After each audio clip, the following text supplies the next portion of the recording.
Download Loco now. Download Loco now. Download Loco now. Wait. Download Loco now. Download Loco now.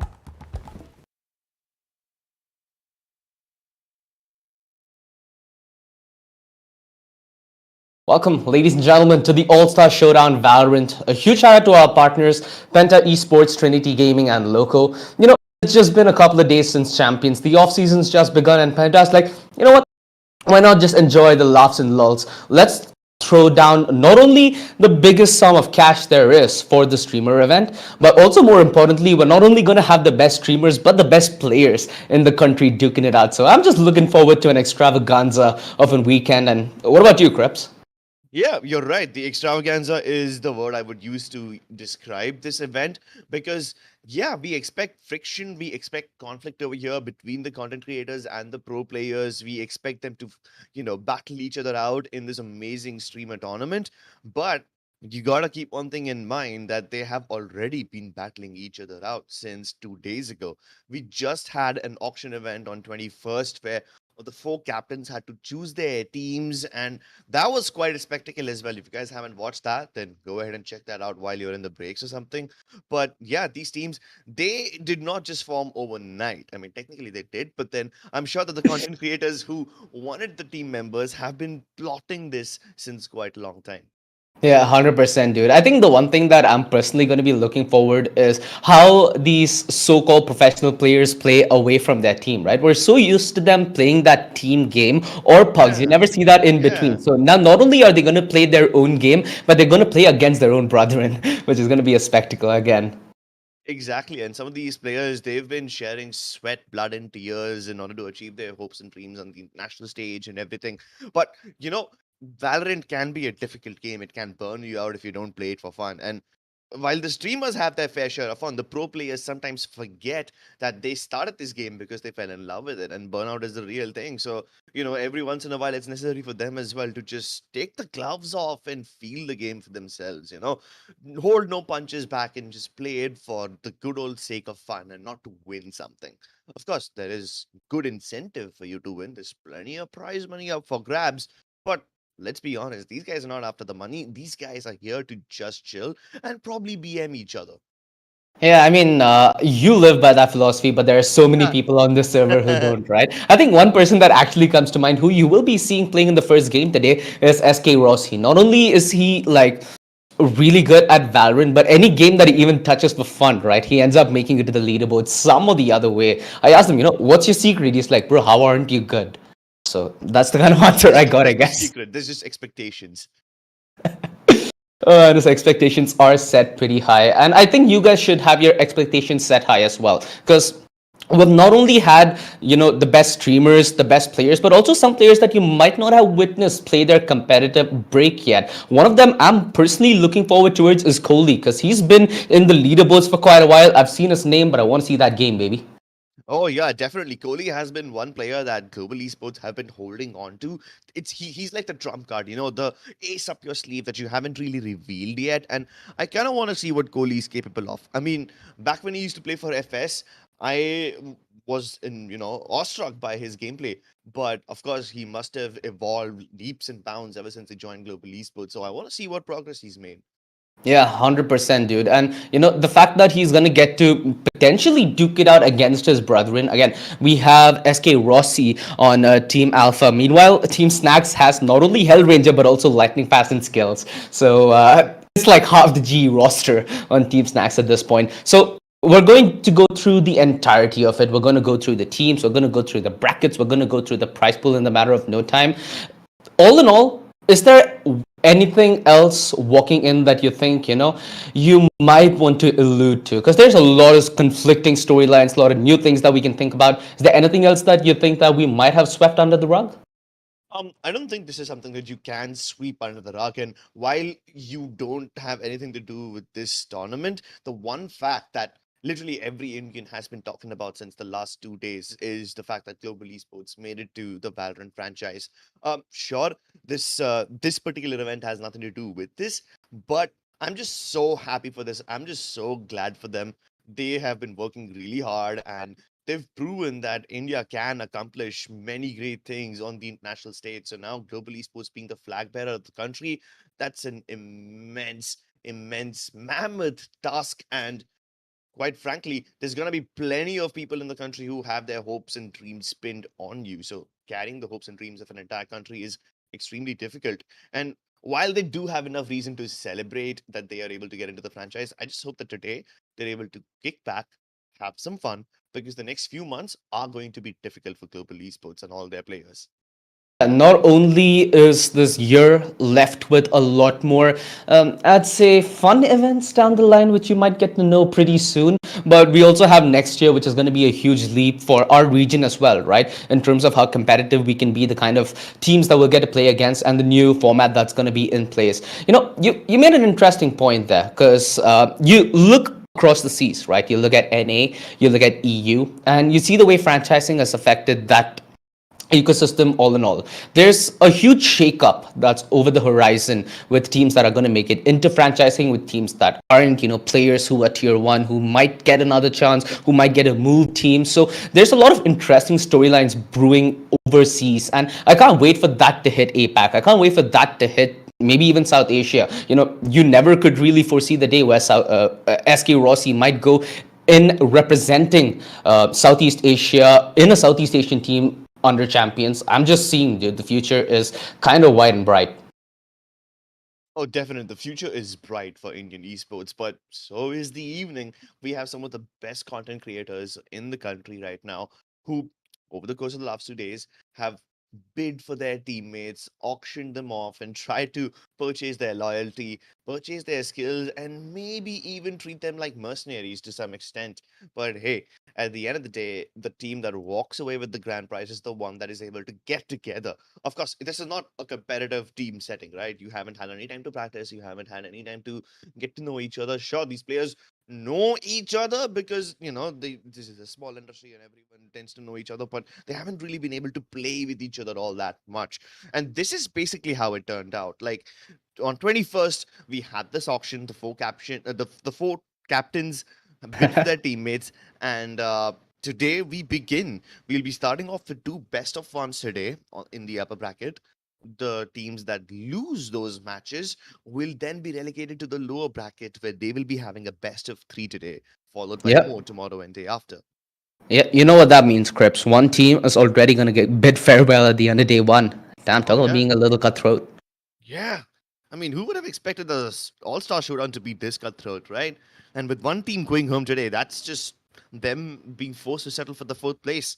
Speaking of fourth place, there are teams who have the opportunity to move up tomorrow. We'll have the upper bracket and the lower bracket matches again tomorrow. The winners will have a best of three. The losers of those particular games will also have a best of three of their own in the lower bracket. And Yeah. that will give us two main contenders who will make it to the grand finals on 25th of September, where they'll be duking it out in a best of five.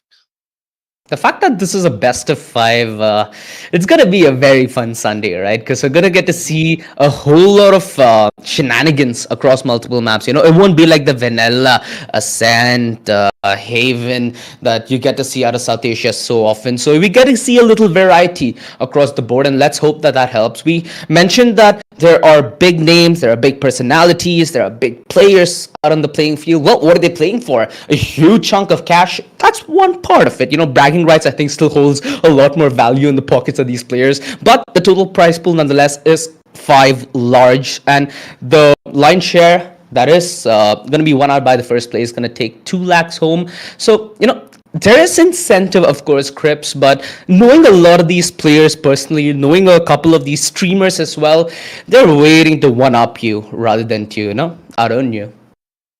Well, if they're up to one up, well, then I just really hope that the other guys are up for it too. It shouldn't be like one guy gets the Mario mushroom and grows up and the other guy doesn't. Speaking of Mario mushrooms and speaking of growth, there is a chance to climb your way up to 5 lakh rupees. That's the total prize pool. The number one team takes away 2 lakhs. That's the lion's share. The second team walks away with 1 lakh 25. Third one walks away with 75,000. And of course, the last team walks away with 50,000 only, which means today we will be getting one team that settles at the fourth place, settles for the minimum prize, and unfortunately has to shy away from the battles day after and tomorrow.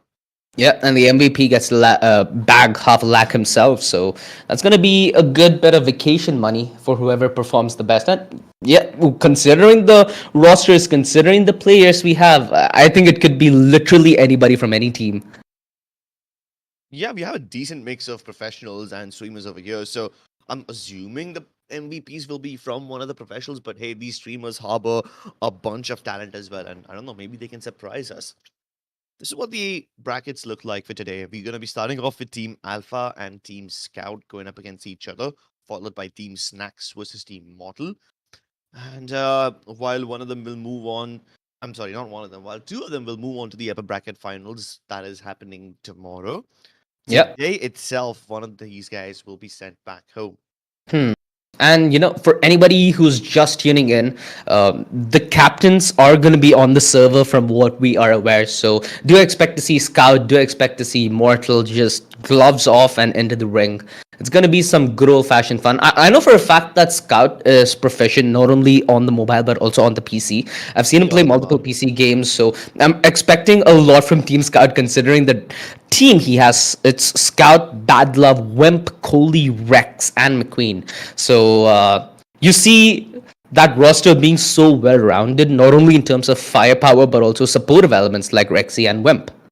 Exactly. And not to forget Bad Love. This guy started off as a supportive element of sorts, but now he's one of the best duelists in the country.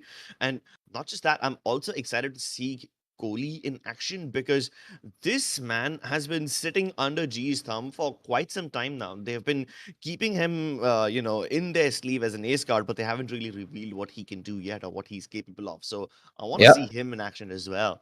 And then we move on to Team Alpha Clasher. He's got two lovely content creators, Ankita and Millie, along with him. And of course, the star player of the country, the heartthrob of the Indian gamers, SK Rossi himself, playing on the team. So that's Yeah. going to be something to look forward to. You talked about learning when you're in G, right? So there's this fun thing that I learned from SK Rossi, and it was on the bat of a fun little tournament that we played on LAN. So it was essentially me against one of my older friends, and we were wiping them in the first half, like legit just wiping them off their feet. And Rossi intentionally poked me and my friend to have a rivalry at that LAN. He's like, "OG, you need to shout louder," and he kind of tried to teach me the art of trash talk. Oh, wait, I mean, I'm yet to see this side of SK Rossi. I've only seen him do this in one of the LAN tournaments I attended, but I would love to see him put some more spice and rub some salt into the wounds. Of course, this tournament is supposed to be fun. I mean, if there was no rivalry of sorts, if there was no one person just egging the other guy on and poking him, it wouldn't be fun. I want that. I'm so glad you brought this up. Yeah, and undoubtedly with SK Rossi on that lineup, I'm pretty sure that it's gonna be more of a field day for him, right? Because I've seen him when he's relaxed, and I'm seen him when he's competitive. Either way, he's lethal. So it's gonna be a very fun matchup. As I said before, playing against Wimp, playing against Rex, these are two initiators that are very well versed in dissecting any aggression. So it's gonna be a little, how do I say that? A little harder than expected for SK Rossi to begin this tournament. Let's hope the best for him. Okay.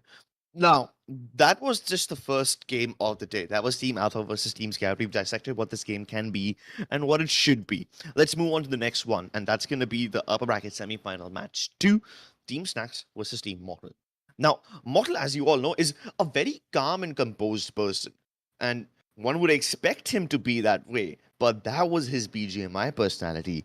In Valorant, he is just as spicy as you would want him to be. And he's got some of the spiciest players in the country along with Yeah. him. He's got Sai, he's got Marzel. Both those guys are absolute BM kings. And many of them have been, at the helm of several rosters. So adapting to a new team is definitely not going to be a problem for them. On top of that, he's got Vibhor and Kappa as well. And a young content creator, Zephy. So that was Team Mortal for you guys. But we'll discuss Team Mortal and Snacks later on because OG, right here in front of us, we've got Team Alpha and Team Scout. They're about to lock horns. Yeah. Looking at the screen, I kind of have an overwhelming feeling that Scout kind of has this in the bag, even though my boy SK is on the other team. Really? Wait, Uh, really? Okay, I'm gonna yeah. have to disagree with you over here. So it seems like we Okay. have a little rivalry of our own as well. If you're Beautiful. signing with Team Scout, I by default have to pick Team Alpha. Hmm. I mean, see, I'll tell you this much, okay? SK Rossi might be SK Rossi, but it's still a team game. Still a team game. No, And no, it's no, no. Ascent. It's Ascent on top of it. So I'm you be the judge. listen. I'm not picking Team Alpha because there's SK Rossi in it. I'm picking Okay. Team Alpha because Refreshing. you've picked Team Scout. You know, it's more about you than anything to do with the players inside. Of course, we can talk about the players, but we as casters also have some personal stake in this tournament. So, yeah, OG, I'm bringing the salt as well. Ah, that's beautiful. All right, let's head in to our community lunch then, because it's going to be a feast, right? Team Alpha versus Team Scout. Again, in my opinion, Scout the more well-rounded roster, and I'm pretty sure we're going to get to see Scout play. I'm wondering who's going to sit out though. Is it going to be McQueen? Is it going to be Rex? Is it going to be Wimp? I think I'm expecting Scout, Batman, Wimp, Coley, and Rex to maybe start the tournament off, but I could be wrong there. Although on Team Alpha, you do have more of a mix of content creators, so I'm assuming that we're gonna get to see some memes along the way. At least that's what I'm hoping for, dude. This 3 days for me is just a complete Valorant lulz experience. I'm not looking to play it. I'm just looking to enjoy it. Oh, of course. I mean, we definitely will be enjoying it. I'm not expecting there to be too much sweaty gameplay. I'm not expecting there to be too many complicated strats or anything. I think most of these Mhm. guys are just gonna keep it simple. You know, rush A once, rush B once, maybe throw in mid every now and then just to keep things fresh. But what I am expecting is a lot of BM, a lot of baiting, a lot of knife attempts and maybe some successful ones. That's what I'm Mhm. expecting from this game, especially now that it's been picked up as a send. You know, if this was something along the lines of a fracture or a pearl, one of the newer maps, then I guess maybe the teams could have had some opportunity to explore some avenues, especially now that the pearl has been going through some changes. They've Yeah. added the patches, they've changed up mid art, they've changed up the lane that leads up to the B side. So there's been quite a few changes in pearl, and I hope at some point, some team picks it. But hey, Ascent has been always the go-to map of Indian Valorant. And hey, if you're gonna start off a tournament for some fun, then you better start with Ascent. See, I was kind of looking forward to Pearl as well because you get to see at least a little more variety in Hmm. draft there. And, with Yeah. the recent changes in Pearl, I think I got a chance to maybe play it on comp twice up until now. I wholeheartedly welcome the change. It's become a little Of more course. Sure. doable as a defender to play a little towards that early and mid game without having to worry about where the hell your head is. So it's something that I was looking forward to. Well, we're not going to get it. Although Ascent's a map where you know how vanilla it kind of is. We don't get to see as much variety, and I hope that that's one thing that changes. Because again, not a competitive tournament, right? So you have the leeway of maybe picking a Yoru without your team kind of you know looking for another fifth man. I mean, technically, Yoru can give you a sixth man as well because he can produce decoys, you know? So it's just about perspective, I guess. Speaking of perspective, I really hope that some of these teams just ditch the idea of a normal composition which has an Exactly. initiator, a controller, a sentinel, two duelists, and just forget that. I really wish some team picks up a composition of five duelists or maybe Cringe. four duelists and one chamber because he's also a suitor duelist. Why not? Why not? I Turn mean, this into a a spike true rush. extravaganza. Yeah, turn this into a spike rush minus the little cringe jobs. So I think that's gonna be cool as well. I mean, if you're gonna have an all-star showdown, then you gotta really bring the show part of it to the country. Dude, I wonder how this would be as a theory where you have a spike rush as a competitive game in the terms of, you have to win 13 to win it, but every single round you get different orbs and stuff. Imagine how whack That would be in the context of this event, in the context of, let's say SK Rossi with the golden gun against. It's disgusting, bro. Stop. The man doesn't even need a classic to kill people. You think a golden gun is something he needs, bro? It's almost like retrofitting an outdated tank with a giant nuclear warhead. You don't need that, okay? You don't need such disastrous weapons Well, to kill I, people, I I was especially from thinking that more. guy. I was thinking more of the lines of the optimistic route. Imagine killing SK Rossi when he was on the golden gun. That'd be a flex. That Beating him would in a be a competitive game, a lot of salt, a lot of sweat, a lot of grind. Screw that. hmm. I mean, sure, I think it might be possible, but then again, I just want to be able to buy my own guns. I don't want to be handed everything True. randomly. Of course, I Yeah. might not mind a stinger or two because of the changes that have just happened recently. Damn. I mean, I used to hate the stinger before the changes, but Still now I do. think I'm warming up to it. I'm not saying I like it yet, but I don't know. Maybe I'll get used to it. Okay, we need to have a talk after this best of one, maybe, because again, the stinger, in my opinion, trash can. That's all. That's where Oh, it kind of belongs. you still believe it belongs in the trash? Okay. Yeah, kind of. I mean, see, there are some players who can make it work. There are some players who can make any weapon work. But personally, for me, nothing but a vandal or an op. No thanks. I mean, of course, you've been the dedicated opper all your life, but I know a couple of people who can make the stinger work. In fact, forget the stinger. I can sense a couple of people might just pick up shorties over here just for the sake Hmm. of it, just to grief their opponents. A few people that come to my mind are Sai, to some extent, maybe even Shivi. I'm sure that these guys will pull off plays like these just so that they can trigger their opponent a little bit and maybe extract some content out of them, get some reaction, bait some rage out of them. And that's what an all-star showdown is all about. I get where you're coming from. The only time I use shotguns is when I'm playing Bind. And again, boring map. So you got to find a way to make it fun, don't you? So it does certainly have an element of, what? Let's go for it. Like, let's imagine a raise on Ascent with a judge on entry, dude. That double satchel at A gen. Yeah, We've my seen it stomach's so many already hurting. times. You've seen that play so many times. It's almost like, yeah, let's just pre-fire this, but then you realize, hey, you can't fight a flying raise with a judge unless you have a judge yourself. You don't need wings for it, but yeah, you gotta fight fire with fire. You gotta fight salt with salt, and of course, throw in a little sugar every once in a while. But the point I'm trying to make here is that these players will throw out the meta, throw out what the game is supposed to be like. You guys have seen tons and tons of amazing Valorant content here on the Penta Esports YouTube and on Loco, but I'm just warning you that this tournament is gonna be nothing like it. Nothing like it whatsoever, dude. In fact, I think right off the agent select, we're gonna get at least one bamboozle. That is my prediction. And agent select is something that we should head into at any moment. So do hold on to your seats, ladies and gentlemen, as we should be live in a matter of no time.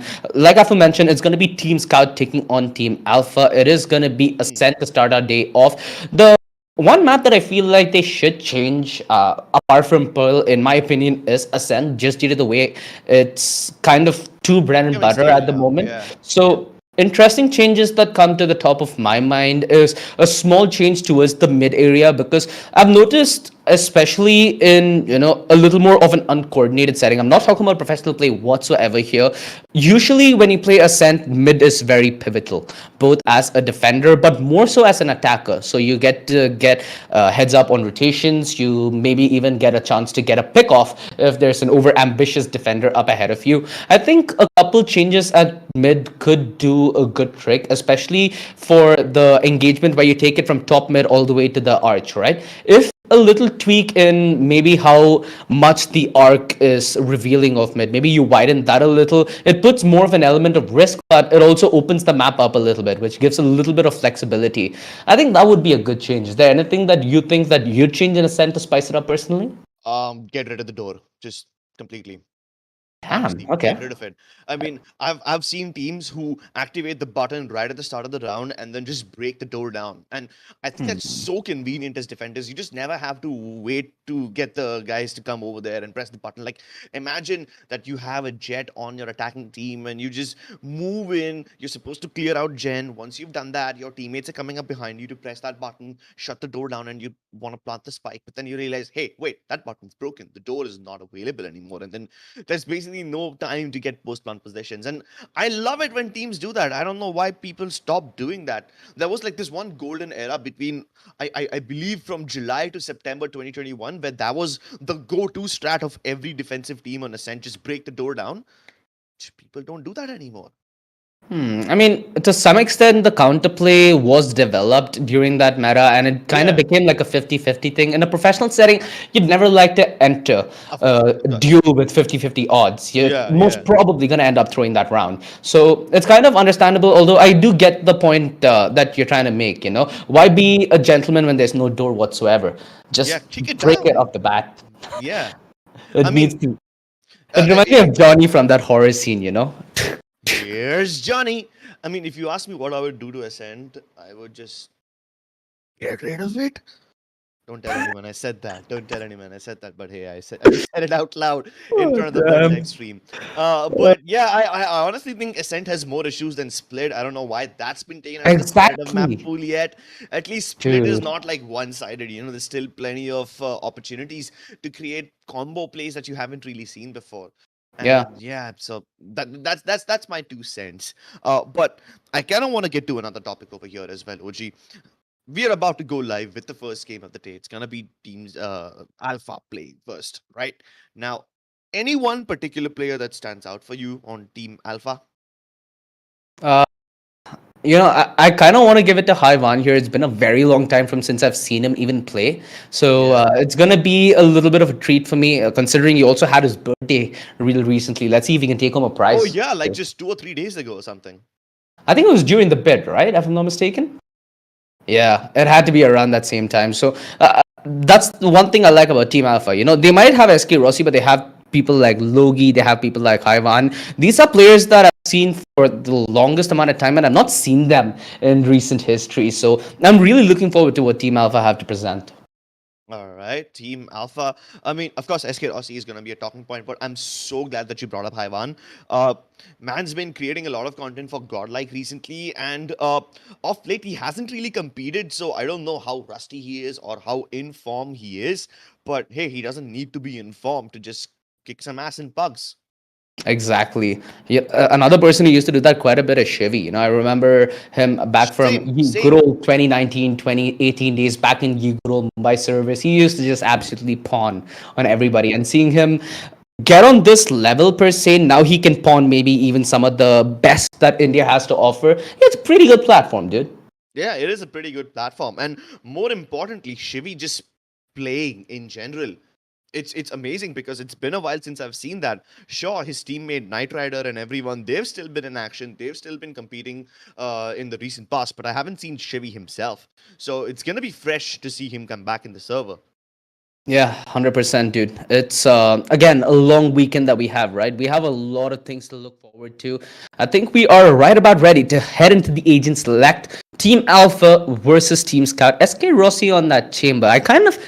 I'm not gonna lie, see, I'm one of those people who still loves the jet on Ascent. At least when you talk about how I feel about it personally, it enables you to just walk with a little more freedom as you're gonna take, like, let's say, a duel at mid. Although towards the main, it does get a little suffocating, especially when you have a paranoia thing up against you. On the other side, Rex on that race. So we get to see a little more of a varied draft here to some extent. A double Sentinel lineup coming in from Team Alpha with not only that Killjoy, but also that triple Sentinel, actually, my bad, including that Chamber. And on the other side, we have more of a rational lineup coming in from Team Scout. I mean, SK Rossi on Chamber doesn't really surprise me. Loki on Killjoy as well. No Yeah, issues over there. I guess Alpha Clasher picked up Sage only because he feels kinda overwhelmed with the amount of talent that he's got surrounding him. He's got maybe. like arguably the best player in the country playing on his team. So I'm assuming that Alpha Clasher and SK Rossi have had, they've just had this communication where Alpha says, SK Rossi, tu aage ja, tu mar, मैं तुझे heal करूंगा. I guess that's the conversation that they've had right now. There's no other reason for him to pick up the Sage, especially when Maharani is in the server. She's always played the battle Sage, so it really doesn't make sense for Alpha Clasher to pick up the Sage when Ankita C is in the server as well. She's always picked up the battle Sage, and she's been amazing with it. She puts up those Grim Walls. I've seen her in some other streamer tournament where she was just hanging out like 60 feet above the ground, shooting people off when people were not even aware where to look. So yeah, we've seen that stuff from her. But I'm excited to see Logista and Hevan play together. Logista also one of those people who's not as appreciated as some of the other players over there, but I'm just glad to see him in action. Yeah, and the man that I think both of us are looking forward to witness as well, Kohli. So, younger talent compared to the people that he's going to be stacked up with pretty soon. So, it's a chance for him to display the talent pool that he has within him, which is undoubtedly humongous. And like I said, that Sage, right? Not only does SK Rossi have the heal, but the would-be Jet Revive as well could be a back pocket option for whenever things go south. Yeah, maybe things will go south.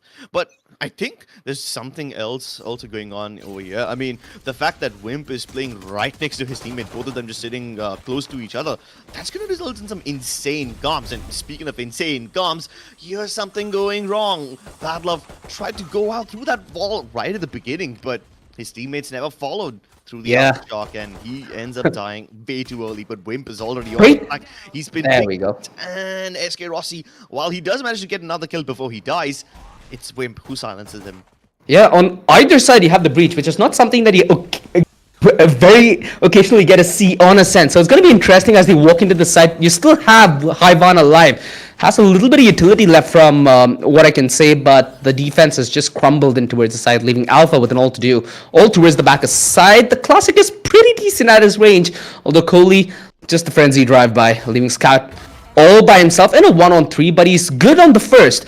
Decent fourth, which should have allowed him to get that frag. It pushes Maharani off position, so she can't essentially punish, and she's gifted the 1v1 the chance, the opportunity for a huge clutch. She watches Scout in transition. She has utility, but she's opting for the diffuse first. Okay, is this a stick?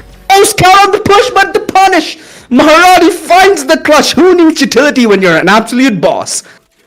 Absolutely. I mean, there's a reason why her name is Rani, right? She's the queen of the server right here. A 1v2 clutch in the first round itself, and the smile on her face tells you everything you need to know. She had... I mean, Kohli should have had her dead to rights over here. Of course, he had the superior weapon, had the better HP. Odds say that if you swing her, you might be able to kill her right away, but Scout...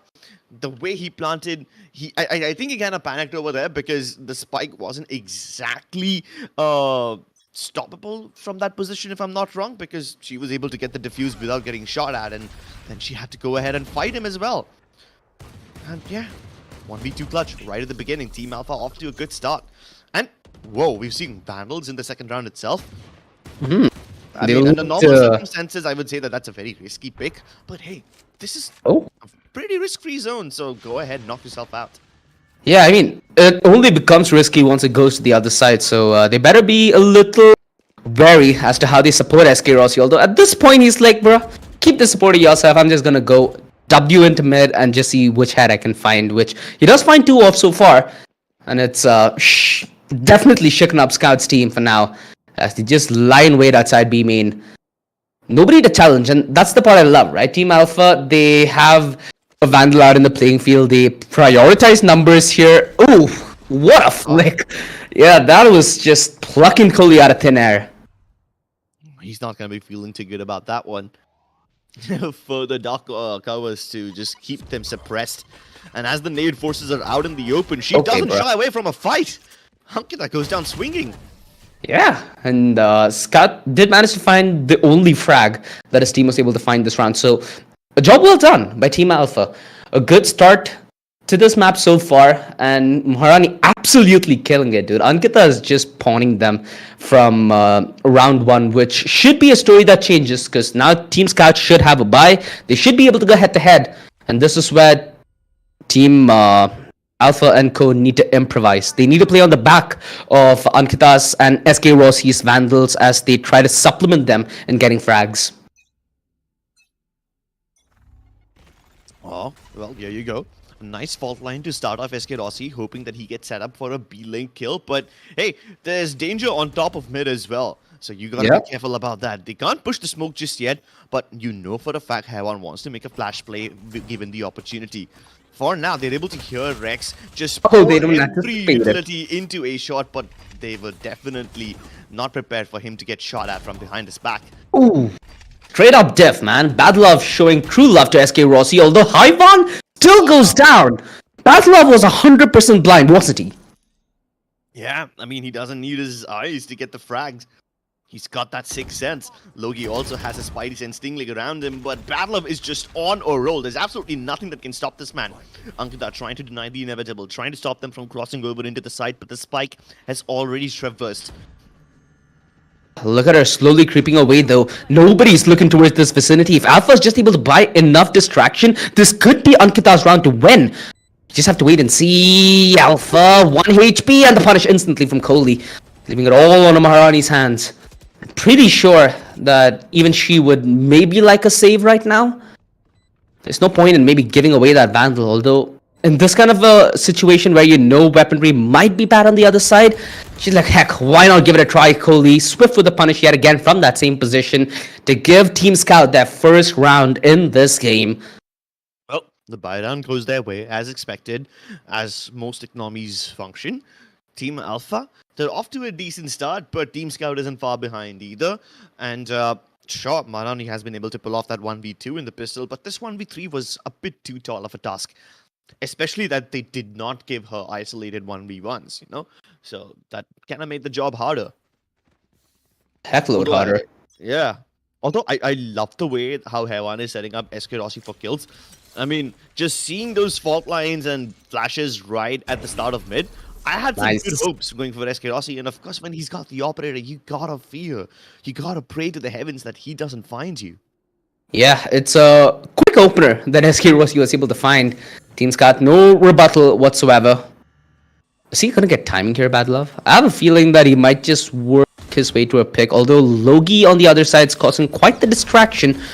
I mean, dealing with quite the distraction that Rex is causing. So this is a very, very split offense that we're gonna get to see. They're just trying to work off the rotation, trying to get pick for pick. You notice that they haven't committed whatsoever even in towards B.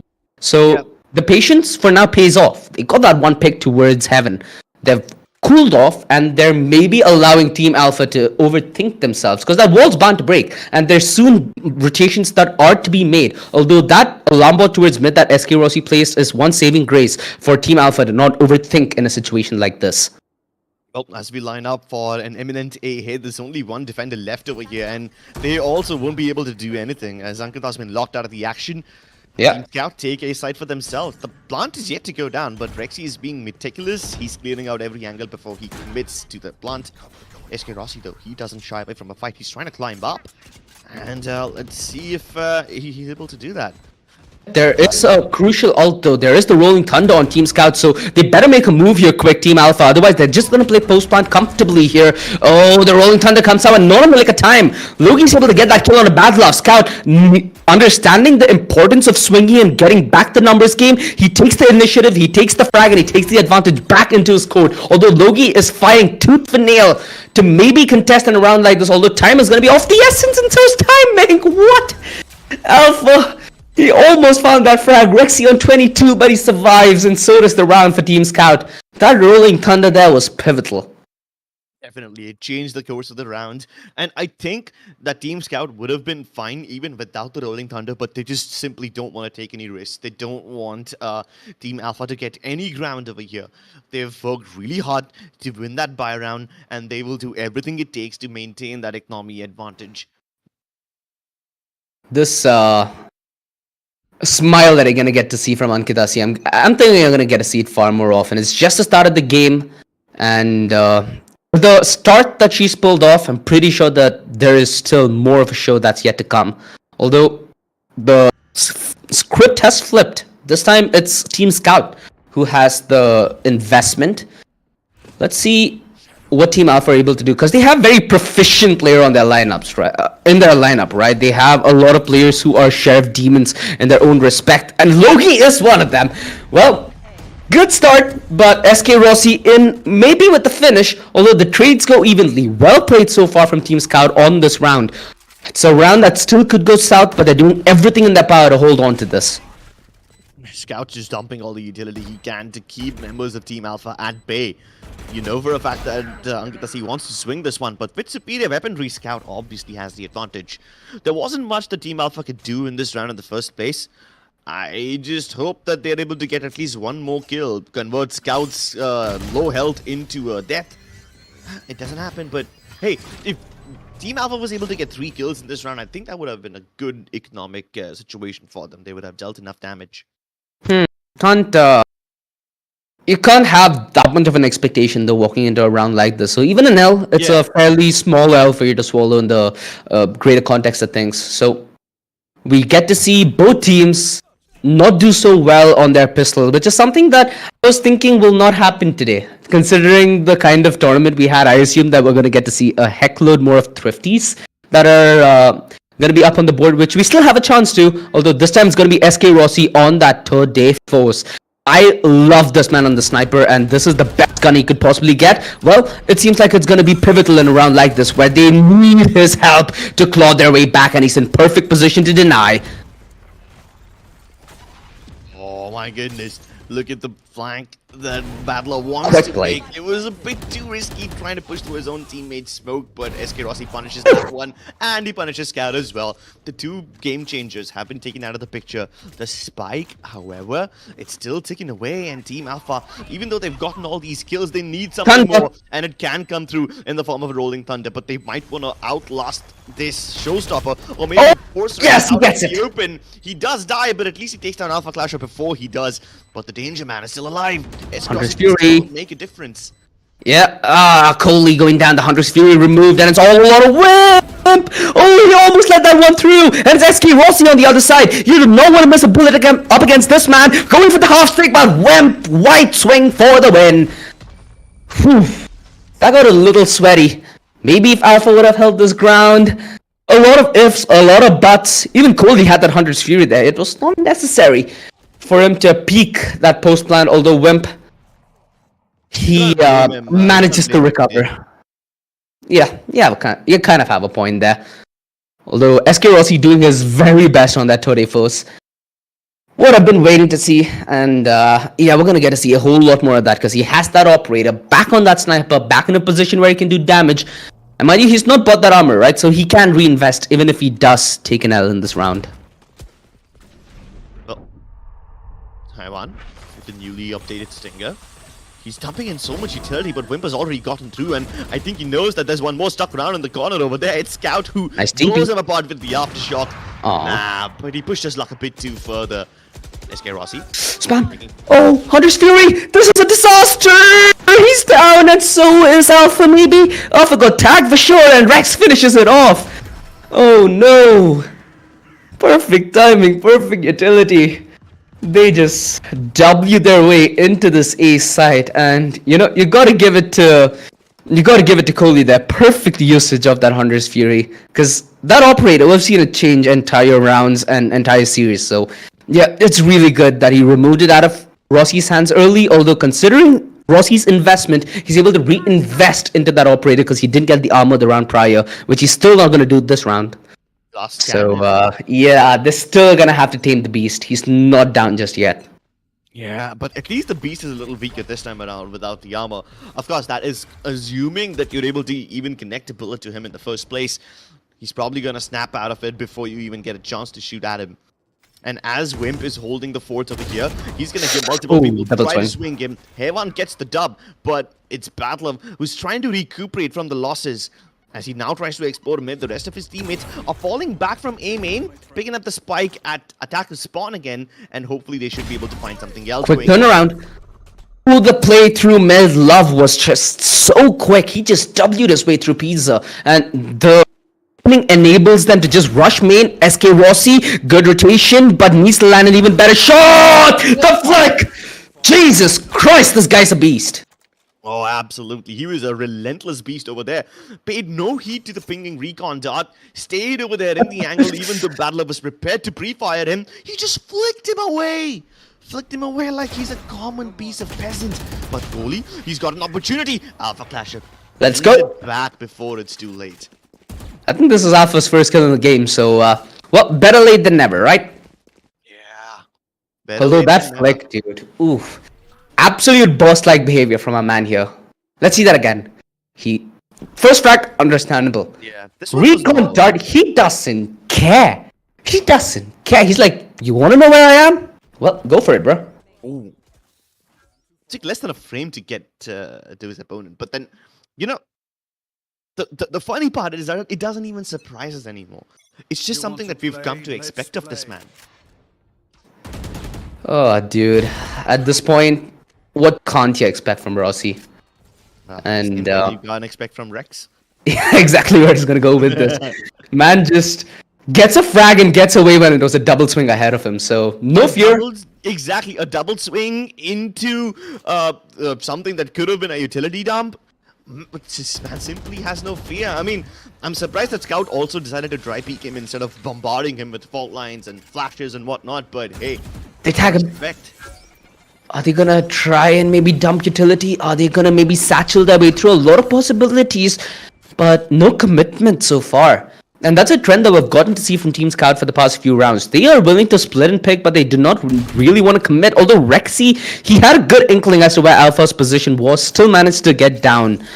So, yeah, not the most ideal situation, although he did sell somewhat of a fake. SK Rossi ain't a barrier, and Logi locked down the side, locked down the hope, and this is just a darn near savage dissimulation of what Team Scout's offense was towards that B side, leaving Wimp with an all to do 1v4. First challenge he has to overcome is the man himself. Ooh, and he's dealt nice with shot. it. SK Rossi with the operator taken down, but this spike, it's kind of in no man's land. Time. Tries to go for a fake, but yeah, the time is of the essence over here. Oh wait, look at the smoke that he's laid down. It's smacking the center of the site. He can isolate these gunfights, but Loki ain't gonna fall for it. Holding lane 1, even though his teammate was covering market. I at least appreciate the fact that he went for the play there, you know? Yeah. The entire point of this is to maybe come up with some godlike clips or maybe some funny memes. So he's in the right mentality for a tournament like this. That's all I'm gonna say. Yeah. I mean, he put that smoke smack dab in the middle of the side, just closer to where the market door and the button is, and then he did a fake teleport, hoping that they would buy it, but then again, you know, people have been known to read his plays, so this time they expected him, especially with the spike being down towards lane 1, you know he can't TP into that smoke. Again, standard SK Rossi procedure Yeah, here. exactly, not even a surprise anymore.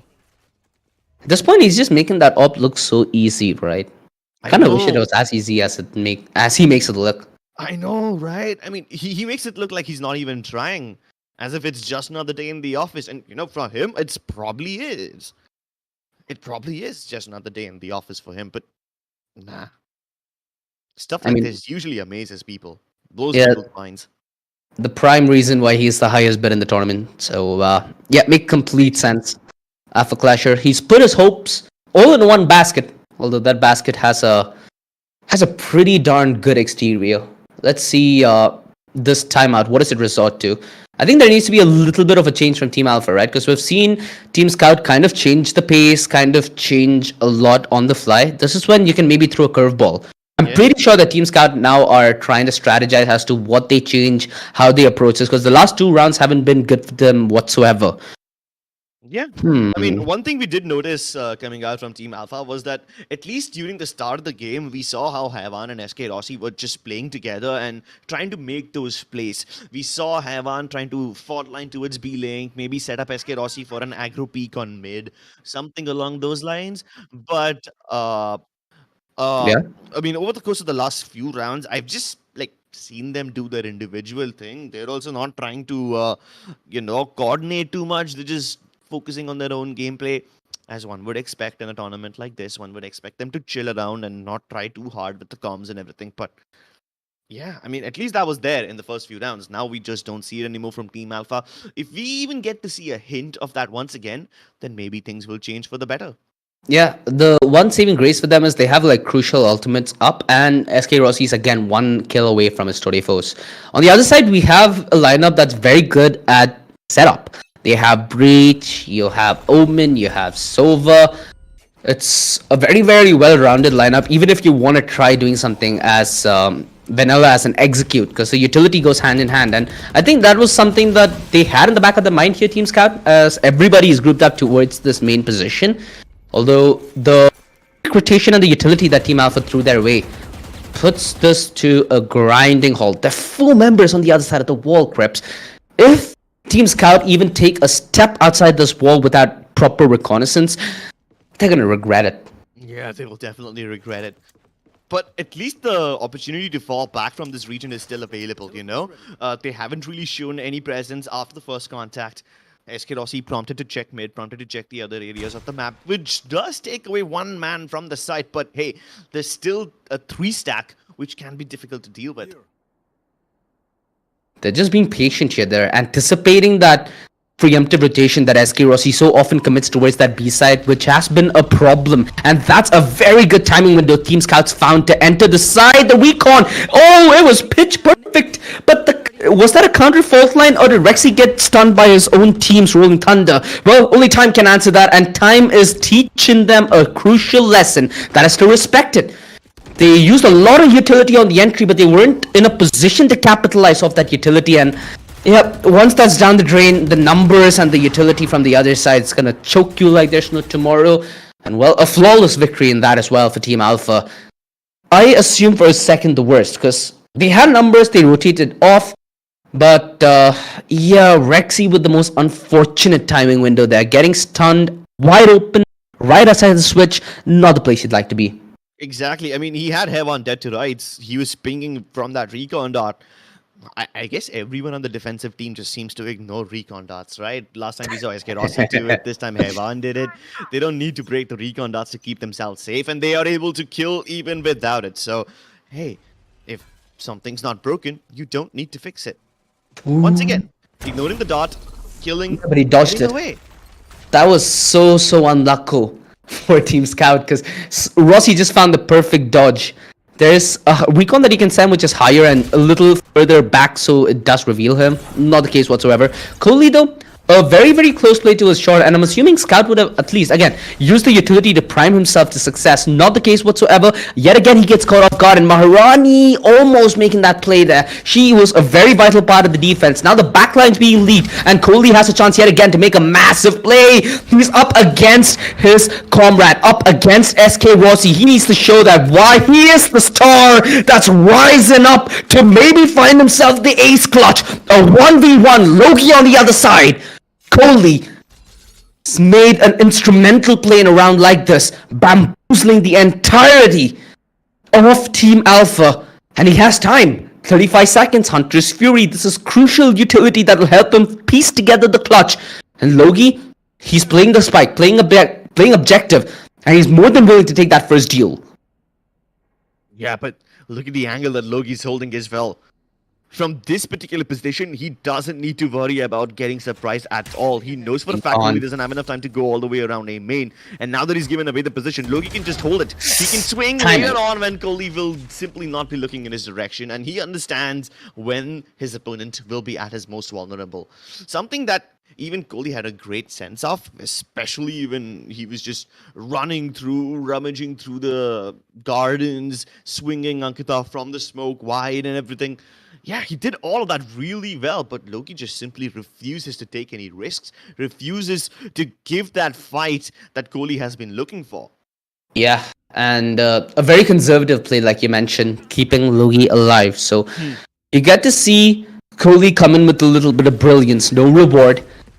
And that is given Team Alpha the opportunity to fight for this equalizer, which has now boiled down to that lead. Kohli, early usage of that Hunter's Fury, and Rex going with tandem. Oh, the showstopper. We've seen it work magic before, and it's yet again Alpha on the other side. Oh no! 2 times in a row, he's fallen down to the showstopper, and SK Rossi with the showstopper of his own. He demolishes them. Tonde Force comes in like a darn guillotine, and Rossi not even breaking a sweat. Hey man, Guillotine is supposed to slice only one neck at a time. This guy goes for multiple. What on earth is that play?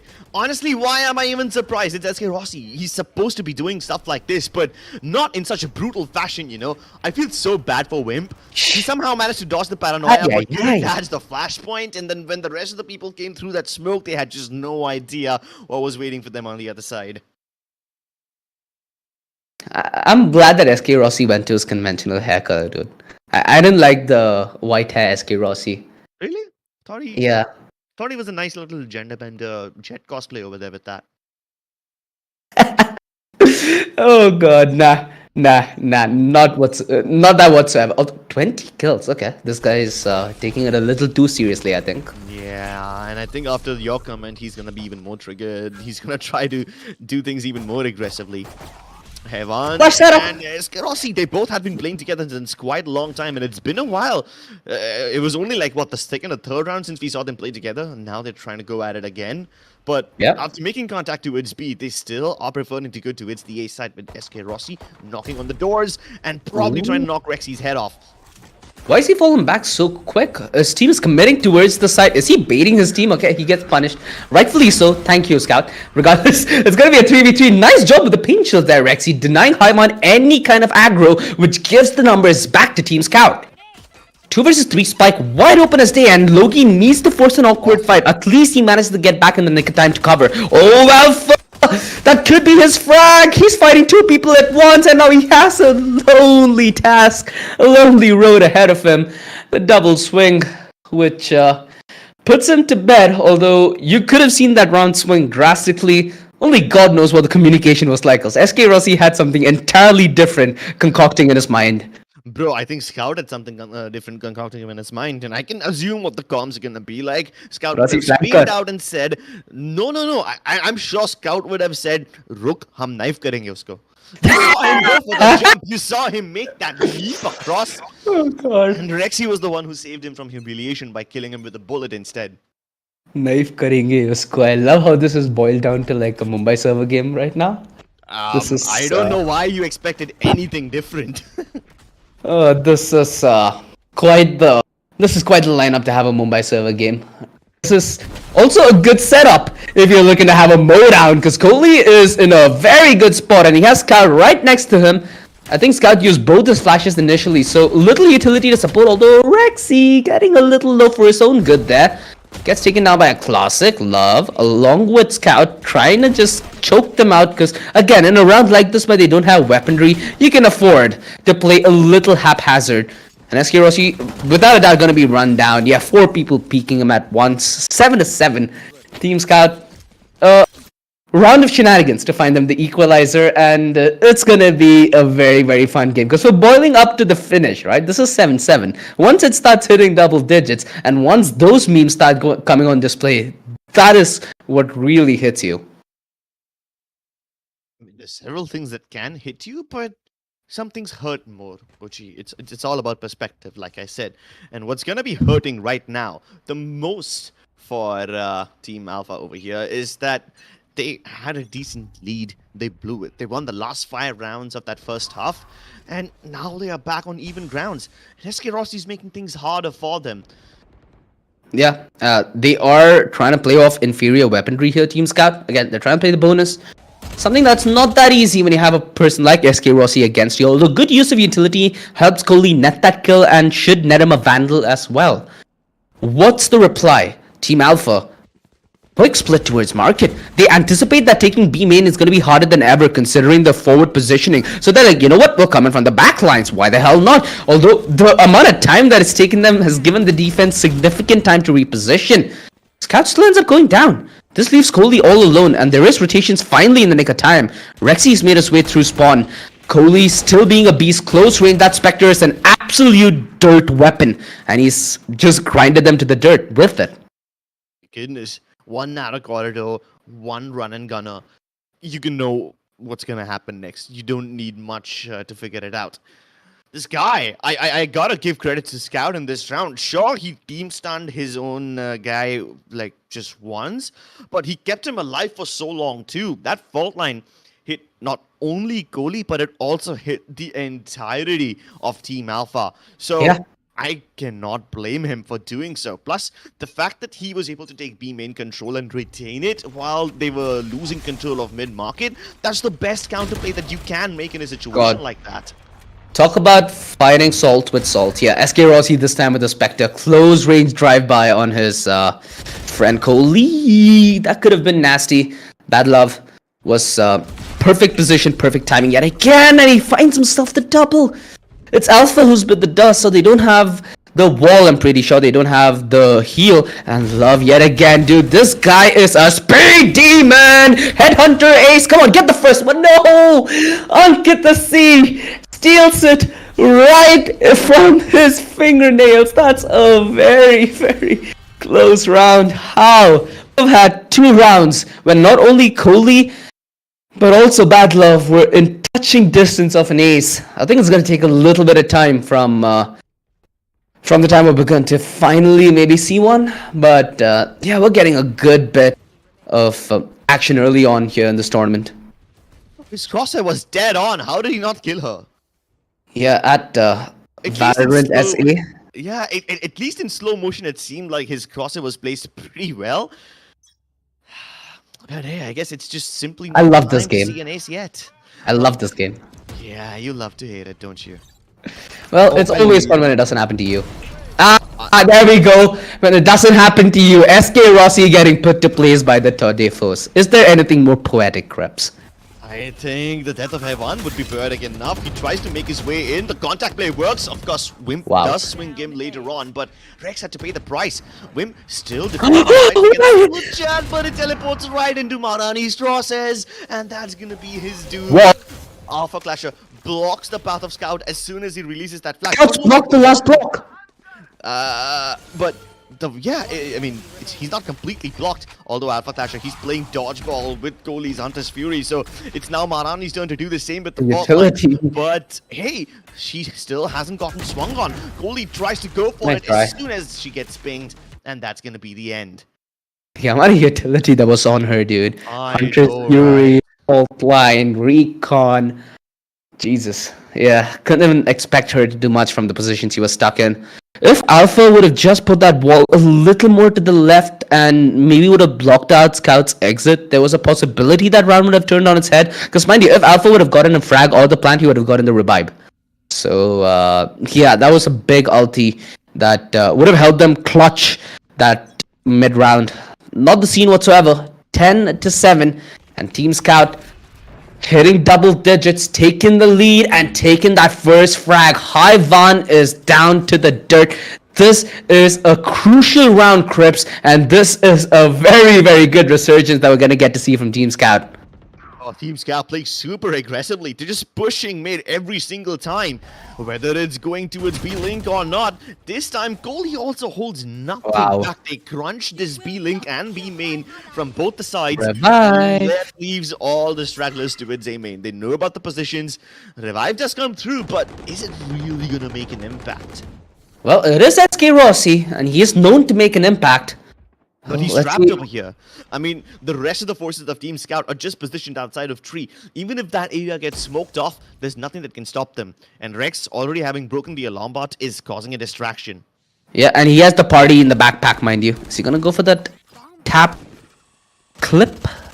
I'm anticipating it. Nah, he's being a little conservative. Again, time is of the essence, right? They just need a line break.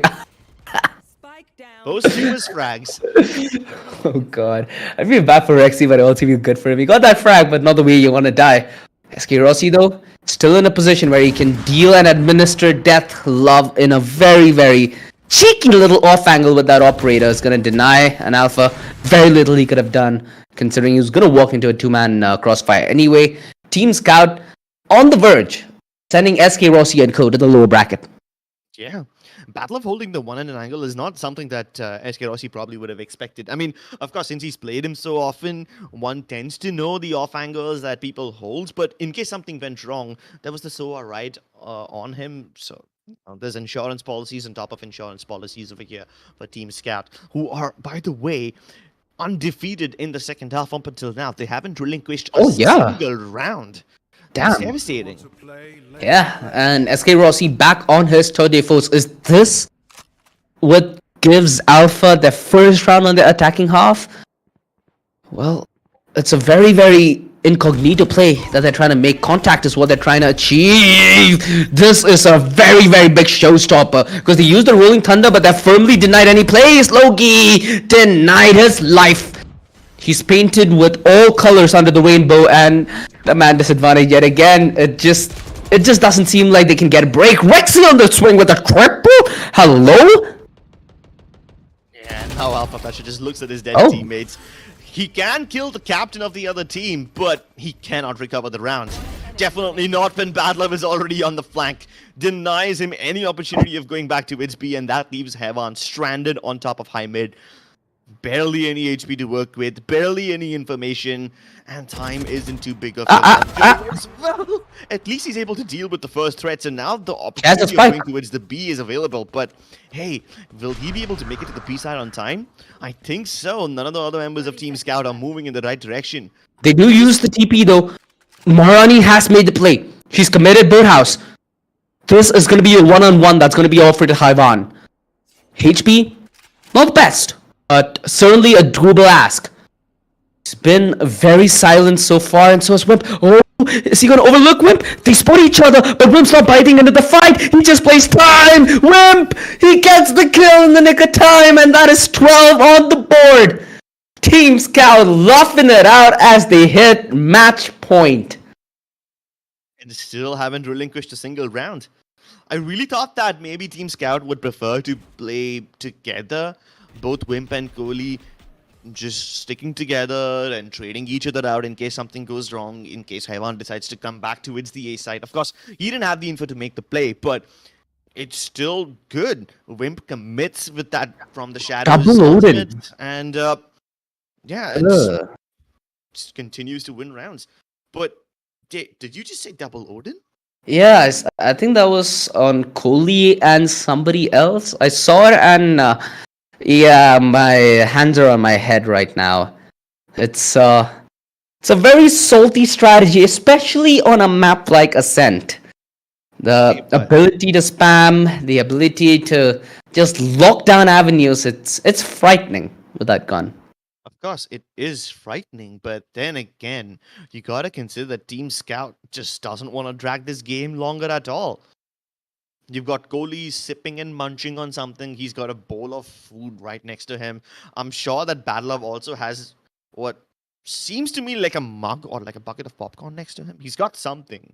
So, they just want to get done with this, get a break, eat something, and then move on to the next game, which, in case Team Scout wins, is going to be tomorrow for them. But for Team Alpha, it just seems like they're heading into that lower bracket best of 3 right away.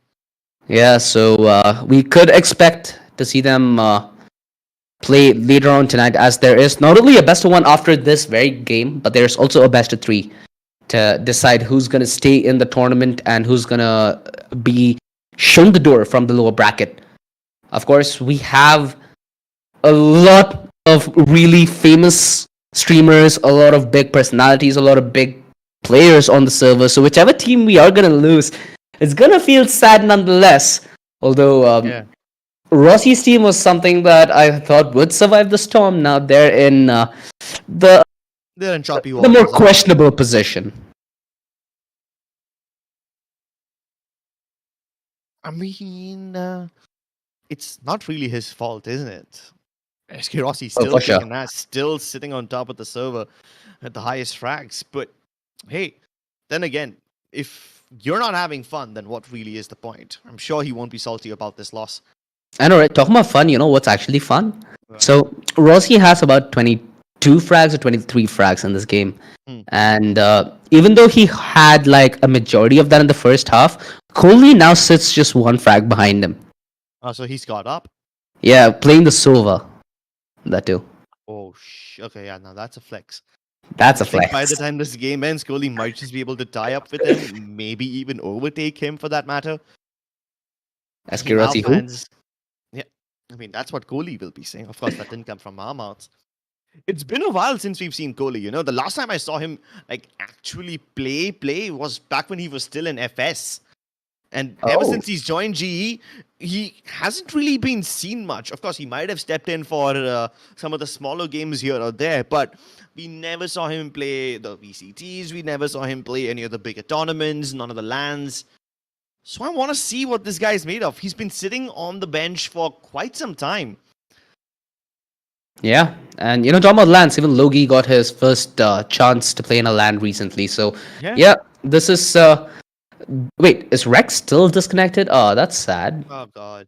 I thought internet issues was only a Bangalore thing. I thought you guys at Mumbai had Bro, trust me. Internet is an issue for this continent. In 2022, Asia Oh my. still doesn't have decent internet, okay? And this is me speaking from experience of my Hong Kong trip, of my Singapore trip. No, it's just as bad everywhere. We think that there's better infrastructure outside. Nah, That's really not, not the the case. case, son. That's really not the case. Yeah, I'll give you that much. At least my friends, I think even in the US, cry from time to time. They're like, dude, you guys get good internet, you guys get good mobile data, you guys get good everything at a very reasonable price. Okay, that's true. We do have internet at reasonable prices. I mean, the internet in Singapore, it's almost as costly as your gas bill every month. Mm. And in India, Wait, it's what? like what? Yeah, yeah. You will spend more on petrol in India, significantly more on Yeah, petrol than obviously. on the internet. But in Singapore, it's more or less the same. I mean, India Oh. is blessed with affordable internet that way, but then it's not reliable for any degree. In almost every tournament we've seen, some or the other player gets disconnected, some or the other player has electricity issues. So yeah, that's not even a surprise anymore. Yeah, one thing I'm actually fortunate about my internet is, most of you viewers have this problem as well, where Mumbai server, it'll be cool, maybe 20 ping, 30 ping, but as soon as you go to Singapore, it's like 90. Surprisingly, I got like 45 on Singapore, so I'm pretty happy Yeah, with how it is, but still, sure, 50 ping buddy. on Singapore is still kind of, Sure, trash. buddy. You need to stop flexing once, okay? Hey, this Get- entire tournament is made to flex. Yeah. Is this the Is that- Revenant Bootcamp? Yeah, I think it is the Revenant Bootcamp, but I believe that might be Blackhawk standing behind them. I don't Ah. know anyone else who has a beard like that, so. Dude, does he have a pillow behind him? A pillow, yeah. Both of them have pillows behind them. Interesting. Bad Love has like a greenish pillow, meanwhile Wimp has like a purplish pillow behind him. The only time I used pillow while I was sitting and playing games was when I was a little too small to play games, and I needed to reach up to the PC. So we had like two pillows underneath my chair, so I'd just make it. And back in the day, 1.6 Age of Empires, all the good stuff. I still have my grandpa's Age of PC, by the Empires, way. yeah. It's like collecting dust for the last decade. I need to open it up and see what games are in there. Oh, I recently started playing some old games too. I downloaded Unreal Tournament Game of the Year version. The game is Wow. almost as old as me. Yeah, it's definitely older than you. That game is older than you, OG. And I've been playing it, just bring the nostalgia back. It's been beautiful. It's been beautiful. Yeah, I mean, at least in context of gaming, love doesn't have a number. It can be like, Oh my. 2 years older than me, but it'll still have better gameplay than something that's released 2 years ago. So I think one game that I really, really loved from back in the day, but really didn't get any attention was Condition Zero Deleted Scenes. It's like a single player game, one of the only few single player games that I've touched in the past decade. Oh yeah, people keep forgetting that Condition Zero was like a single player campaign of sorts. I still remember I used to have like one computer in my nanny's house which all the cousins would play Wow. on, and everyone has their own campaign, right? So naturally I was the designated gamer of the house, and when people couldn't complete their levels, they would come to me and start asking, "Hey, Umesh, please mere liye ye level khatam karke dena." And all for unlimited playtime and everything. So yeah. Of course, they used to still call me Umesh back then. I did not coin the word Crips back then. Wasn't a G back then, eh? No, I mean, back then, who knew that esports would be such a cool phenomenon? This is like what, Yeah, honestly. 2002, 2003. I was like 3 or 4 years old at that time.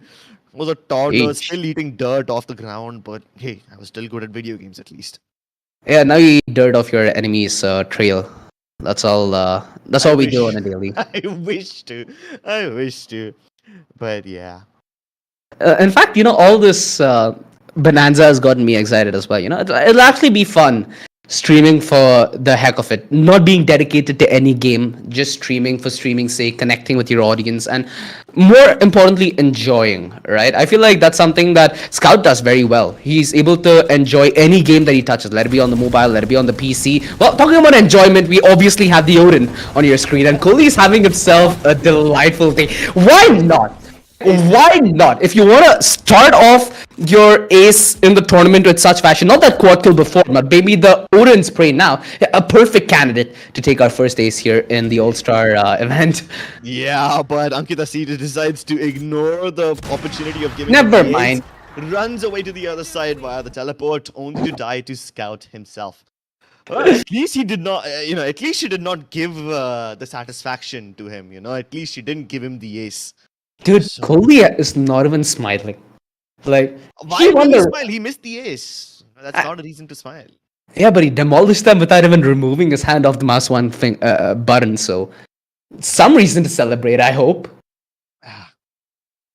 I mean, there's two ways to look at any given situation. There's always a different perspective, but right now, the one perspective that we need to focus on is the fact that Scout, they did not just win, they did it in a fashion where they didn't relinquish a single round in the second half to their opponents.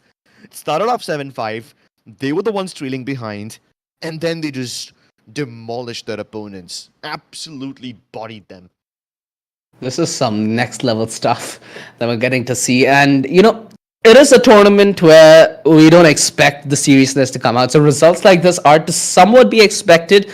Again, with all due respect, SK Rossi, mad lad on the defense, but on the attack, especially on a map like Ascent, without a setup, life becomes relatively hard. Because you need to take control of A main, utility. You need to take control of B main, utility. You need to fight mid, utility. And, And every now yeah. and then somebody dry swings you and you're like, what the hell? Where did this come from?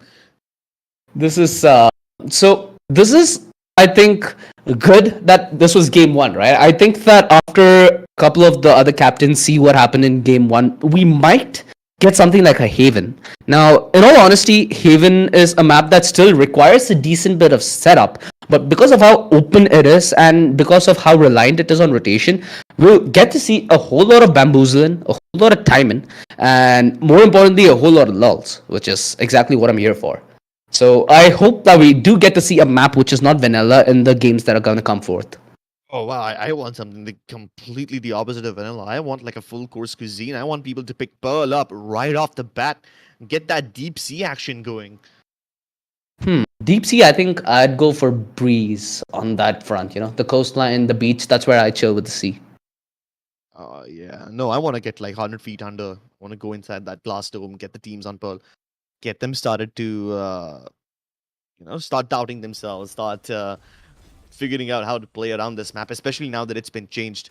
Yeah. The one thing that I still regret about the Pearl change is that I did not get to try that double satchel boost that we saw from Jing in Champions. Oh yeah, I did not try that boost yet, and now the map's already changed, so I can never do it again now. that was a showstopper to remember. But I feel like with the changes that have been enforced on Pearl at the moment, it enables the defense to play as comfortably mid round at the mid position, which wasn't the case before. Prior, I think the attack had a significant upper hand when it came to late control of mid. So it's something that, at least in the context of this tournament as well, makes things hella more spicy, right? I'm not sure if it will make spicy because I'm sure these players don't overthink Pearl as much as you do, OG. No offense. Maybe. But I mean, speaking of overthinking, the only thing that I was really able to think about is how effectively Team Alpha was putting up a defense and Team Scout was just doing everything they could to crack it down. They varied the pace every now and then, went for fakes as well, they went for fast-paced executes as well. So we got to see like a mixed bag from Team Scout on the attacking side. Although on defense, things changed drastically. Oh yeah, so that's one thing that I actually really loved about Team Scout's offense. So their defense might be flawless, right? So normally people look at a game of Valorant, they're like, how much did you lose? And based on that, they're making their assessment. So the entire reason why I like the offense so much is, like you said, the variety was just so much. You got to see executes, which this lineup is brilliant for. You got to see split and pick plays where You have Rexy causing mayhem towards A main. You have two players holding outside B main. You have one person holding the mid push. We got to see a lot of stuff from Team Scout. Although when you're on the attack and when you're up against SK Rossi, yeah, logic is something that might be fundamental, but even Rossi finds a way to bend those lines of reality. Lines of reality, laws of physics. Man bends everything except his head. And probably bends the hell out of his wrist with flicks like these, but you gotta have some level of confidence to not break any recon dart and continue fighting. And that goes not just for SK Rossi, but even for Hevan. That one highlight where he was able to get that kill through the smoke, even though he was concussed and revealed, that's just ridiculous. And what's even more ridiculous is the amount of missed aces we saw. Kohli with the quad kill almost got the ace clutch. Denied by Loki. He On then gets two a quad kill occasions. again. Yeah, on two occasions. One with the Odin, one with the Phantom and Vandal. Missed aces on both those occasions. But hey, OG, this is just the start of the tournament. I didn't expect to see an ace in the first game itself, but I'm sure there will be something or the other by the end of the day. Yeah, although we did expect a bamboozle, right? And SK Rossi's team going down to that lower bracket. Yeah, I think that's a bamboozle enough. It shows that you might have the best player in South Asia, but this truly is a team game. And sometimes if God doesn't want you to win, you just don't win. This frag, dude. This is the one that hurts me the Exactly. most. It hurts so much because, like, this is the highlight playing at regular speed, but then after that particular round, we saw the highlight at, what, slow motion or, like, some reduced speed? It Yeah. did look like he should have had that shot. Uh, That could have been the first ace of the tournament. I think there's a concept in Valorant called shared misery. You Of course. You've had that happen to you so often that you gain pleasure. It's not only me that God's messing with. We're all on an equal playing field here, aren't we? Okay, you're too much of a sadist for me, so I'm just gonna go on to griefing instead. and Talk that's about what sadist Kohli agreement. Every time I see an Odin play, I almost think, this is never gonna work. And somehow it ends up working. ends Dude. I up don't know if it's me or the Odin at this point. Nah, just because you can't use the Odin doesn't mean Kohli can't spray them down. He was demolishing people, man, mowing them And he down like fired. it's nothing. Sheesh. This is quite a showing from Kohli. We expected SK Rossi to maybe lead the way in terms of who our first MVP would be, but a very, very dominant second half on the back of Kohli being rook of a Sova enabled him not only to just ace everybody in the server, hypothetically, not really, because he only got 2 quad kills, but more importantly, keeps his team in that upper bracket. And again, by this much of a margin, they've surely made a statement. I'm excited to see what Team Scout's journey ahead of this is, because with Scout himself not only being like one of the best PUBG players that we've had, but him being very versatile, because I've seen him play Warzone, I've seen him play Valorant, I've seen him play a little bit of CSGO. He seems to hold his own. He has a good understanding of how he should play the mid game, the kind of calls he should make, and even the setup that we got to see him do with the breach, right? On so many of those occasions, it did pay off. Yeah, that's another big surprise for me. At the start of Valorant, when I used to play with Scout, that guy was Reina main. Used to just press W key and rush in. To see him now in a breach role, supporting his players, supporting Kohli so much, that was a big surprise for me. So he's definitely changed up his playstyle. Yeah. And in a team where you have Wimp and Rex, you playing support, you're playing up against some of the best supports our country. You're playing with the best supports our country has to offer. So wasn't an easy task whatsoever, and Scout managed to pull it off.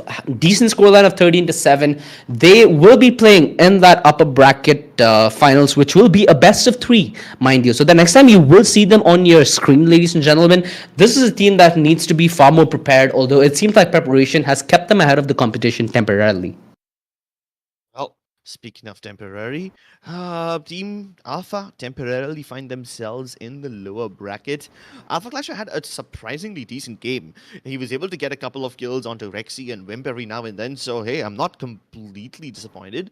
Although, for the captains themselves, who don't necessarily hail from the professional background of Valorant, it can be difficult for them to keep up with these players.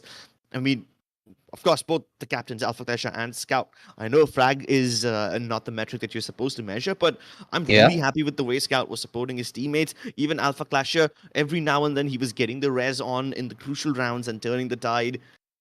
So I'm happy with the performance of literally everyone right here. Of course, a little more with Team Scout, given the way how they dominated the second half. And Team Alpha, they've been sent down into the lower bracket. Let's see what happens now on, because up next we have Team Mortal going up against Team Snax, and the loser of that particular game is gonna face Team Alpha in the lower bracket best of 3. What forward to from that matchup is Kappa playing up against his team. It's like half his roster on the other side, bro. Bro, right? There's like 3 global esports members in that team. How are you gonna deal with that? And hypothetically speaking, Cup out of the rest of the entire server in that context is the most experienced player that we have. So I'm looking forward to what Kappa has to offer. Because again, in a tournament like this where there's a decent bit of, how do I put this, randomness alluding in the air, experience is sometimes what paves the way, right? We've seen how it kind of failed SKOC to some extent on the attack. Let's see if Kappa can hold his own up against what looks to be young guns up against him. Oh yeah, the young guns and all those guns hail from his own boot camp. I can imagine what it's gonna be like when they all like sit next to each other and start playing, and then Kappa's like, screening mat kar." The word screening is like something that you haven't probably heard since the CS 1.6 old cafe days, but hey, this might bring back some memories. Dude, some of those old cafe, like I think I revisited one of those videos yesterday. I think a 2010 LAN, something along that lines. It was not even an FPS LAN, to put it in perspective, and you had people yelling across the room, team fights after team fights, leading to so many taunts. It was heartwarming. I'll say that much. It kind of got me the feel of how stuff was before, the dark days. I mean, hey, let's not get grim over here, OG. I don't want to talk about the dark days, but I know what it's like to compete at the highest level, and these players certainly every now and then they need a little break. They need tournaments like these to let loose, to blow off a little steam. You can't compete all your life. I mean, the game won't be simply True. fun if you keep doing that all the time. So you gotta let loose. That's precisely what this All-Star Showdown is all about. Let's see what these pro players can do to let themselves loose, and let's see how the captains, the content creators, can harness their skill. But before we jump into the next game, we're going to be taking a short break. We'll see you on the other side.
Download Loco now.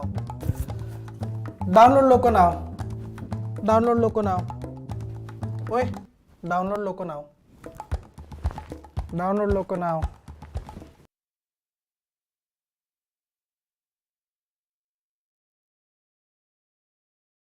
And welcome back, ladies and gentlemen, to the All-Star Showdown Valorant.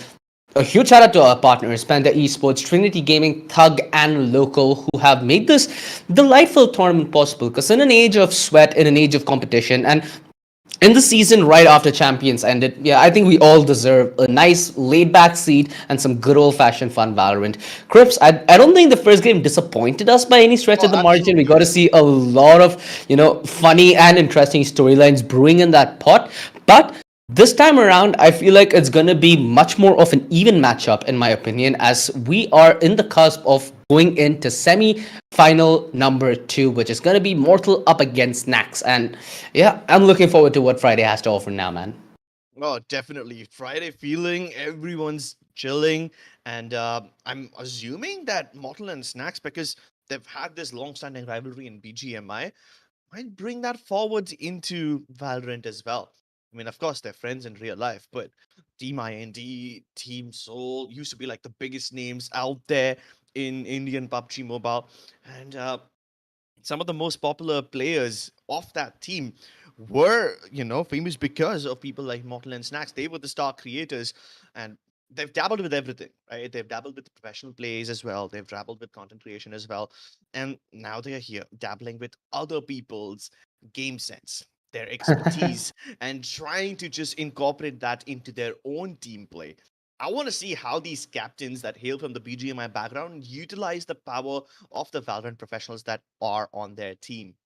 Yeah, and the kind of competition that we're talking in between these two professionals is something on a whole different level, right? For context, for those who aren't either professional esports athletes or haven't followed esports for that long, the respect lies in the grind that either has to go through to reach that stage. So the mutual respect's common within these athletes, and the only thing that they're looking for is a small edge to just say, you know what, both of us might be great, but I'm just a tad bit greater. Yeah, for sure. Just a tad bit better. You're right, and it's that small margin that really makes or breaks the difference. Because we've seen how many times these rounds boil down to 1v1s, 2v2s, and it's always those tiny margins that slip by. And if you look at the previous game and the scoreline, you might notice that Team Scout was dominant in the second half. They didn't relinquish a single round and everything, but you also got to consider that most of those rounds went really, really close. They went down to the wire. They went down to the wire, although once it did swap sides, it just never seemed to stop ringing in the bank for Team Scout as they bagged every single round in that second half, in the defensive half, mind you. So, first game done and dusted. Team Snax versus Team Mortal. The loser of this matchup, the loser of this best of one, goes down to that lower bracket and dukes it off against Team Alpha to then decide whether they get to continue their lower bracket run or are the first team that are not only shown the door, but bag themselves 50,000 INR in the process of doing so. Well, 50,000 INR sounds like a lot, but that's like the last place in the tournament, and you don't even have to work for it. Even if you lose both your games, you're going to walk home with that prize money anyway. So naturally, that's not desirable. Most of these players might not be, some of these players might not be professionals. Some of them might just be content creators, but they still have their own ego to consider. And I'm going to be honest, when push comes to shove, they will do anything it takes to win. For sure.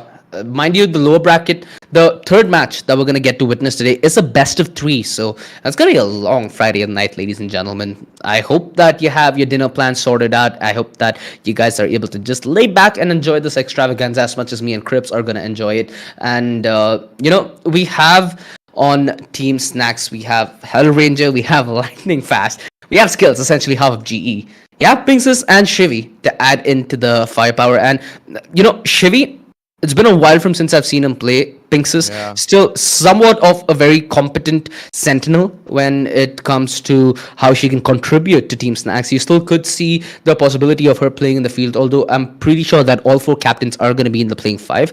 On the other side, on Team Mortal, you have Vibor, Kappa, Marzel, You have Zephy, who I'm personally eager to watch because there's been a lot of talk behind Zephy. I've got to hear a lot about this young individual, but I've seen very little of what he has to offer. But the little that I did get to witness got my socks blown off the terrace. So I'm seeing one man on Team Mortal, and that's the young blood that we get to see right here.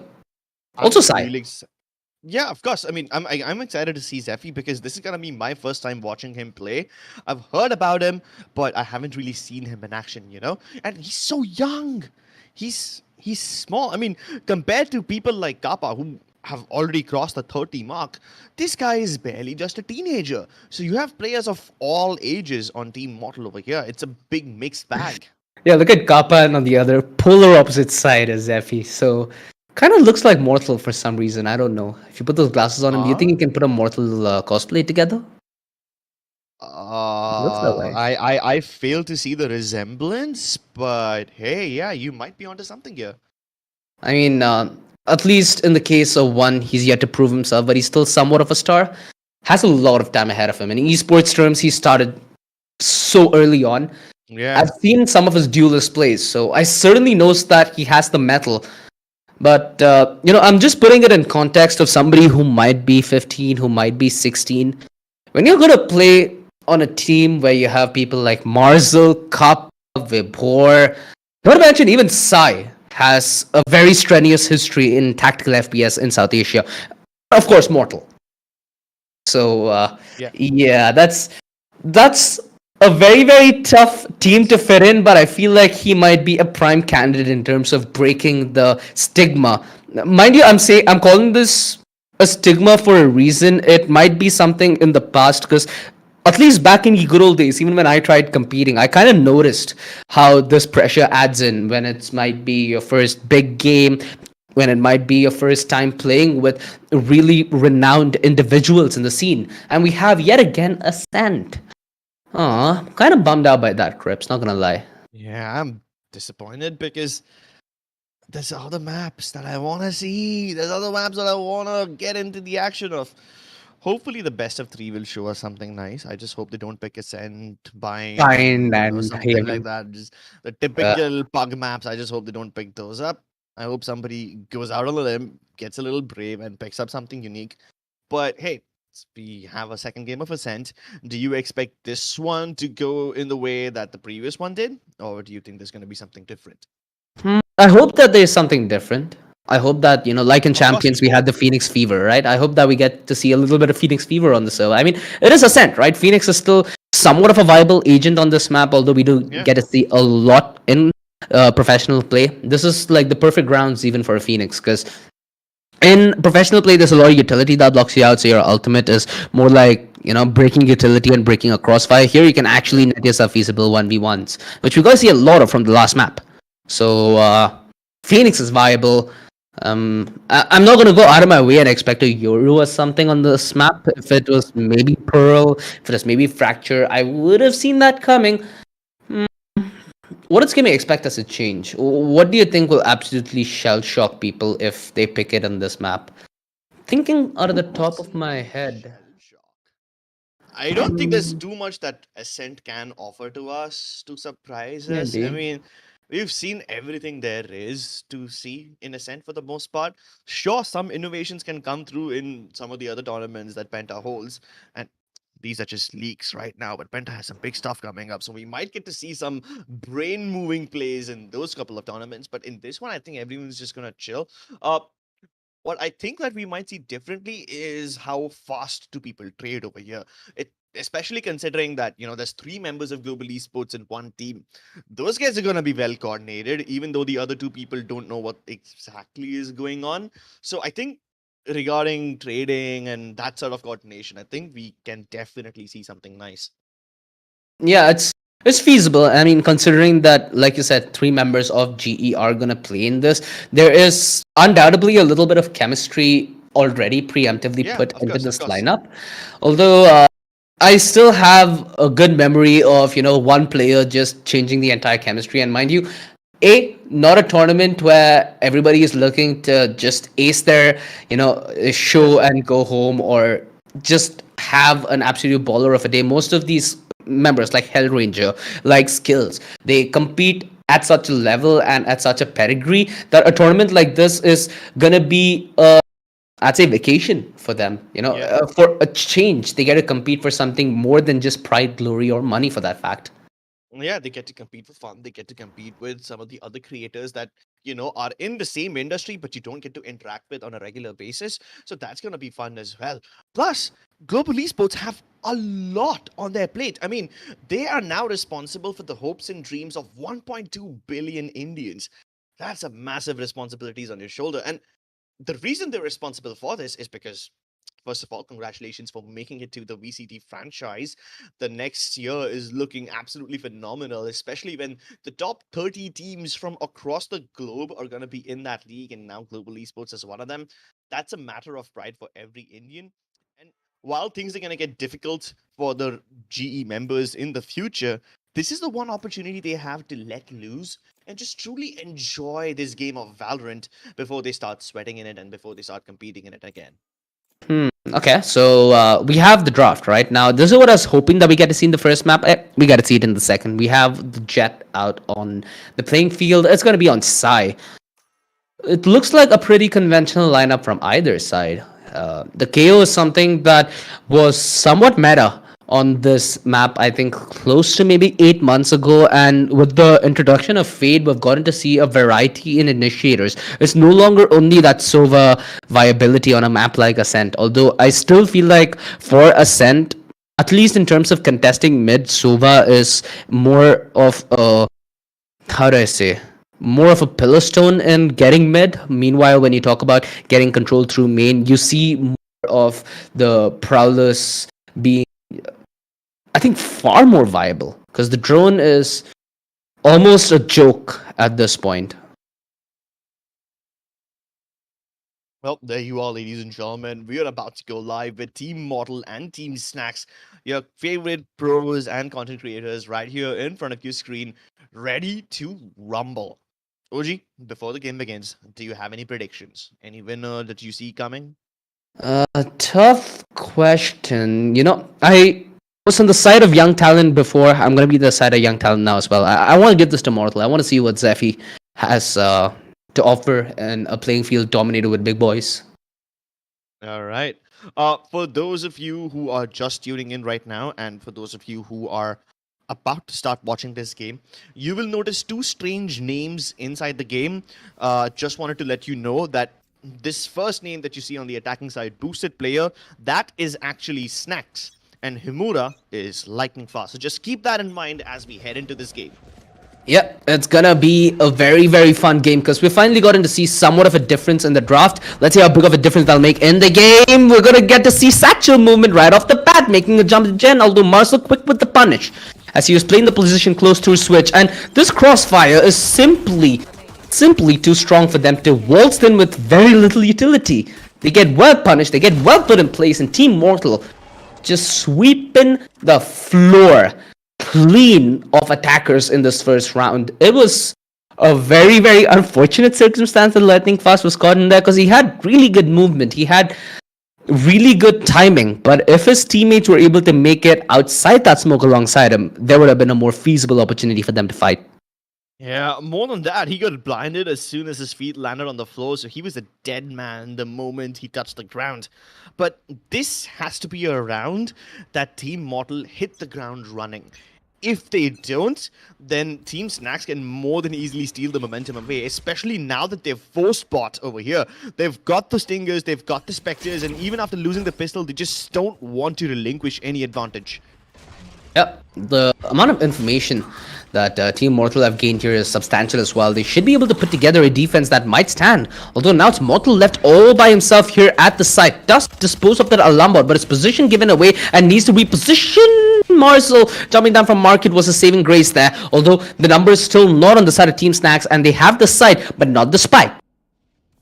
Oh, but hey, how can you even recover the spike in a situation like this?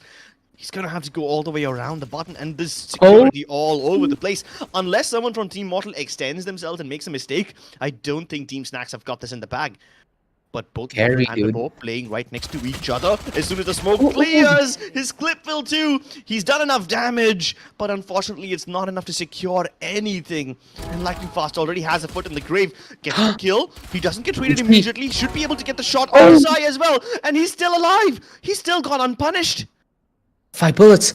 And Vibor is making a silent play, peeking from the stairway, and he finds himself to heaven. That was a good attempt there by Team Mortal as they try to regain composure, although they had the weaponry there. They had the weaponry to put a halt to what seemed to be an undoable situation. Look at this flick that he hits on the top left. Bam. And again, Sai was such low HP that a bullet would have trickled him to his grave. So a boatload of damage is what they've managed to accomplish on the back of a round where they invested. And again, that's the prime reason why I hate the Stinger. It betrays you. It betrays you like no other. Yeah, he got the dink as well, not the frag. And even after the buff, the Stinger doesn't seem to do all that much. But hey, this weapon is indeed promising. You connect, you're definitely going to get that shot. Mortal trying to push way beyond his comfort zone. Almost got away with it. 2 HP, but wait. What he drops, Marcel picks up in the slap. How the hell is he alive? Bruh, this is the lunacy that we're gonna witness. Marcel's still alive, still kicking, and he is enough to finish the job off. It was a questionable run from either side, to say the least. Although it still goes clinical the way a Team Mortal 3-0. Marcel, I think he might have just cuffed at the moment, but he's has his game face back on. Let's. Oh, utility out in the hand at the worst timing. We all have those. Yeah, the timing is something that we didn't get to see a lot in the first game. We didn't get to see such unfortunate moments, but it's just been like 2 rounds of here, and we've already seen 2 instances of it. This game is gonna be one of those games, OG. One of those games. Ooh. Okay, for a second I thought that Vibor had that off-angle from shot, then I looked at the minimap a little closer. Never mind. A passive play from either, from the defense, at least at this moment, as Marcel's bound to be the first line of contact. Look up! That's a bold swing! That's a bold swing that he committed to, and he has a boatload of killjoy utility to fall back upon, so the punish is not going to be instantaneous. Marcel making this an excruciating experience for Lightning Fast, as it's just utility that does the talking in that gunfight. Out of thin air, these players from Team Mortal are able to force these fights, which in paper they shouldn't win. But I guess logic is something that we need to avoid for the next half an hour. Yeah, it went right out of the window. Just like the skulls of the members of Team Snax, this was a surprisingly clean round. An easy frag onto mid. Marcel's been playing and varying his space on mid every now and then. Last time he pushed up all the way towards short, reached towards the bottom of mid as well, and then continued fighting on B-Link. This time he holds it all the way back to its defender spawn like an anchor. And Marcel's already on double digits. It's been like, what, 3 rounds and he's already on 10 frags? That's been ridiculous. Yeah, Saxon movement yet again, although half his HP biting the dust, and he has the close range fight with the Spectre. Cool, but without HP, yeah, that's a done deal.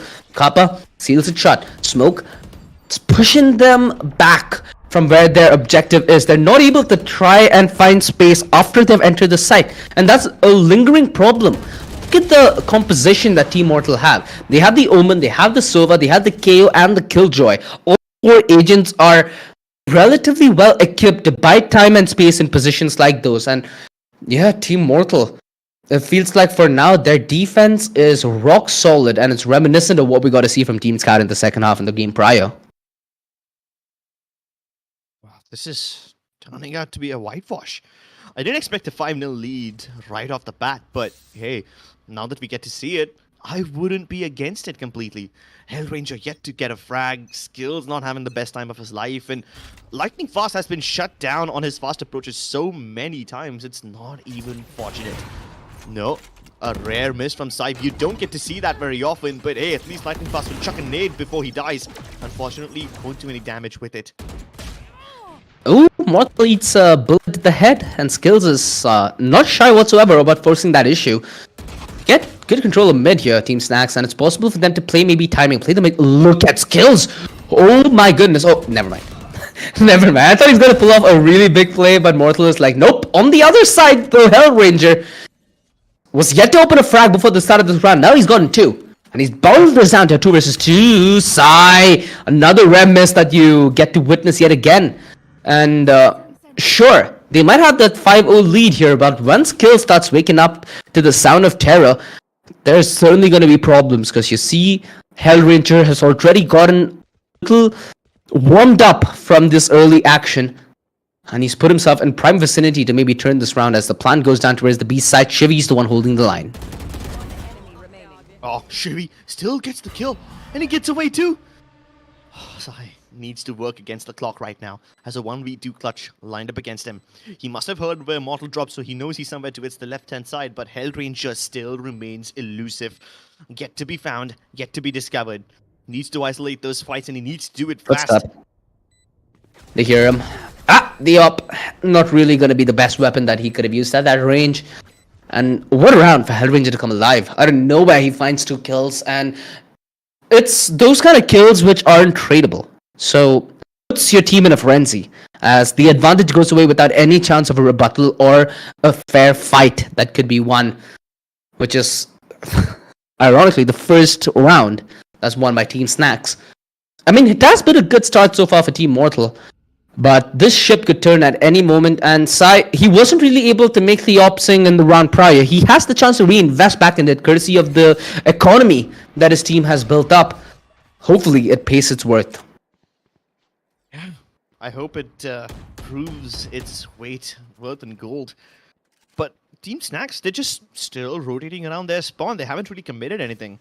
After making some noise towards the A side, they're hoping that it should be enough to sell the fake, and you know what? To some extent, it is working. You know, most of the members of Team Mortal are positioned towards mid, and now that the lockdown's been committed towards the B side, they won't get an opportunity to move in here either. But Sai tanks the fragment damage, gets a kill onto Hell Ranger. Unfortunately, he was on the null command, so he gets right back up on his feet, and the risk that Sai took did not pay off any dividends.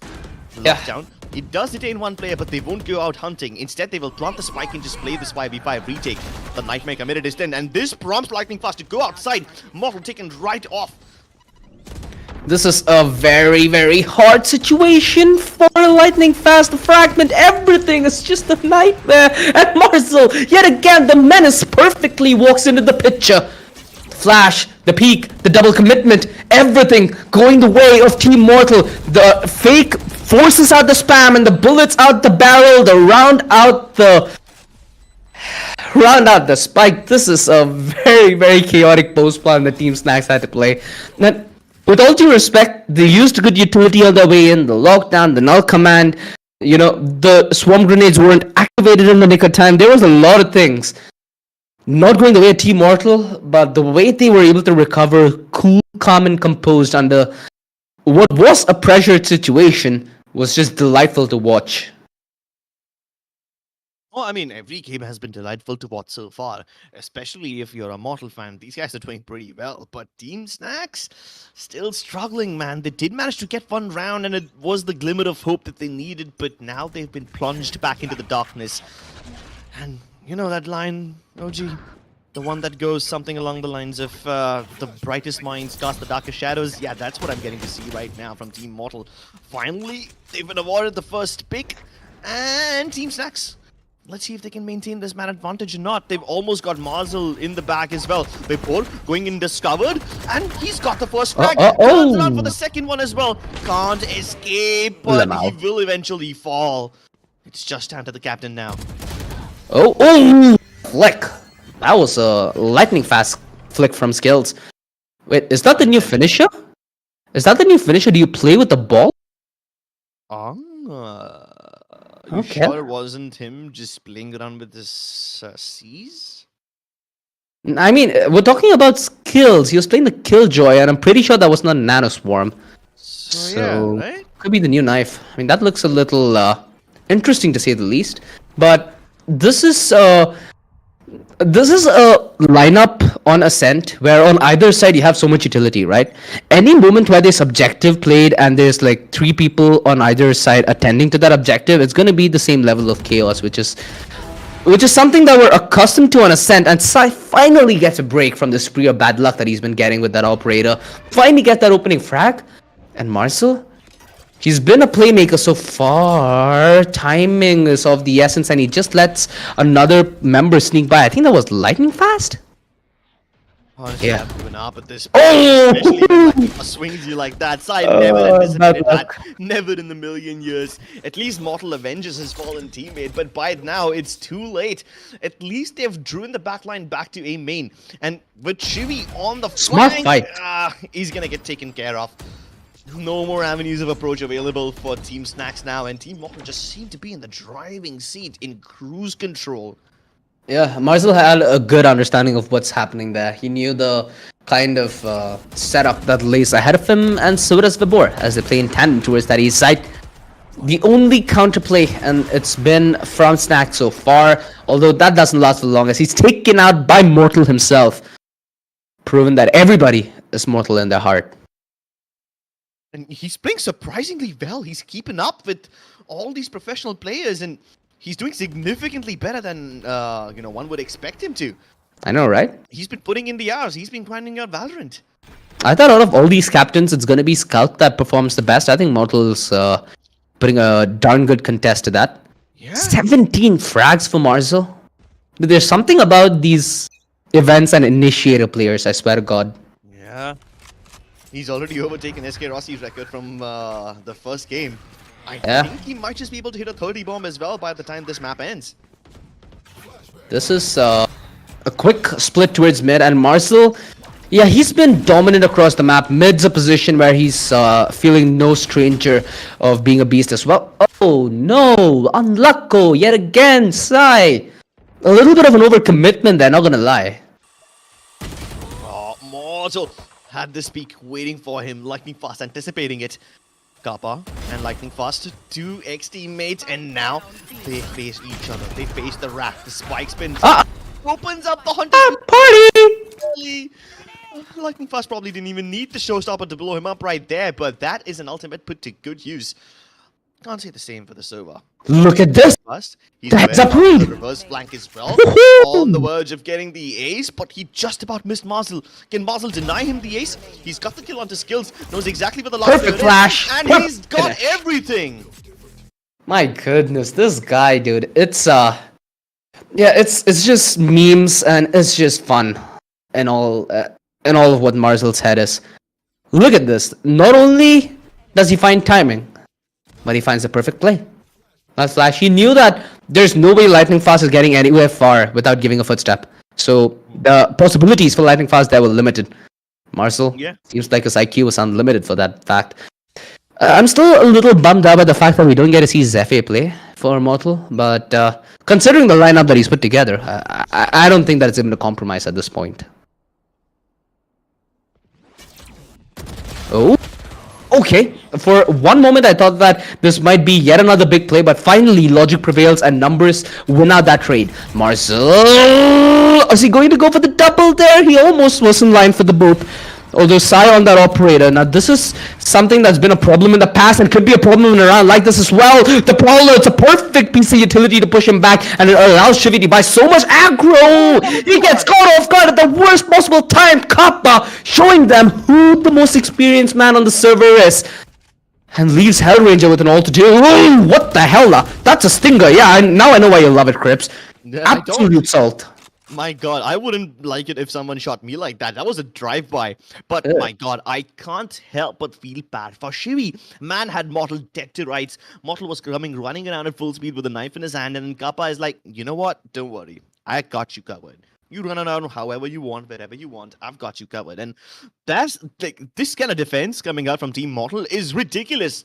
We thought that the previous game was amazing from Team Scout, given the way they were putting up their defense, but this just seems to be so much better. This is something else, my friend. At this point, I don't know what to expect. Odin's on the other side. Yeah, Sai is like, you know what? I've given up. I'm just gonna Odin them. This is okay. Never mind. Never mind. I was gonna say this is a nice off angle to make that gun work. Skills is like, nah, bro, just shut up. He has that lockdown as well, dude. He has that lockdown as well. This is a done round. They don't even need to use it for that fact. The only thing that could actually make a difference would have been that flank. But hey, Vibhor, he's gone unaccounted for. He's gonna rejoin his teammates towards Mortal's market. lockdown? Mortal? Hey, hold on now. At this point, they've got them pushed all the way back towards Boathouse. It's There is destroyed. no choice for Team Snax but to just hold on to the back of the site. But before they can even have a chance to fight for their lives, they break the lockdown and now the site belongs to them. Simple. Yeah, I think there was either a fragment or a nade or whatsoever. Although he has himself a good angle to maybe find more. Not gonna be the case though. And for the first time, Team Mortal looking vulnerable.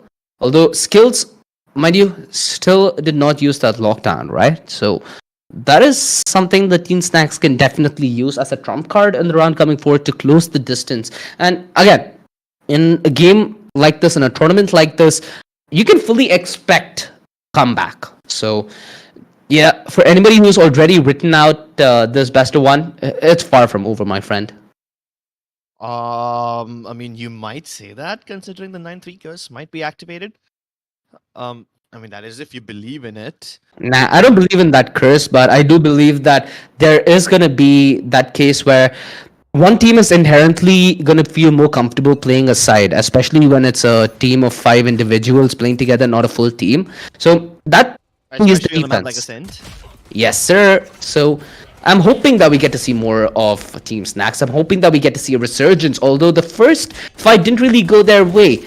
The KO on Snax, tagged relatively low, that being Hellranger if I'm not mistaken. Now the rotation committed, 3 members now towards this A side, and I like this adjustment. They have 2 players towards the market, so in case there's a mid-round rotation from Team Mortal, it can be well punished and there could be time and numbers that's bought for the retake.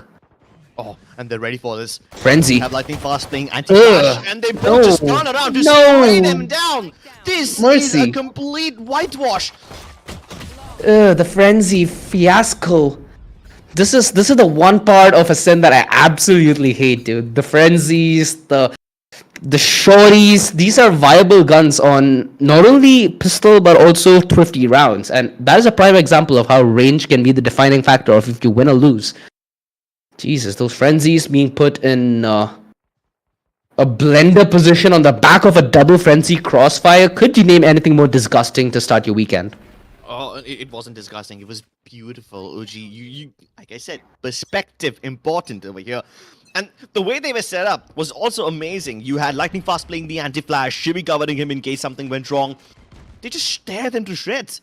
It's almost like Team Snax was, I'm sorry. It's almost like Team Mortal was walking into a meat grinder over there. Once again, they start off slow. Mid control being denied by that dark cover.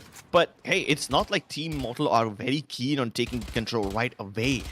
What their positioning on the minimap indicates to me is that they are more than willing to play split and play for picks rather than committing to one place very early on. You've got 3 members just poking and prodding on mid. Meanwhile, the extremities are being explored by the Chet and the KO respectively. Yeah, there's a lot of utility that's being used to fight for control, although so far it needs to be a clinical... Never mind. I was gonna say it needs to be a clinical round from Snax because they have the weaponry, but again, proven wrong even before I spoke it. Man disadvantage, and that forces Lightning Fast to make a quick play, which is easily punished by Marcel, who's quite the guillotine today. Shivy, we've seen this frenzy be utter destruction before. Yeah, Not the case whatsoever. This is a heartbreak of a round to lose for Team Snax, because you'd assume with a victory on the pistol in such a fashion, this is a round that they look to bag in easy fashion, look to maybe play the bonus and make their way back. Yeah, the road back now is going to be a couple more times harder. Bumpy, a couple more times harder, and the only thing that's common between this and something that we've seen before is how the team that loses the pistol decided to force buy. We saw this in the previous game as well. We continue to see it now, and it's almost like these teams just do not want to wait to finish off the map. They want to get it done and dusted as soon as possible. Hellranger had a chance, but Mortal just stronger over here. The frenzy puts him to sleep, and they cruise forward. Team Mortal reaching double digits, and more than double digits, their opponent's economy is in the dumpster. So I think this is like the start of the end for them. Hellranger is looking far more relaxed, and again, this is Hellranger, right? We've seen him pull off comebacks in a VCT match, VCC, VCT matches, whatever they are. The only difference being is here he's not playing against known quantities, so The possibility of him even concocting a counterplay is kind of hard. So I have to give it to that man. He's trying his very best. This is a round where they have only sheriffs. Well, we've seen Team Mortal pull off rounds with sheriffs. Let's see if Fate intervenes on the other side as well. Kappa, not the most clinical of fights, although he's flashed to oblivion. Yeah, you can see that in his crosshair. Vibor, alongside Marzo and Mortal, are trying to commit to that recovery mission at mid, which so far is going relatively well. It's all left on a Shivy who's just walking on a nanoswarm without him knowing it. A quick round. Team Mortal making quick work of the inferior weaponry and are very, very close to closing out this game and sending another team to that lower bracket. So today's evening best of 3, it's gonna be looking hella spicy because we're gonna have SK Rossi taking on potentially 3 of his teammates. I'm sure that there must be some communication like that, after the game, saying, hey, you guys were all together, Hellranger, Skill, Lightning Fast. I mean, one would expect that when you have 3 members of the same team, they would be able to coordinate well enough. But hey, they just seem to be so relaxed. You're just playing for fun. And Kappa over them would then be telling them, hey, listen, man, it's a shame that you can't put yourselves together. You can't win, even though that you have, the Trinity. luxury of having to not work ahead and not have to go for the coordination again. Just everything set. It's that comfort level that you have with each other, and you still are not able to win. I'm sure Kappa will be roasting his teammates later on. I like this ambition that Vibor has towards mid. He even pushed that smoke, mind you. The position from Shivy is gonna be valuable. Are they gonna clear it? I don't think they have. No! This could be a big play! And Shivy! He could have got himself the triple. Vibor recovers in the nick of time. Mind you, the Vibor was the first person to exit that door. So the fact that he didn't check it, yeah, it gives Team Snax a fighting chance. 2 versus 2. Vibor dodges that knife as well, playing that main position. He can be the pivot to Marcel as he watches that rotation. This thins down the numbers. Vibor, mind you, has his ultimate as... Okay, that is not gonna work, my friend. That is just some flex ninja plays that he tried to attempt. Although showstopper party time. Are we gonna see it? It's been a successful 3 times so far, and he continues that trend as he stopped that hold to perfection. Team Snax on the last possible thread get one round that denies map and match point. But it's only denied, only delayed. They still can't stop the inevitable. That was a sad omen play, not gonna lie. I mean, if he was just a little further away, he could have made it to the other side. Of course, he would have been audible. Probably still could have got shot down, but, then it gives you like an extra second to recuperate, get your gun back out, and get the animation cancelled. Are we seeing skills run a judge? Okay. Well, I mean, honestly, I wouldn't be completely against it. Several members of Team Mortal, they would smoke and come towards market, so the judge is perfect for that, but he leaps right through, only to walk into Kappa's unstoppable hail of bullets. Shivy good for 1, but that's all she wrote for him. And now poor Hellranger left to do all the heavy lifting by himself. A duel is being forced on mid, which of course boosted player will lose, but now it leaves the captain of Global Esports in a 1v3 up against some of his former teammates, up against some of his former enemies. He deals with Vibor at the start, avoids the damage from the nanoswarm, but how much longer can he keep himself alive? The clock is ticking against him and he's losing time. Precious seconds that could alter the course of this game. Nice fragment. Keep Team Snax in this tournament for a little longer, but it seems like all the odds are stacked against him. Nice try. And now the 8 bullets too. Mortal wins the duel against Hellranger. And man, like I said, these guys, they are actually succumbing to Mortal. He's winning duels against some of the finest players in the country. Man.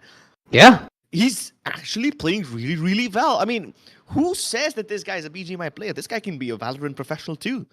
Yeah, mind you, he might have represented us in BGMI, but that's also Hellranger, right? So it kind of took like what would be an ideal counterpart, a spokesman of Indian Valorant to say that in a concise way. Although still, this buy from Team Snax, it has the judge, it has the stinger. This is a round which could be a very uncertain one. Skills almost good for the double there, but Vibor in with the shutdown. Chevy, he's trying to play on the back of that recon, maybe draw the aggro a little bit, but he knows that it's not a fight that's going to be in his favor, so he backs off. Understandably so. Look at the rotation now. Kappa is trying to make a play through market, and he's not going to be denied, he's not going to be hurt, and the kills are just...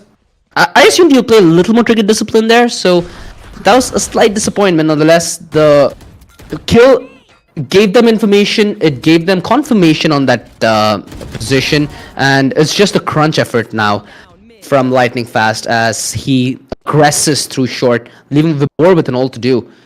How did he make it all the way to the backlines? Did he come in through heaven and main? Yeah. He walked all the way in, nobody to guard. Especially now that the spike was dropped, everyone was just focusing on mid so Nice much try. that Vibor got an opportunity to backstab, but never an opportunity to finish the clutch. Not the opportunity to finish the game just yet. Team Snax are still in this. They're alive, they're kicking, and they've got some life left in them. Will it fade away? Fade away. Yeah, I see the pun there. This... I know you do. I just hope the others get it. Yeah. Well, one thing that I really like about Fade is it's brought in such a variety into that initiator market, right? I hope with the new Indian agent being a controller, it brings in a lot of variety into that controller market as well. I feel like the controller market is one of the most stale ones so far. Yeah, I mean, for the longest time, people never appreciated the Viper. Only now people are starting to give it love, and that too in certain maps. But hey, speaking of love, here comes some tough one. We have Lightning Fast struggling to escape from that event horizon. And while he's done so successfully, he's at least gotten the information that almost every member of Team Mortal is present and accounted for outside of B main. Now, one would expect them to fall back and go towards A, which is exactly what Team Snax is anticipating. You've got two members stationed on the A side, but that isn't happening just yet. Yeah. You remember the video where Sage plays with that slow orb and it makes it look cool? This kind of reminds me of it. That animation was cool. You know, the one he transfers in between his one hand and the other. I mean, I've never been a sucker for skins, so I don't really care about this stuff all that much. The cosmetics don't bother me, but hey, it certainly does look cool, and it looks even cooler when Lightning Fast is able to get 2 kills from beyond vision range. That was grotesque. That transfer through the smoke. Who needs vision? Yeah, who needs vision? You've got game sense, you've got the firepower of a bloody submarine, and you're just submerging everyone into the water, drowning them in their own thoughts, their own beliefs, belief that they can finish the game right here and now. See that once more. Oh, he just walked in, dude. Yeah, man, I feel so bad for Kappa there. Yeah, I mean, you mentioned submarine, right? He's also got the multi-load. He's also got the showstopper. So, yeah, his nuclear arsenal's rich with gunpowder. Although his bag of rounds seems fairly scarce. Another round going the other way and they are out of the game. Team Snax holding on to their last hope to win this best of one to hopefully retain that upper bracket run. Otherwise, they will be playing in the best of 3 that is to come right after this best of 1. And yeah, we'll have one team eliminated from the tournament tonight. Marzel tried to go for somewhat of a Pagani swing, but gets firmly denied by that close hold. And the man disadvantage forces this awkward engagement from Vibor. Sure, he can't play more aggressively, but it's not like he can go back and help his teammates now, can he? He needs to hold that and anticipate rotation. Maybe find timing and a little bit of luck. It's all about patience now for Vibor. He's going to have to play the long game over here. And while they wait for Vibor to make a move, I just hope the Team Mortal don't run out of their own timer. They still need to start coming towards B main. They still need to get out of this avenue. And there's so much in the way. Not just the dark cover, but also all the Killjoy utility and the Killjoy herself in form of skills. I think they might have spotted the gun barrel there. They should have. They should have. And the one play that they were counting on, that knifing on, it doesn't work out. Vibor's been taken care of, and Skills just dispatches everyone else. Never mind. I kind of cursed them there, my bad. Although the game is still going interesting, right? 12 to 8. So with Skills still having that lockdown, I find more the reason to then believe in the comeback. They've slowly pieced it together, and now they're just 4 rounds away, Crips, which, considering the kind of games that we've gotten to witness, it's not a stretch that they can accomplish this. Yeah, I mean, it seems so much more doable now than it was before. maybe the 9-3 curse did come true in the end, but we'll talk about that when they secure the game for good. Yeah. Or in this case, rather, secure the overtime. Wait. Okay. I thought Sai Yeah, gonna get even I thought suppressed he's there gonna as get well. detected. But that's if I'm not wrong, that was from Marcel all the way from bottom mid to clear out a short. So I think my eyes kind of betrayed me. Oh no! This could be the opening. Although Sai, there should be spam anticipated. The utility pushes them back. I was so scared for him because we saw so many spams through the smoke, and man was just lining up for a bullet. Still being patient, still being a little menace, a thorn in their side. Never mind. The Lombard does They detect him, and he can get away, but nobody pursues him. Nobody snapping at his heels.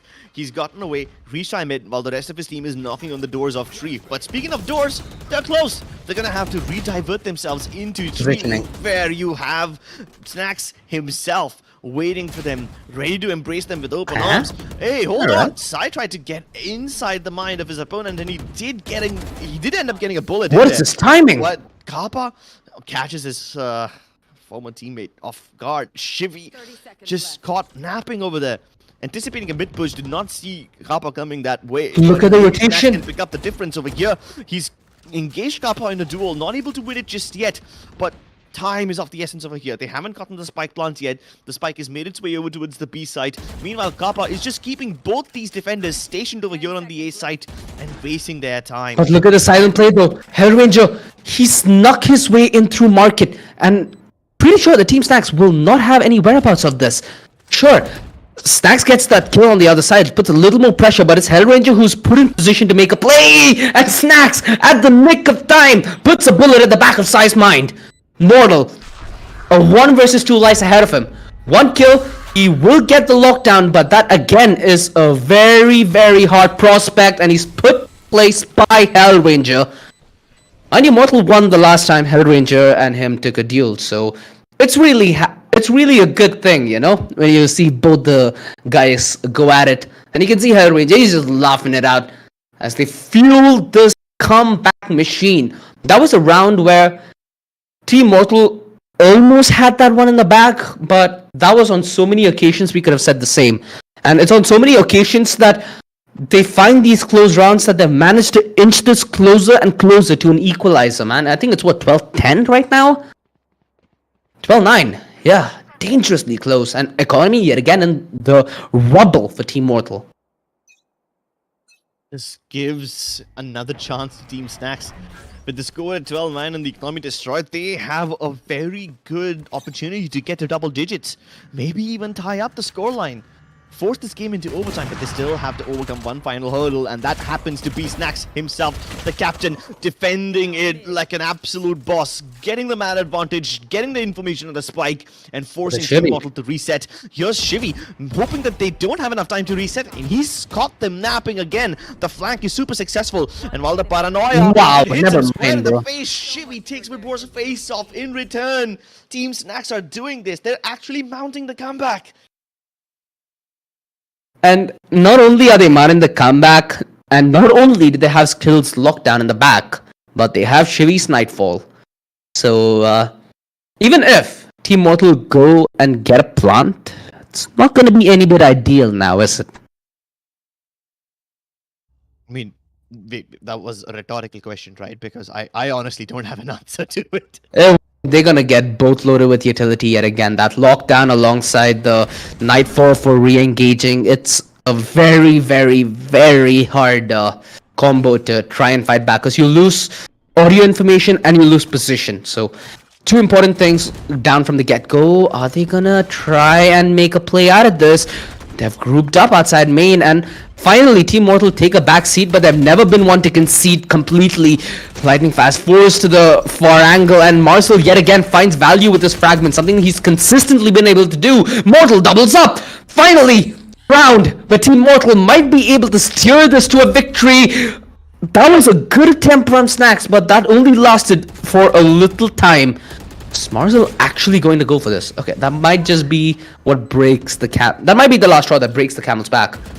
Oh no, unless Kappa can mend it again. He's managed to isolate these angles and skills while he was too busy looking at Kappa. Mortal takes him down, Hellranger trapped, and they all converge upon him at the same time. They could have It's used the done. reverse lockdown. That was sad. Hey, but at least they've got the win. Team Mortal, he secured the dub. He's moving ahead in the Penta Esports Valorant All-Star Showdowns. And he's moving ahead into the upper bracket. And what's more is that he didn't rely on his teammates to carry him. He was lifting the weight himself. Yeah. Mortal played much better than the two captains in the match before this one. This was a very, very good game for Mortal, like you said. Even a person like Sai was relying on the plays that Mortal could do to bring his team back in the game. So I'm absolutely excited with the way this upper bracket now is going to shape up, right? Both teams in the upper bracket, both Team Scout and Team Mortal, are looking to be well and truly in form. Marzel, I think, also did break the threshold set by who was it? It was Coley in the game prior. Yeah, Coley was the MVP. 26 kills is what Coley got, if I'm not mistaken. So we're gonna get to see new records, and I'm pretty sure that this is not gonna be the last one. I really hope that Team Mortal can continue performing like this going ahead as well, because this was certainly a nail-biting match to watch. I almost believed in the comeback for a second. They had me on the edge of my seat. I was fully believing that Team Snax will be able to give us the first overtime of the tournament on the first day itself, but alas, some things are yet to come our way. Of course, entertainment is not one of the things that we did not get. It's amazing how well Team Snax was able to mount the comeback. They were too close, but they didn't get the cigar.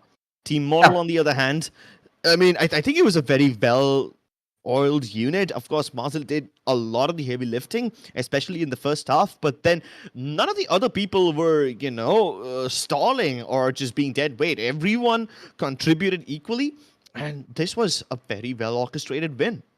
Yeah, you talk about not getting to see some part of the action. When we do get to see Team Mortal's team tomorrow, duke it off against Team Scout, I hope that at least for that game there to incorporate Zephy, perfect timing for a young star maybe to show his worth in gold. Because in a tournament like this, sure, the only pressure is you're playing with big names, but there's no big repercussion, right? And when you're going to play against a player that you might not know as well, because let's face it, player like Marcel, a player like Kappa, pretty sure they know Hell Ranger, Lightning Fast, and skills like their, brethren.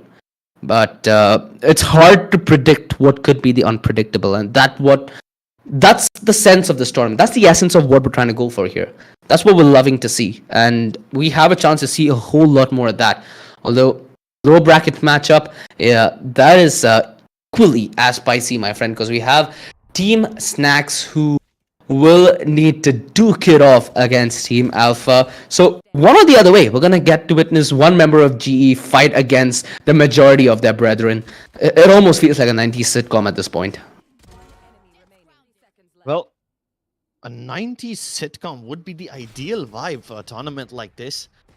It's funny, it's got everything fresh, a few unpredictable things happen every now and then, some plot twists obviously will be blessed. But at the end of the day, it's Team Mortal that takes the dub, that takes the cake. Of course, it was a little sweaty towards the end, it was a little labored. They could have finished it off a long time ago, but I admire the way Team Snax held onto their ground. Moments like those are fun because you see those Ferrari peaks and you're like, you know what? It's only because I didn't aim labs as much that it didn't happen. Yeah, those are the kind of swings that I think we're gonna get to see a whole lot more of. I thought we'll see stuff like that from Scout, stuff like that from Mortal, but I think Mortal has been more of a fundamental aimer than I expected. A lot of the gunfights he won were straight up one-on-one duels, and he took them fairly well. So it puts him in contention to being one of the captains who is more of an active element in their team for this tournament. Oh, you gotta talk about active elements, and the one thing that comes to my mind is how proactive Lightning Fast was. He was the one aggressing for Team Snax every now and then, taking the initiative to make plays, to go out there and make map control happen for this team. Of course, it came with varied set of results. Sometimes he was successful, sometimes he was not. That is life, that is Valorant in general, and again, these kind of stinger plays. Ugh. How do you even practice for something like that? That feels like next level recoil control to me. Nonetheless, this could have been a completely different story if Team Snax could have maybe had a little more good fortune in that first half. Because in the first half, you not only had Marzel who was making big plays, but you had the team going alongside it, right? Sure, Sai wasn't in a position where he made monstrous plays whatsoever in this game, but the kind of synergy that his team was able to show nullified it, made it even. So if we get a chance to have maybe that upper bracket rematch, I would like to see maybe Team Mortal and Team Snax duke it out. This could have been so much of a juicy story if it went to overtime, right? And it almost was on the verge of it. It was in the verge of it. They almost had it. Team Snax just refusing to bow down. They were kicking every single opportunity they got. And it's everyone who stepped up. You know, sometimes it's Shivy who goes undetected. Sometimes it's Snax, the captain himself, getting a crucial kill which stalls the rotation and buys enough time for the rest of the forces to move in. It wasn't like a one-man affair. There were several occasions where even Hellranger himself, while he was not having the best game of his life, did so much with just utility that it helped Lightning Fast get all those kills. And hey, everyone lifted their own weight. And like I said, when you're down 12-5, it can be really difficult to get that morale up and going. But I never saw a single frown. I never saw any hint of stress on their faces. All we saw were happy smiles and cheerful faces. And hey, I guess that's what wins you the games, to have that positive mental attitude. PMA is very important. And, throughout that comeback, like you said, not a negative phase whatsoever, right? It shows that all these players are in a very, very good, how do I say this, mindset to approach a tournament like this. You can't let stuff mold. You can't let stuff tilt. There's gonna be salt. There's gonna be action. There's gonna be maybe a knife. I'm still waiting and counting how much it'll take before we get the first knife of this tournament. Do you think that we'll get it maybe in the best of three? I'm hoping so. Well, in the best of three, we'll definitely get to see something other than Ascent. I'm really looking forward to that one. But Oh, hey, yeah. when Ascent can give us such close and competitive games, then hey, I don't think I have any reason to complain. Oh, I do. You don't get to see anything else in this map Yeah. except for, vanilla drafts. So Yeah. maybe something like a Fracture. Yeah, Fracture has a tendency where you can employ different philosophies in the draft, but still approach the game in a similar way where it's very reliant on early engagements and map control. Lightning Fast, all right, 27 kills. Now, I thought that it might be Marzel, but never mind. It's all looking global esports on the, MVP standing today. Well, it isn't really a surprise that he's the MVP. Man's been lifting so much weight for his team. He's the one who kept Team Snax alive for this long. Yeah. And while he wasn't able to win, he certainly was able to kick ass and take names. I think he did not miss a single showstopper. No, I think he missed one on Sai. That's all. And that's because Sai was a jet. So, yeah, he naturally missed those. Lightning faster. So precise. I kind of want to see him again. I know I'm not supposed to say this. It sounds a little selfish, but I'm glad I get to see him in a best of three because, hey, that means we get to see him on the screen for longer. And every time he pumps out those aggressive plays, I get a little excited. I'm sure that everyone else gets too. So, ladies and gentlemen, here's what's going to happen next. Team Snax will be facing the loser of the first game in a best of three very, very soon. So you better not go anywhere. Go ahead and restock up on your popcorn and everything because these guys are not done. Yeah, these guys are not done by any means whatsoever. And that's why I was a little surprised. I was seeing Marzel just play unbelievably good from the start, right? So I, by default, assume that Marzel might be the MVP of this game. Nah, not the case. Yeah. Lightning fast. Marzel had an amazing start. I think he might have broken some records over there, getting like 17 kills, but it was like 7-3 or 7-4, something like that.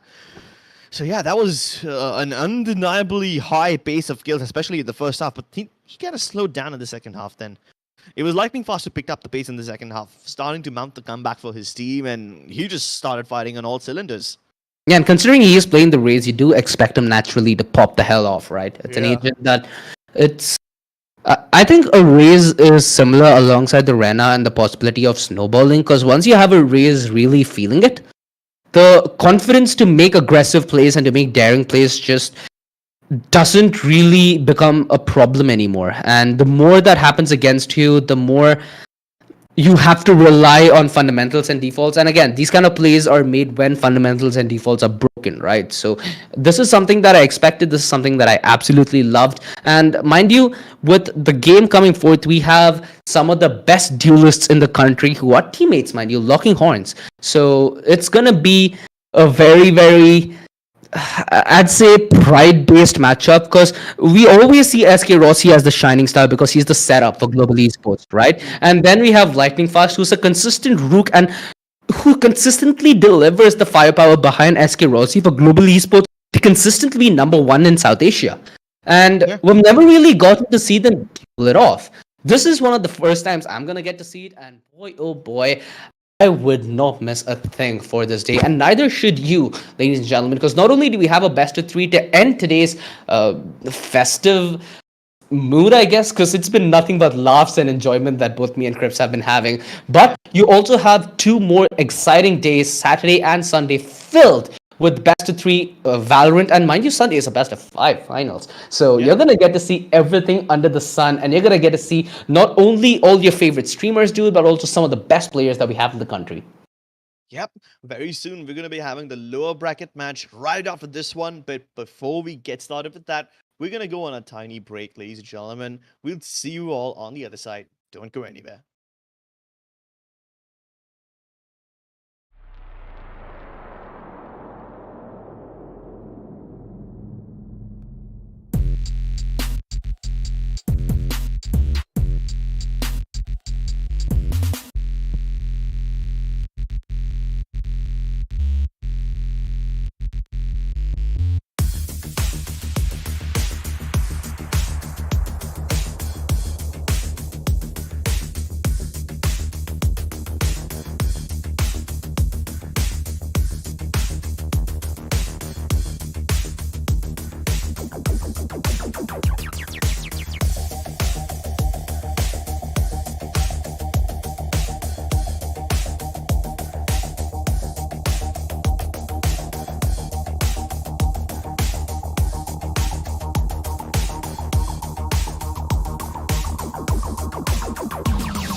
Download Loco now. Download Loco now. Download Loco now. Oi, download Loco now. Download Loco now.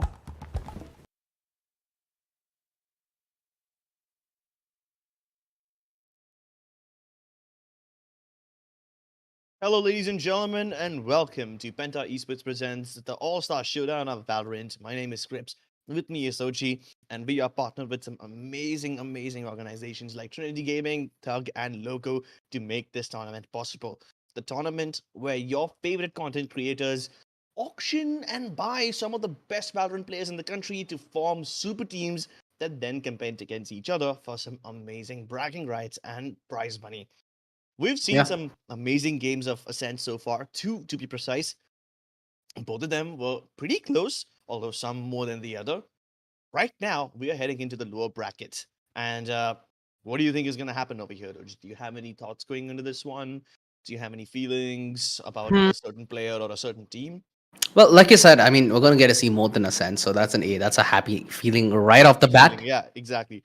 Uh, B, let's see. So right now, what we have Team Snax taking on Team Alpha. So, in my opinion, out of all the four teams, Team Snax was the quote unquote super team, and it's kind of weird to see them in this lower bracket, right? Considering they have half the roster of GE, you think they'd at least make it to the upper bracket following that first round. Not the case. Now they stand a chance of being eliminated from the entire tournament whatsoever. And up against them is none other than Ganesh, none other than SK Rossi on the other side, who has his team fairly well rounded. You know, we got to see a decent bit of prowess from Team Alpha, although I feel like Alpha Clasher on that stage was a little unlucky.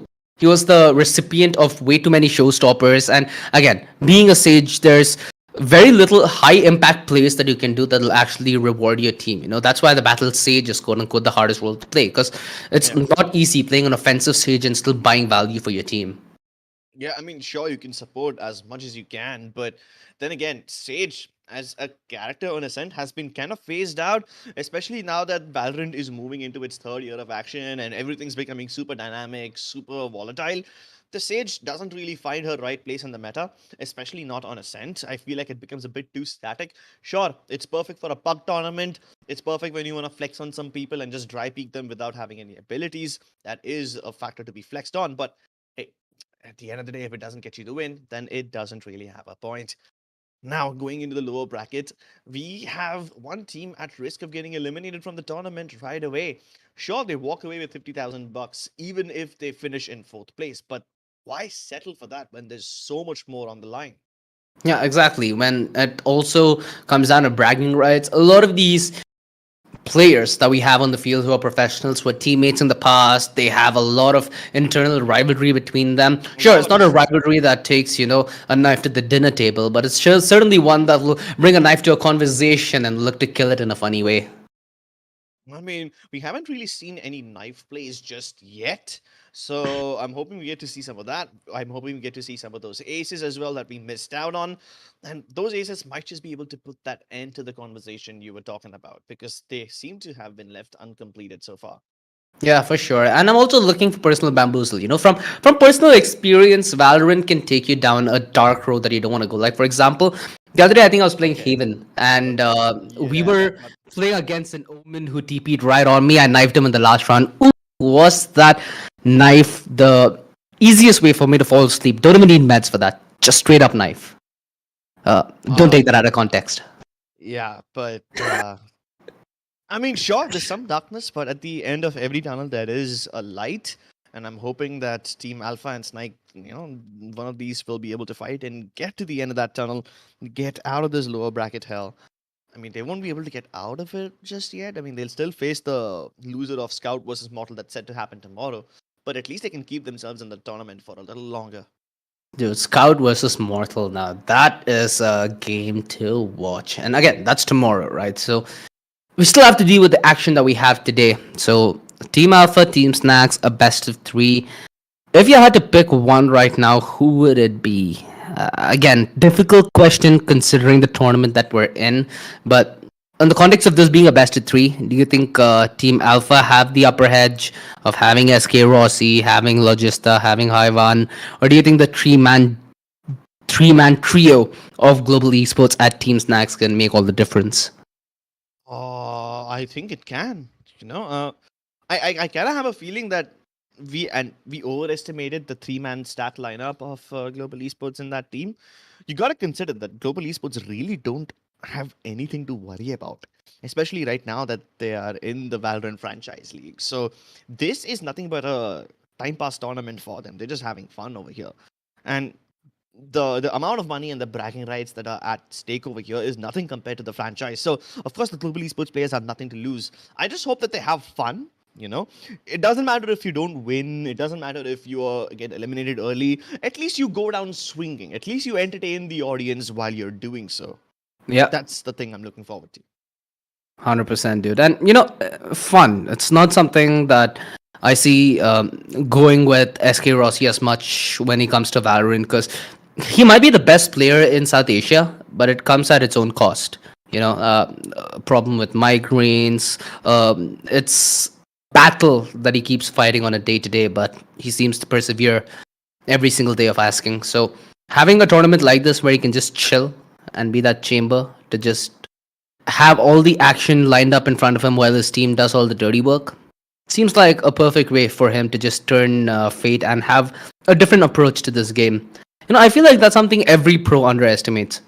I feel like back in the day, it was more of a thing where the pros used to also be involved in so many of these community modes in games that existed prior. But at least these days, it seems like so many of them only have either competition or pugs in their mind, which does tend to become a little mundane once you do it for long enough. And we are gonna get the standard vanilla best of three pick grips. This is no breeze, no pearl, no fracture, no icebox. So Why yeah. are people so afraid to experiment? Okay, I mean, if any of the streamers are watching this, please pick up either Pearl or Fracture, something unique. You know, you've played Ascent and Bind and Haven like millions of times right now.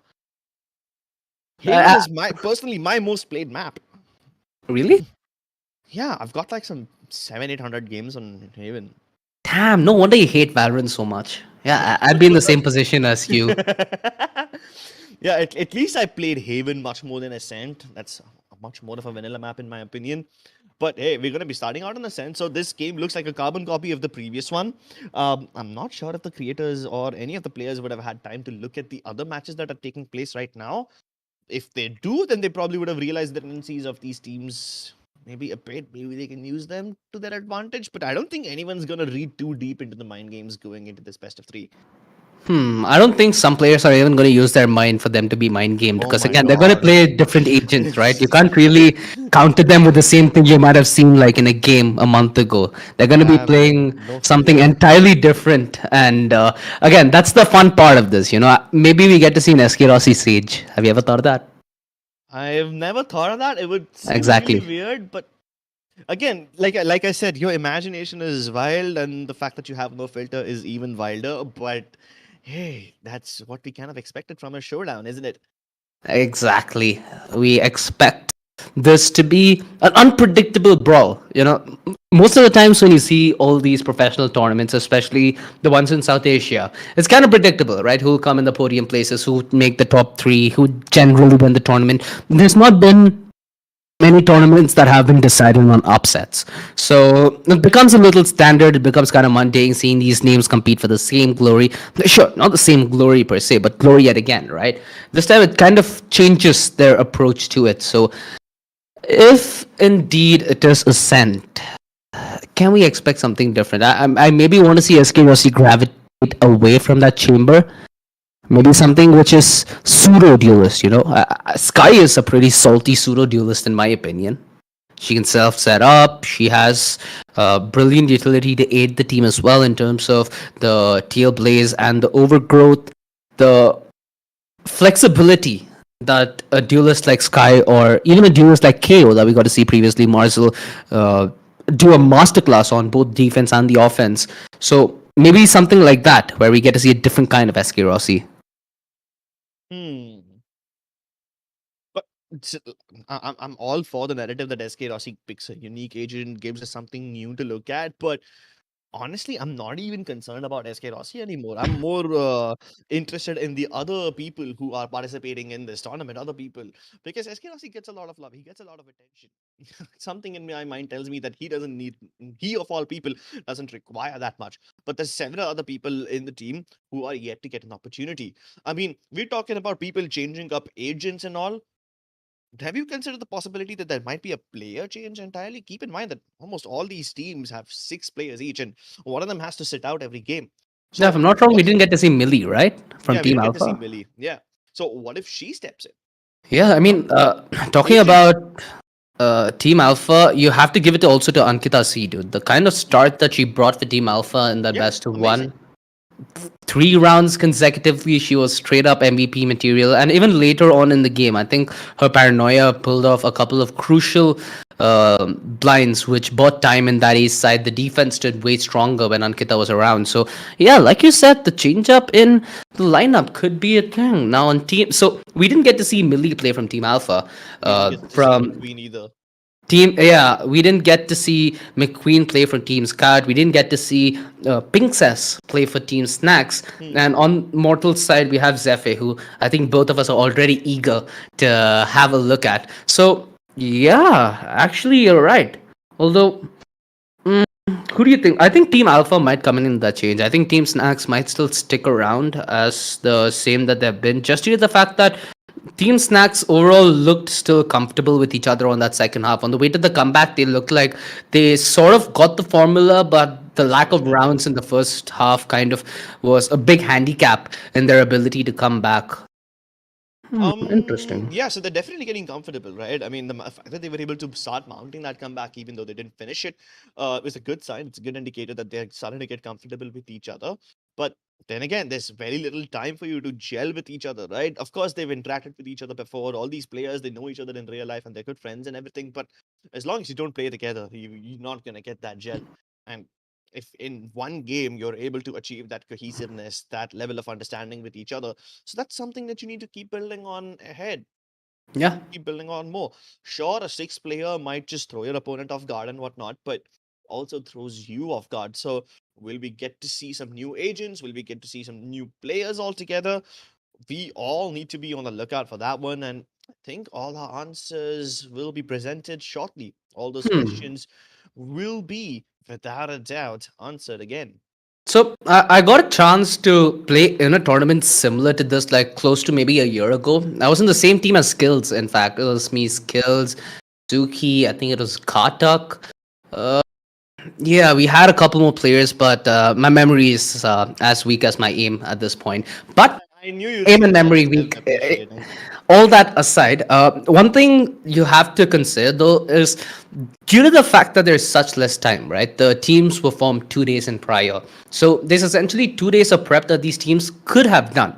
We're going to be I don't think looking they did. at sometimes they do, sometimes they don't. At least in my case, Skills was ready to prep the entire squad. He taught me how to play Sage, in fact, to some extent. But again, Sage back then and Sage now are like two completely Very different different. Yeah. characters, right? So you really can't make that analogy or that comparison for the sake of it. Although the kind of approach that they had, you basically work on maybe 3 defaults on the defense. You work on an aggressive default, you work on a passive default, and you work on a default where you set up people to take off angles. So you get that out of the way. Based on how you get your 6 members, you can then decide who plays what role, and then you can just tag team people up. See if there's somebody who's comfortable with initiator already, tag them as a duelist, send them to one avenue of the map, send the other to the other side, and then maybe you being the sentinel can take care of mid, set up with utility, whatever, yada yada yada. You get it, right? It's all going to be fundamental plays and fundamental setups that we're going to get to see, and that's kind of the reason that we're going to get to see not only massive plays, like we got to see what at least 3 to 4 4Ks up until now. We got to see a couple of mad shots, mad spray downs, and again we got to see SK Rossi. So yeah, that's should be more than enough of of an of an adjective Yeah. to describe that. Yeah. But yet again, the objective stands that you need to win this as a team game. So we're going to see a lot of these professional players try and cross the line between doing it and overdoing it, and that's what's the difference maker here. Yeah, yeah. But well, hold on. Just to get a rundown of what prep work you can do a day before, right? You mentioned 3 sets of defaults, 3 sets of executes, What else did you mention? One player being, So yeah, and then you tag Singapore, the team tag your team. Yeah. yeah, that's basically a very, very easy way for you to get running. Even if you are a Yeah. newer team, this is an approach that you can fit in. So three things that you mentioned, right, OG? There's three things that these players can do, like one day before the tournament, to get their cohesion and their team play right. I'm gonna be honest. I don't want to offend anyone over here, but I've seen professional teams go into tournaments with less preparation than that. I don't think anyone here is gonna prepare as hard as you did, OG. Oh, dude, you don't have to go that way. But it is true, some people just have it naturally within them. Some people train it. It's just about approach. Some people have that Sigma male grind set, but you also have teams from the past. One team that comes into my mind vividly is the title-winning Virtus Pro that we got to see towards 2015, because they were a team that didn't practice. They're a team that as soon as, let's say, a big tournament gets over, they don't care if they throw the next 3 or 4 tournaments, but they're just gonna sit and be ready for that one tournament, and they just prepare, I think, a week before it. So the fact that they still are one of the greats and they still manage to pull off against some of the greatest teams' biggest victories, it still comes to show that in the world of sports, it's more about you than a standard metric or a standard way to run things around. Virtus Pro. I mean, I've not heard that. I've not heard that name in like a very long time. You're still referring to the Golden Fire lineup that consisted of Pasha, Taz, and all those people, or are you Yeah, talking about the Bialy and newer Co. Virtus Pro? Yes. No, the Bialy, old Pasha, ones. Taz, and all those people, right? My God, yeah. Yeah.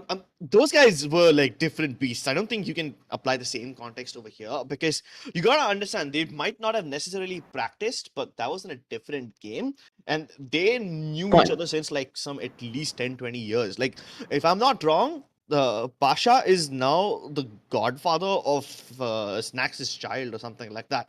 So Damn. yeah, I mean that's the level of trust they have with each other, right? So that Golden Fire lineup back from the CS, not even Go days, CS 1.6 days, they've been stuck together, and they, went through thick and thin.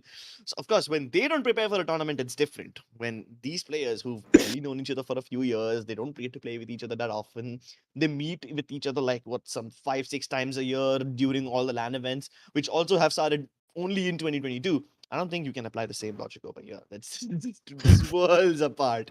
Oh Makes yeah, sense. makes Makes sense, right? sense. I Oh, mean, dude. look at our relationship, right? We've known each other for what, the better part of 5 years, and I still Closer. hate playing with you. So goes goes to say how much people can know each other and how well they can play together are just two completely opposite things. You can't have correlation. You can't equate it to causation. Okay, I mean, you give a fair point there. You give a better example. Not gonna lie. So I'll give you that one. Okay, you took the W there. No, no problem whatsoever. So this being a best of three, the one thing that bothers me is that Haven pick at the end, because Haven fundamentally Yeah. requires you to have more of a synergy within your team, with communication being at the peak of it. Because Mm-hmm. there are 3 sites, you still have 5 members. You need to play around with agents which give more information than having the ability to take aggression. So it changes the way you have to approach the game. So if this goes all the way to a third map, I think we're going to get to see miraculous plays being made by either side due to the inherent open loopholes that exists within Haven for any defense. Speaking of defense, OG, especially on Haven, there's this one fascinating concept that I've been wanting to discuss with the people, and now that we have some time, now that the match isn't starting, we can Yeah. discuss this, right? Viper on Haven. For those of you who witnessed the semifinals of VCT Champions just a few days ago, you might have seen this. You might have seen the Viper on Haven. It worked phenomenally on the defense, but it failed miserably on the attacking side. And this was the game where DRX mounted that massive comeback. And we've been watching every single game of VCT, but I never got to ask you what's your opinion on that one. I mean, it's so here's the thing. Now, a Viper on the attack is somewhat feasible, but getting to the post plan is going to be the important thing. Yeah, if you Because don't what the get there, then Viper, it's game over. Yeah. yeah, what the Viper is specialized at is not only buying time, but also making sure that you take your engagement in a set time. You can't go into Viper utility and be indecisive. So on a level like that, I don't think it's as viable as you might, because there are other agents who help you accomplish far more important objectives, which then inevitably will end up winning you the game. rather than Oh, this helping you achieve one side of it, but being a severe handicap on the other. Okay. okay. Speaking of handicaps and single-handedly winning you games, I think Team Snax is getting serious. Look Oh. at the switch up. Oh. Lightning fast. Instantly Okay. goes for a jet. I like it. I like Expected. You it. know, he picked up the raise last time, picks up the jet this time. Similar roles, similar responsibilities, but skills now has a goddamn chamber in his hands. And you might not know this. You almost always see SK Rossi from Global Esports picking up that op, but Skills is also a beast on that sniper. Oof. So you better watch More out. than a And beast. Hellranger literally mains breach on this map, so he's gonna be a force to be reckoned with. I Snax. still can't wait for that SK Rossi Lightning Fast head to head though. Boy, is that gonna be fun. We're gonna get to see some nice jet on jet action here. And more than that, Snax has always been comfortable as a controller. Whenever I see him play Valorant, he's almost always playing that controller role. So everyone's just getting to that comfort mode, and Team Snax realize, all right, boys, time to crack our knuckles and warm up our aim. It's time to kick ass. And Team Snax is getting serious now. Yeah, it's SK Rossi's thinking a little hard. It's like, bro, you guys never played this agent. What's happening? Skills, oh, he's an old friend of mine. I'll get him. Don't worry, guys. He's on me. I think that's the comms. Don't take my word on it. So take that with a grain of salt. Now Of course. we've talked about the changes, right? I also like the fact that High Van's going to assist Sky. It's an agent that goes very well alongside the KO because both the initiators can play independently as well. They don't need to be codependent creatures, and with that kind of flexibility, it allows them to take fights on the fly, which might not be expected occasionally, and which might end up becoming a game changer. I mean, at this point, I can't really determine what a game changer will look like because it's come in so many different forms and shapes across the last two matches. Hmm? At one point, we had Hellranger having a terrible game, and then next thing you know, he's sitting on 14 frags. So, game changers can happen in any way, shape, or form. Let's just see how the game begins for now, as we have Team Alpha starting on the defense. Team Snax ready to hit the B site right off the bat. SK Rossi armed with the headhunter. Sends him. Sorry, that was a sheriff. I forgot he's a jet. Sorry, he was playing the jet last game, so you can't blame me for that one. That was my bad. But hey, at least Skills over here is doing a decent job with this. Doesn't have any headhunter bullets at all, but he's got Ghost and he's deadly with it. Logan Ooh, to the triple. defense. He's ready, and he's waiting for more. Snax just basically fed him his skill. And while Skill had a great enough flank and he had some amazing kills right on mid, recovering the spike is now going to be a near impossible task. Dude, the timing that Skills found was so impeccable. But the two-pronged defense, the reinitiation from Team Alpha holds this together. Skills will essentially need to ace this to win it. And considering the HP, both players are incredibly low. They're not in a position where they can swing as well that easily in case that first fight's won. So a lot of things need to go the way of the wind, and so does Skills. As if not wrong, that's Ankita, right? Yeah, Marani is Ankita. She proves to be the goddess yet again in the pistol. She's been a very, very influential member of Team Alpha in the early segment of their matches, and they've held on to it for now, although that still did get incredibly close. Well, it's just the start of it again. We're about to witness a whole lot more action over here. Skills had some of the best timing and some of the best skills on mid-market. He was able to catch SK Rossi off guard, able to get so many more kills on the back of that as well. But after that, it really didn't help because his team just died on B main. All the map control he took towards mid resulted in absolutely nothing because the two-pronged approach failed. But this time, Skills dashing all over the place, being the spearhead of the team. And as we have Hevan trying to make a play through the smoke on CT, he gets killed. SK Rossi does pick off Hellranger, doesn't let him get into the side, but Shivy will blow shock SK dart. Rossi apart with that shock dart. He's using all the trigonometry angles to get the shock dart to him before he can even fire a bullet. But now they've anticipated the backstab. They know there's someone on the way, but Skills just drives by both of them. Alpha Clasher and Loki taken out of the picture instantly. And Ankita's about to get triple swung. There's nothing she can do about it. Dude, this is some unbelievable stuff that we're getting to see from Skills. The timing, the fortune, both of them being so CQC. The Spectre's an absolute beast at that range. Mind you, Skills did not have armor, so The fact that he was able to pull off that play in and of itself is a miracle. Instant rebuttal. Team Snax.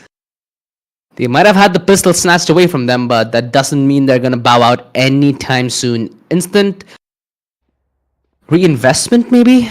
I'm expecting... Yeah, there we go.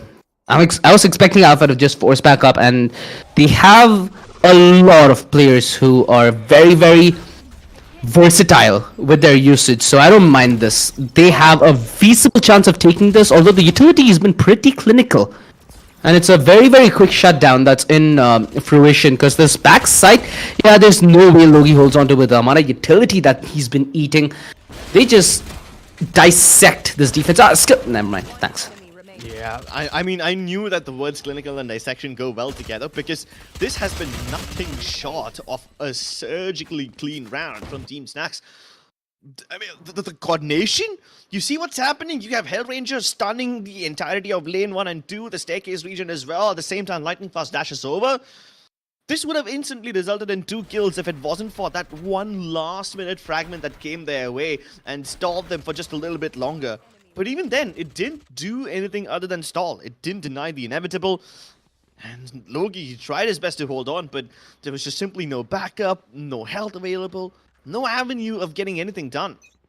Maybe with the superior weaponry they can accomplish something, but still, both the teams have reasonably low end of weaponry for now, except for Lightning Fast. He's the only guy in the server with a Vandal. Oh, he wants to make it through. And he's gotten away. Cloudburst seeing the vision for now as the rest of his team filters to the narrow gap in that barrier up. But Alpha Clasher is able to deal with them both. And he's upgraded his weapons now. The rest of the cavalry is also arrived. And Team Snaps have no choice but to relinquish this area and fall back. This is an unfortunate avenue that they've squeezed themselves into. There was utility supplementing that push as well. I'm surprised that Alpha was given so much ground to just W Spectre all around that position. Wait, did Hyvan actually get information? I'm pretty sure that Hellranger might have dodged that flash. Hyvan though is being cautious. Has that stinger, so the timing's gonna be crucial. What? What? Hellranger did nothing wrong there. He still got punished. Hey, sometimes it's just the game. Sometimes you just get Valoranted.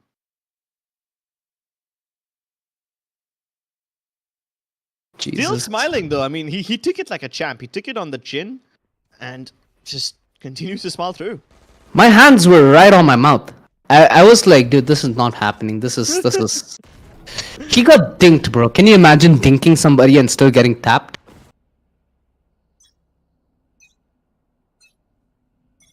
Rossi, I'm surprised that he's still investing in that battle. He has Blaze. I thought he liked with aggressive play. Never mind. Never mind. Double headshot.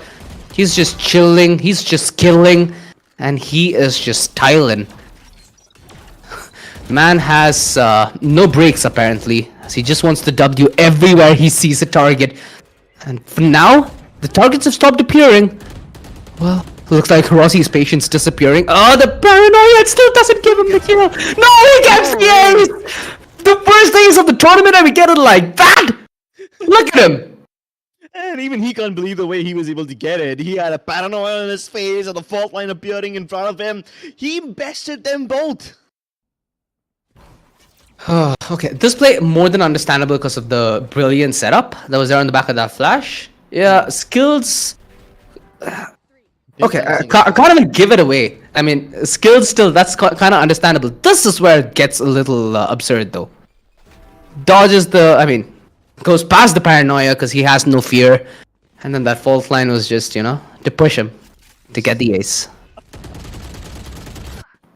Especially now that the breach animations are just so janky and long, you just simply can never pull your gun out back in time after launching a fault line. And SK Rossi knew exactly that. He's like, I'm just gonna swing Bhavin. Show him why exactly I'm the star player of GE. And here comes the Rolling Thunder. Bhavin has nothing to hold back now. SK Rossi, he does get one kill, but that's all. And all he's done is eliminate the Omen, who's quite frankly done his job, so he's not required anymore. The Flash is still holding back the rest of Team Alpha at bay, giving them enough time to plant and take post-plant positions. But look at these post-plant positions. They don't want to hide. They just want to fight. Hewan picks up things. He overlooks Shivy. Picking up the pace and the pieces, but Shivy is dismembering them. He goes unchecked, and while they're too busy looking at him, Hellranger swings out. What is this round, OG? Oh my god. Shivy is having a snack as well, dude. He's just, in full efficiency mode. At this point, he feasts on them while the round begins, and he feasts on something else when the round finishes. Crucial. I mean, I'm wondering what that other thing is, though. Because at this moment, he's eating them like a snack. That was a very, very clutch play from Snax as well, right? With that play that he made with the Omen. It's fine if he went down there. Still, did more than enough for his team. Now, it's a 3v3. I mean, it's 3-3. We've seen bigger plays happen later on, so I'm happy that we're in a position where it's early contention and nobody's just running away with the lead. Although talking about running away, you really can't run away from that angle, can you? Lightning fast, easily punished, and the HP not looking so favorable for Team Snax. The more they boil this down, the more problems they might potentially walk into. Oh my god, they're just walking into the site right now. And while the problems haven't been solved yet, they might just find a solution. Oh, not now when SK Rossi's feeling himself with the Blade Storms. Just suffer one loss. Team Alpha right back in this. OG, I think this is the first time we are seeing a game go this close in the first half of the game itself, right? Exactly. The previous two Ascent games, they started off looking like a whitewash. They somewhat balanced themselves over in the second half, but this one is neck to neck. And it's just been like a couple of rounds. So, we have a closer battle than before. I mean, this kind of indicates that it's going to be a way longer game than we expected, right? You know what? Match lead down. We have so much of a difference in storylines and composition and approach that this could be the most entertaining map of Ascent that we've had so far. Skills taking his sweet time to demolish Rossi. On the other hand, Maharani a little late on the swing and instantly punished. Skills knew exactly what lay ahead of him. Although lightning fast, he was tagged by his teammates. All doesn't matter though. He still finds the kill on Logi. They know another member is towards tree though, and they've opted to fall out of that fight. They do not want to commit everything, and they're allowing Skills to do his work, to come in from the backlines and to commit his cleanup duty. Meanwhile, it's Haiwan who's taken the high road, who's rotated all the way around to negate danger, then to walk straight into it. Skills with a monstrous quad kill as he just flexed on everybody there on the server. Dude, that second frag towards mid, I feel bad for Maharani there. She almost played that to perfection. Yeah, sure, he flexed on everyone, but I wouldn't say this was a monstrous kill. I mean, a monstrous one would be where you struggle to get the kills, where you pull off a nearly impossible situation or something like that. Man, this guy's Skills didn't even break a sweat in this game. He's strolling around in the gardens region as if he's literally taking a walk in the park, casually clicking heads, afraid of nothing, fears no one, just vibing. Hoping to continue these vibes, but SK Rossi has to force away from the angle. Half the shot. How does he not take a single... Wait, he takes away one bullet while falling back? Okay, bro. Nice game. The B-main push is neutered whatsoever, and with this boiling down to the market aggro, Rossi is more or less the linchpin. He's the one who can be done and who can do it himself as well. No double swing, no trade whatsoever. I assume that the peak from Hellranger would be in tandem, although very, very well coordinated there from Alpha, because they knew that if they're holding from market, they're bound to be another player aggressive from another avenue, and they quickly dealt with that. Hellranger surviving this encounter, keeping himself alive for a few more seconds, but as soon as I say that, the clock is ticking. Everyone's now stationed on him. The fault line could have gotten him one kill, but the flash saves the ult in form of SK Rossi, and Hewan is the one to put that finisher on him. And then even if Hewan didn't finish him off right away, there was Marani coming from behind him who would have finished the job otherwise. So there wasn't much that Hellranger could have done in the situation anyway. Yeah, I think it just boiled down to how they approached mid in that situation. Okay, okay. Did the bird? Shot the bird. Yeah, he shot the bird. I thought that's what prevented SK Rossi from getting killed, but then no, but then the bird went off. So it's not a breakage of the flash. The flash still exploded in his face. So What is What it like stopped a that hit? bullet? Yeah, what stopped that bullet? I don't think he missed. I mean, at least it didn't seem like it in slow motion. Welcome to Did it? Valorant. Welcome to. Oh my god. I would absolutely hate it if this thing happened to me. Ah, okay, so now you get it. Yeah, the pain, the misery. Everybody wants to be Everybody your wants to be your enemy. enemy. Ha. I knew Let's you'd go go. for that. But what they don't know here, Team Alpha, is the fact that this is such a split approach, and it's more about the time. They're hoping that they find a timing window here, Snax, but they find somebody aggressive and maybe deliver the punish before the commitment, which has not been the case. In fact, SK Rossi has been so passive with the operator, which hasn't been the case whatsoever throughout this entire matchup. So change in pace and then all command instantaneously. Rossi, there's nothing to push him off this angle, and it's a shooting range for all he's concerned. 40 seconds left on the clock. There's a matter of commitment in absolute, and that slow orb is absolutely delightful. It stops the push, it stops the ability for them to peak this, and they need to bite their time. 30 seconds left on the clock. Does SK Rossi anticipate this? Oh my god! This guy needs to be put on wheels! Because he's just rolling over them right now. And Snax left in a near impossible 1v4 with players jumping him left, right, and center. Lamau! Jets flying in the sky above him has no chance against SK Rossi's op. There was a glimmer of hope when Hellranger managed to get into Gen and he had the angle under Heaven that could have potentially cleared up some room. But the moment SK Rossi got... I mean, wait, he didn't even get stunned. It was Hevan that got stunned. Yeah. And then he protected Hevan too. I thought, okay, maybe Look at Hevan this. would have died and SK Rossi would have avenged him or something like that. No, no revenge required. He keeps him safe in the first place.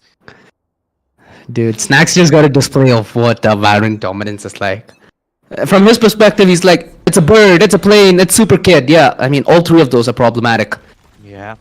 Oh, I'm glad that you mentioned the name Super Kid. I don't think a lot of people know this, that the SK in SK Rossi actually stands for Super Kid. So, Oh, Super Kid!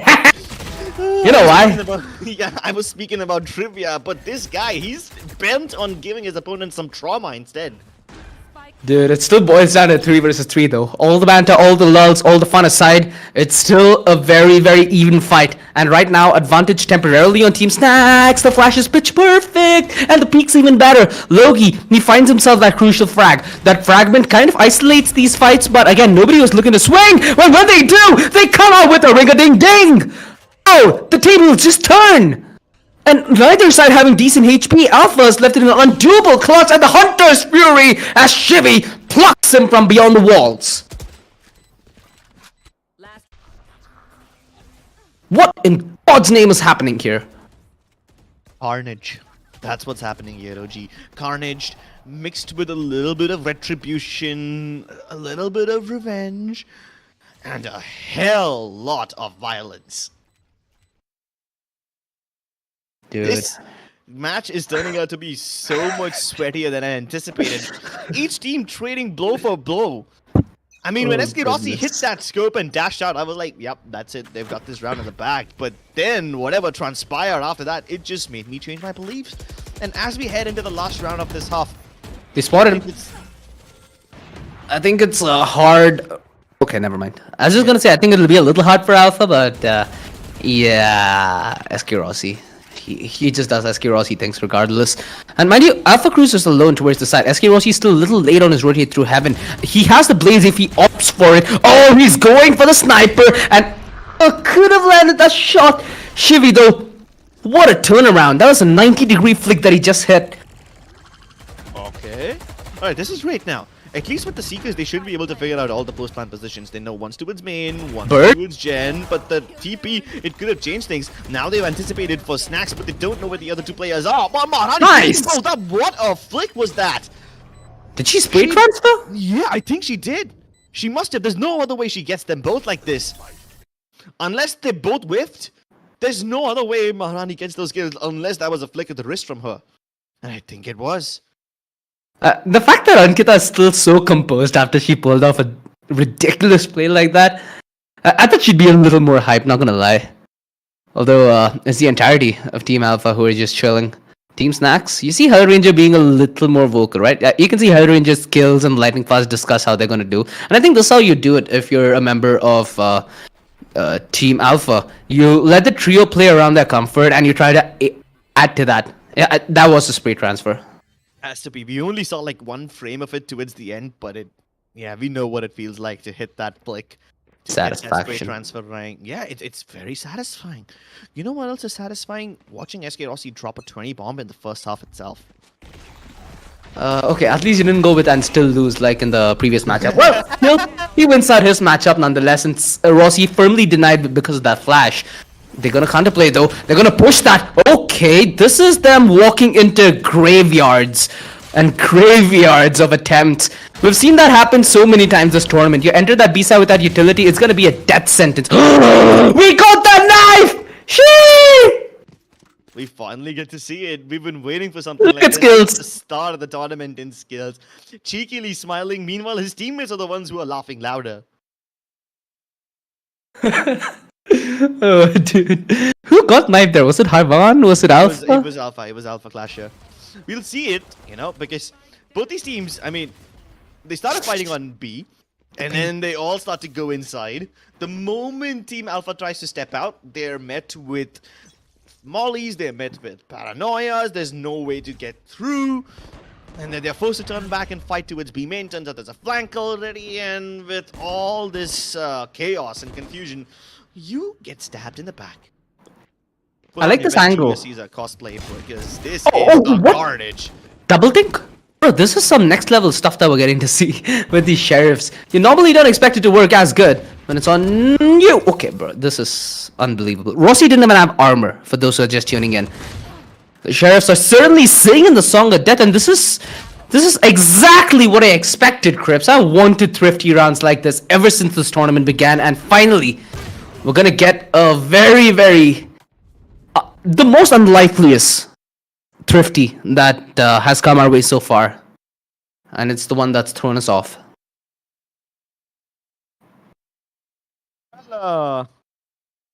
At least it's still a competitive game. We've seen in the previous two Ascent matches how teams force spot after losing pistol, and sometimes it worked out well, sometimes it didn't. Now, even though it wasn't that big of an investment, this trend continues. The team that wins the pistol loses the subsequent round. Operator. And it has happened in every single Ascent game so far. So maybe this is like a all-star showdown trend, a trend that continues throughout the tournament. Yeah, we're soon gonna get to see a duel at main, and that's towards either side, A and B. Oh, he gets concussed and he gets dealt with pretty peacefully. Now, I was interested with the fact that Lightning Fast had that operator, but it was all the way toward that B side, so I think it's gonna be a smarter decision if he tries to save it rather than maybe commit to this, because there's also utility alongside manpower that he needs to claw his way through. It's good on the first, and I think that's all that he had riding for this round. 8 HP, and he's lucky for the fact that nobody out from Team Alpha is going to be on the hunt. So he has the chance very well to save that operator and to make it valuable in the gun round. Meanwhile, his team... wait, what? Oh, okay. I don't know if it's the UI that betrayed me, was he flashed or something along that lines, but that had to be the worst timing that we've seen in the tournament so far. Absolute unlucky. So far being the keyword over here. Exactly. What's even more unlucky is that was a pretty risky investment. Getting an op in the third round itself. Yeah, especially when your economy is already in a shaky place. People hesitate to purchase a Vandal in an economic situation like this, but he committed straight to the op, and luckily for him, his opponents didn't pick it up. He still has the money to go half armor Bulldog. Assuming he might get a kill and maybe an orb, you can still feasibly see him pull out his ultimate, but look at this approach. It seems like rinse and repeat, right, for Team Alpha? They had the similar strategy in the previous round as well. Flash on top of the sky, instant fault line, nice re-engagement from Hellranger, who, like you said, it's a staple for him in a map like this, right? So, you're not gonna get away with one-dimensional plays. Oh, are we gonna see a lurk? Are they gonna fall back? Logically, they should, right? Logically, I'd assume they'd buy time, or maybe even play a different objective, but nah, they're gonna allow SK Rossi to lurk. The only thing is, the spike's not planted for him whatsoever. Oh, Skills almost find the opening, but he still gets Maharani. Oh, Alpha! A crucial and a decisive fight that he managed to force out keeps his team in the advantage, with SK Rossi's position still being incognito. With him already committing that rotation, now Shivy should make up his mind. Is he going for this 1v2? Is he saving? That slow orb is a huge deterrent. And wow, that was a round where Alpha completely took control. And he has been one of the few captains that has been struggling to find his ground with his team. I think this has proven to be a substantial inroad in that effort. Yeah, a substantial one at that. Because he just got knifed. He got shanked in the back just a couple of rounds ago. And for him to get a quad kill like this against some of the best players in India is definitely going to be a big morale boost to him. His team needed it, he needed it, and they're just that much closer to winning the first game. If they just continue down this road, they should be able to pressure Team Snax out. They've already destroyed their economy, they just need to deliver the finishing blow. Yeah, they have committed that overload. Oh, what the hell? That's a classic, bro. Okay. Almost takes our buddy out, Rossi. Absolutely no chill, just wants to W his way through. You're not gonna fit through there, Rossi. Hey, but it doesn't need to fit. He just got popping and at least Shivi gets the trade. But hey, Shivi has a near impossible task ahead of him. Finish your cupping because Shivi is not done over here. He's definitely not gonna choke. They almost lined up for him, but in the end it's Hevan who finishes the job. I think SK Rossi kind of exercised his entire mousepad there. He ran out of mousepad space, bro. Can't even blame him. Wait, I think almost everyone in this team is like a relatively low sensitivity player. The only player I know with like super high sensi is like Deathmaker. That's the only guy who has like an unreasonably high sensitivity. SK Rossi, I didn't really see anything off of I him. heard a rumor back in the day, I don't know how true it is. Apparently Deathmaker used to change his sensitivity mid-game. Oh, yeah, that was a rumor that's not just for Deathmaker, bro. Even Blackhawk used to do the same. Ace used to do the same at one point. Yeah, They have to revive. instead. Dude, this could be big. So the point of a Sage here is you take early fights, you keep the Sage alive, you can play the numbers game, right? They took that early fight, sure, it didn't go in their favor, but now if they pull up that revive, let's say they get the Jet back on the feet, or let's say the Sky, I think the Jet would be a more feasible one because you need somebody to dive the site. They can still very well get this round back in their contention, and that is a brilliant pick from Ankita. But now Ankita's left an all to do 1v3. This is next to impossible. If that Sage was still alive and if there was still a res play that could have been done, it would have swayed the other way. Not the case whatsoever. Nah, but even if the res came through, I think it wouldn't have made a difference because Team Snax was just hell bent on running them down. They pushed A main, they pushed mid, they just cornered them on high mid and just left them all to die in that area. No map control relinquished, absolutely no quarter given. And it seems like at this point, Team Alpha just want to finish things off. And while Team Snax is playing super aggressively to deny that, Team Alpha just need to wait for the right moment. This could be it. This could be the moment that gets them the punish because both the teams have 3 ultimates each.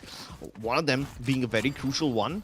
The Rolling Thunder can help in retakes, but that is if they give the site to Team Alpha in the first place. It's going to be standard mid plus B execute with SK Rossi just ignoring the Aftershock to clear out the lane 1 and the buttons angles. But now that the smokes have been placed, his team just needs to filter through. There's 2 defenders over here ready to stop. But at this point, Skills has been made irrelevant. It's Hellranger trapped in the site all by himself, and then Skills tries to go for the rescue mission. He's gonna be the one needing rescue himself, and there's nothing to stop them. Hellranger still alone on this site, needs backup desperately. Hevan rises from the grave, and that makes Hellranger's job even harder. This round, it seems like it's inevitable. It seems like match point is gonna be here. Unless Team Snax pull off a 2v5 miracle. That could have been a kill. Almost, yeah. So you get excited there. Almost lost it, didn't you?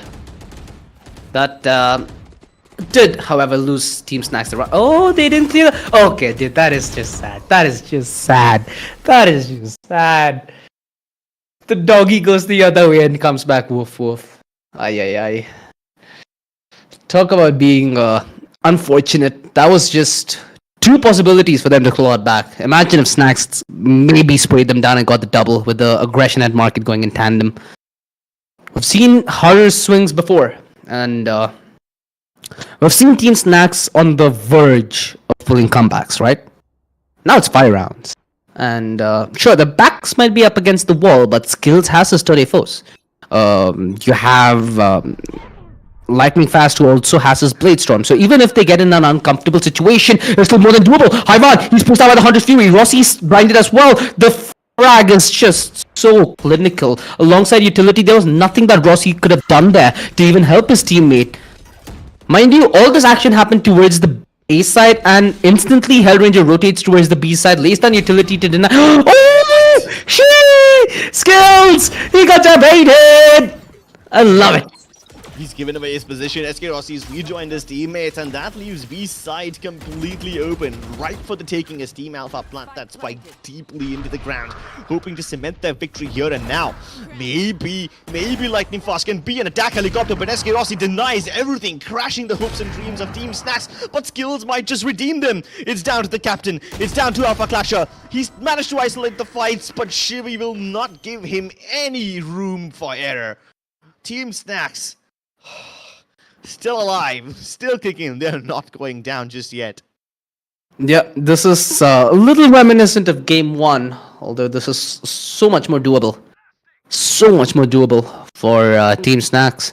Look at this timing. Oh no. Dude, that is... How do you even justify that to yourself later when you're done with the game? You don't. You don't, right? You label Yeah. it as, oh, it was a fun game, and then you move on with it. Fun game. Yeah, Then you hope that it doesn't bother you in your dreams later on. fun game. So 4 games, 4 rounds is what's required for this comeback to be in fruition. And Team Snax, they have a very, very decent bit of couple rounds going for them, although now they are faced with a couple of ultimates up against them, and the majority of it was Loki. That null command removed any kind of supportive utility that could have come to aid them. Rossi is getting an inkling that he's going for a godlike shot there. Saw him trace through the wall, although he's going to be put into immense pressure at any moment. Nice opening from Lightning Fast, but are we going to see the jet diff? Yeah, we are. Thank God. Wait, what? What? How? We don't have on still managing to isolate these fights, but Lightning Fast, he's just too good. I'm starting to see flashbacks, OG. We've seen something similar in the previous game. We saw how both these teams got stuck at 12-9, but after that, at least in the previous game, Team Mortal was able to close it out and make it 13-9. Do you think this one truly has a chance to go into overtime, or will this be the end? At this point, I don't know, bro. I'm still recovering from the PTSD of the round prior. Who was that? I think that was Maharani in the backlines there, who was trying to spray away at Lightning Fast. Oh, that turnaround. That didn't age well. Now, it's 3 rounds. They're touching distance yet again, Snax. This would be a heartbreak if they lose another comeback game. Skills! He didn't even have his rendezvous covering that AoE, so that was just straight up risk again, no words for it, contention. man. It's okay. We completely understand when you lose words like that, because this guy's making me lose my mind. SK Rossi tried to go for the pre-fire, but Yes, Snax just by will win Snax. that duel. Oh, we've had Team Snax cornered, backed in, and they still refuse to give up. The fighting spirit is just indomitable on them. But Hevan still has the timing window. If he can just get past Hellranger right here, he should be able to highway it to the B side and make it safely. But Hellranger denies him the crossing, denies him the satisfaction of even getting that spike plant. Dude, Captain Snax rallying his troops now, boosting the morale and just pushing them on, getting them to get to that finish line that is so close they can almost smell it. it's a smell that's all too familiar for them. Yeah. They've had a hint of it, but never really the full sniff. And Rossi has some 36 frags. Who is this guy? What? Wait, he's 36 already? Yeah. Nobody else is at 20. Dude, they've all walked past the recon. Do they know? Does Team Snax know that it's going to be a very, very quick A hit? Oh, Shivy seemed to be more than prepared. What was the utility from Hyvan? Yeah, but hey, this doesn't seem to be a quick hit just yet. I mean, the spike is nowhere to be found. At least with that ult-op, he's able to get the Seekers online, but let's see if he puts them to good use. Loki, he snuck in, and he's been in similar situations before where he was rather unsuccessful, but can he turn the tide now? Not again! Snax has come alive! And this is the opportunity that they had, and it's now gone down the drain. Team Alpha looking at an inevitable 12-11 unless this two-man roster has something to put up. They can just hope that Team Snax makes mistake right now, but Team Snax is not giving them anything. They're not even moving out of their hiding holes. Yeah, it's a hard ask. Even with that revive, it would have still been next to undoable because they have no map control whatsoever. And yeah, 12-11. We might go overtime here in map 1, ladies and gentlemen. Mind you, before this game started, I warned you guys. I'm like, don't discount anybody. Anything is still possible. I might have sounded a little bit insane at the start of the game. Well, now you get where all that insanity comes from. Hey man, listen, the definition of insanity is if you keep doing the same thing and expect different results, that's insanity. But have we seen the same thing even once? No, not at all. We've seen variations of the same thing over and over again, but every little consequence is so different from the other that you just cannot Judge! put it into a trade. Oh, what? Still gets the shot on. Dirty! That was unbelievable. I mean, that guy was on his way down, lightning fast. He probably didn't even anticipate to get shot like that. But hey, Send him back is up. just the Jedge, yeah. The moment he drops, yeah, the moment he drops down, you send him back up to heaven. And speaking of heaven, Loki will be sent down to hell with that rolling thunder. The aftershock doesn't do much, but Hevan barely survives with the skin of his teeth. I can't say the same for Ankita C, but Shivi, he's holding like an anchor. And finally, we have the overtime, ladies and gentlemen. The first overtime of this game. Team Model had several opportunities to close this game. Team Alpha had several opportunities to close this game, but Team Snax just denied them the satisfaction. Dude, this is a very, very relaxed SK Rossi for a guy who's like almost on the verge of hitting 35. I just want to see a replay of that last round. The way... Who was it? Was that Lightning Fast who got picked out of the sky? Yeah. Oof. I think that was maybe 5 frames, 10 frames that Rossi could have seen on the screen. That's all it took. That's all it ever takes, this man. Don't you think Shivi's trying to go for a semi-Shanks impersonation there? Thanks. Yeah. It's been a while since I heard that name. I mean, he was, super popular at the start of Valorant. I think he even tried going pro. I don't really know what Shanks is up to these days. But all the other youngsters, like Zachary, Tenz, Asuna and all, they've been doing pretty well, so yeah, kudos to them. Oh. That's what I was expecting. The tag and skills for the bag. Easy peasy lemon squeezy. Alpha! Oh no! He sees a lot of players on the screen. Understandable anxiety that he faces now. Maharani, oh my goodness! How has she found herself the double? The fact that she was allowed to swing is criminal. But she does it in style, and she takes home all the brownie points. Finally put your stop though. She can't hold onto the side anymore though. Alpha Clash tried his best to support Maharani over there, but he just simply never had the opportunity to swing, and now that he does, he's taking care of skills. That was a missed opportunity, and Hellranger makes sure that it doesn't go to waste. Alpha Clasher though, he's still good for all those kills, holding down this area like an absolute boss, and now he's responsible for keeping Shivi at bay while Loki is sticking the defuse. Shivi, can he get it? No, he cannot. Alpha Clasher shoots him down through the woodworks, and this is how the clutch comes through. The captain of the team stepping up when it matters the most. And not only was it the captain, but also Ankita C. The play that she pulled off from Switch to regain side control was pivotal. She does it with ease. The fact that Alpha was not only able to like compensate and deal with skills on the left side, but also then double down on his play and delete the guy at Gen. Yeah, we might have another Valorant player in our cusps who's not only performing really good for his Sage, but also outfragging Logi and Hyvan. Yeah, like imagine going toe-to-toe against some of the best players in the country. Maybe some of these players here should consider going pro. I know, right? This entire fiasco has left SK Rossi with such a lead, and it puts tremendous pressure on a player like Lightning Fast, who's forced to make such plays. Most of the times you do... Oh, wait, what? Did Skills just delete SK Rossi when he had the operator holding in this angle? Dude, this game just...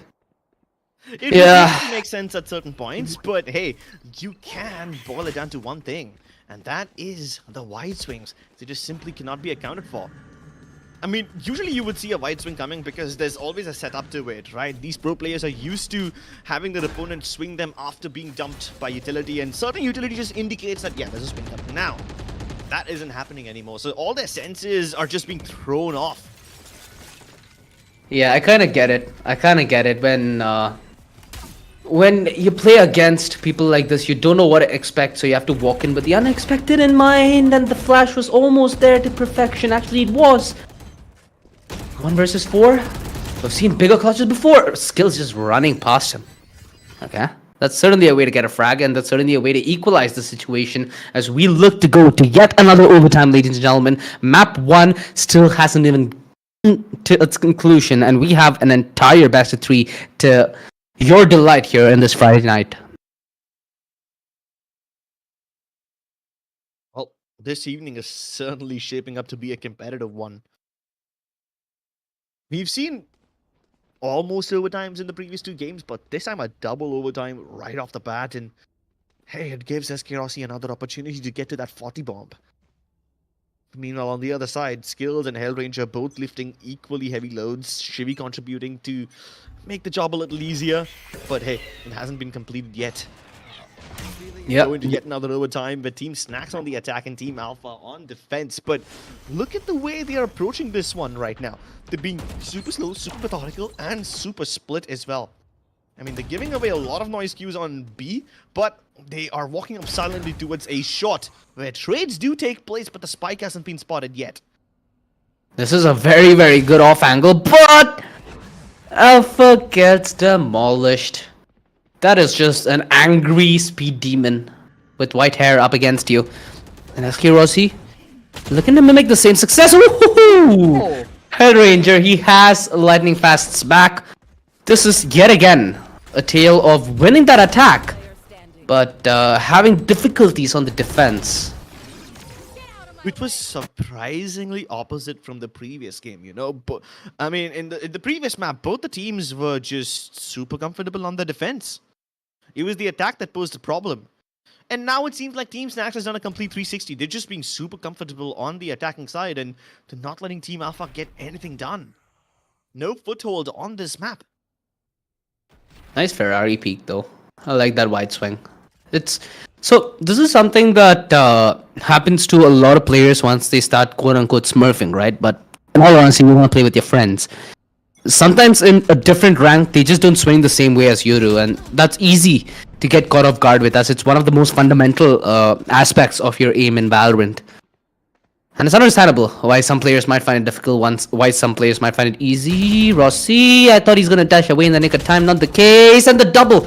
Is that a double? No, I think Maharani is just adding on the back of her teammate, but this site's cracked open yet again. And yet again, the defense proving to be a problematic part for Team Snax. It's problematic for both these teams, honestly, at this point. Skills, we're looking to make a play through the smoke. Nobody's anticipating this one, and nobody's checking for him as well. He's reached the back of wood, and he's gotten almost 2 kills in the back, but Loki swings up right in time, avoids further damage, prevents casualties, and for the foreseeable future, secures the round. Unless Hellranger has a 1v3 in him, this could be the start of yet another overtime. Okay, never mind. Yeah, utility out. Worst possible timing. Ankita is just laughing her exhaustion off, I suppose. It's been a long map 1 as we head into triple overtime, ladies and gentlemen. Mind you, this best of 3 decides who's going to stay in the tournament and who's going to exit at 4th place. So either of these teams having a lot to play for in this matchup, and neither of them are bowing out. Rossi 2 kills away from 40 bomb. Do you think he's gonna get it? Do you think he'll drop the bomb? I think he'll drop it but still lose the game again. Staying true to my prediction before. Okay. Oh, well, that's a snappy one. Takes Let's Skill's go. heads right off, and even though he's locked out of the action for now, he's not gonna get the end of it soon. But Lightning Fast ends his life. Really also extending further at above. But wait, Lightning Fast is unstoppable. The smokes just seem to have no effect on this man. And Marani once again, what a flick onto lightning fast. Well, at least that was anticipated. But can she finish the 1v2 clutch with barely any HP? Huh? And She knew it! Smoke, she gets it done! Unscathed, unharmed. Hellranger and Shivi couldn't harm a head on her head. She loves her way through it. Giga Chad moment. Right here. Just, you know, it's moments like these that give you a glimmer of hope. It indicates to you that yes, the attacking team will be able to win this. There's a trend being established over here, but then a clutch like this comes through, and this is not the first time she's clutched out around like this. She's done 1v2s in the past. This was a 1v2 again. And odds are she'll be able to stack up against the odds once again if the situation is thrown at her. What is this game? The first frag on a lightning fast in and of itself was a beauty. Yeah. Well, she's the beast as well. To complete the Cinderella story. This is gonna be a quick B rush. Is that what Team Alpha want to end things on? Well, I'm glad that there's no Odin anymore. Otherwise, this could have been a meat grinder as well. Although Hellranger does take the first frag, and it's on the hero of the last round, mind you. Heroine, I should say, I guess. Yeah, that as well.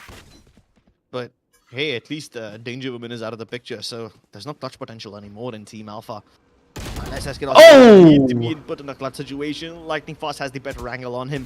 Swings him wider than anticipated, and he's gotten it. Never mind. I thought he's gonna go aggressive there. He had the tailwind equipped. Tagged, and Skills, he's already reached the top of mid. There's no way they anticipate him again, and he swings once more. Another overtime. Another overtime. How many of these do we have in store for us, man?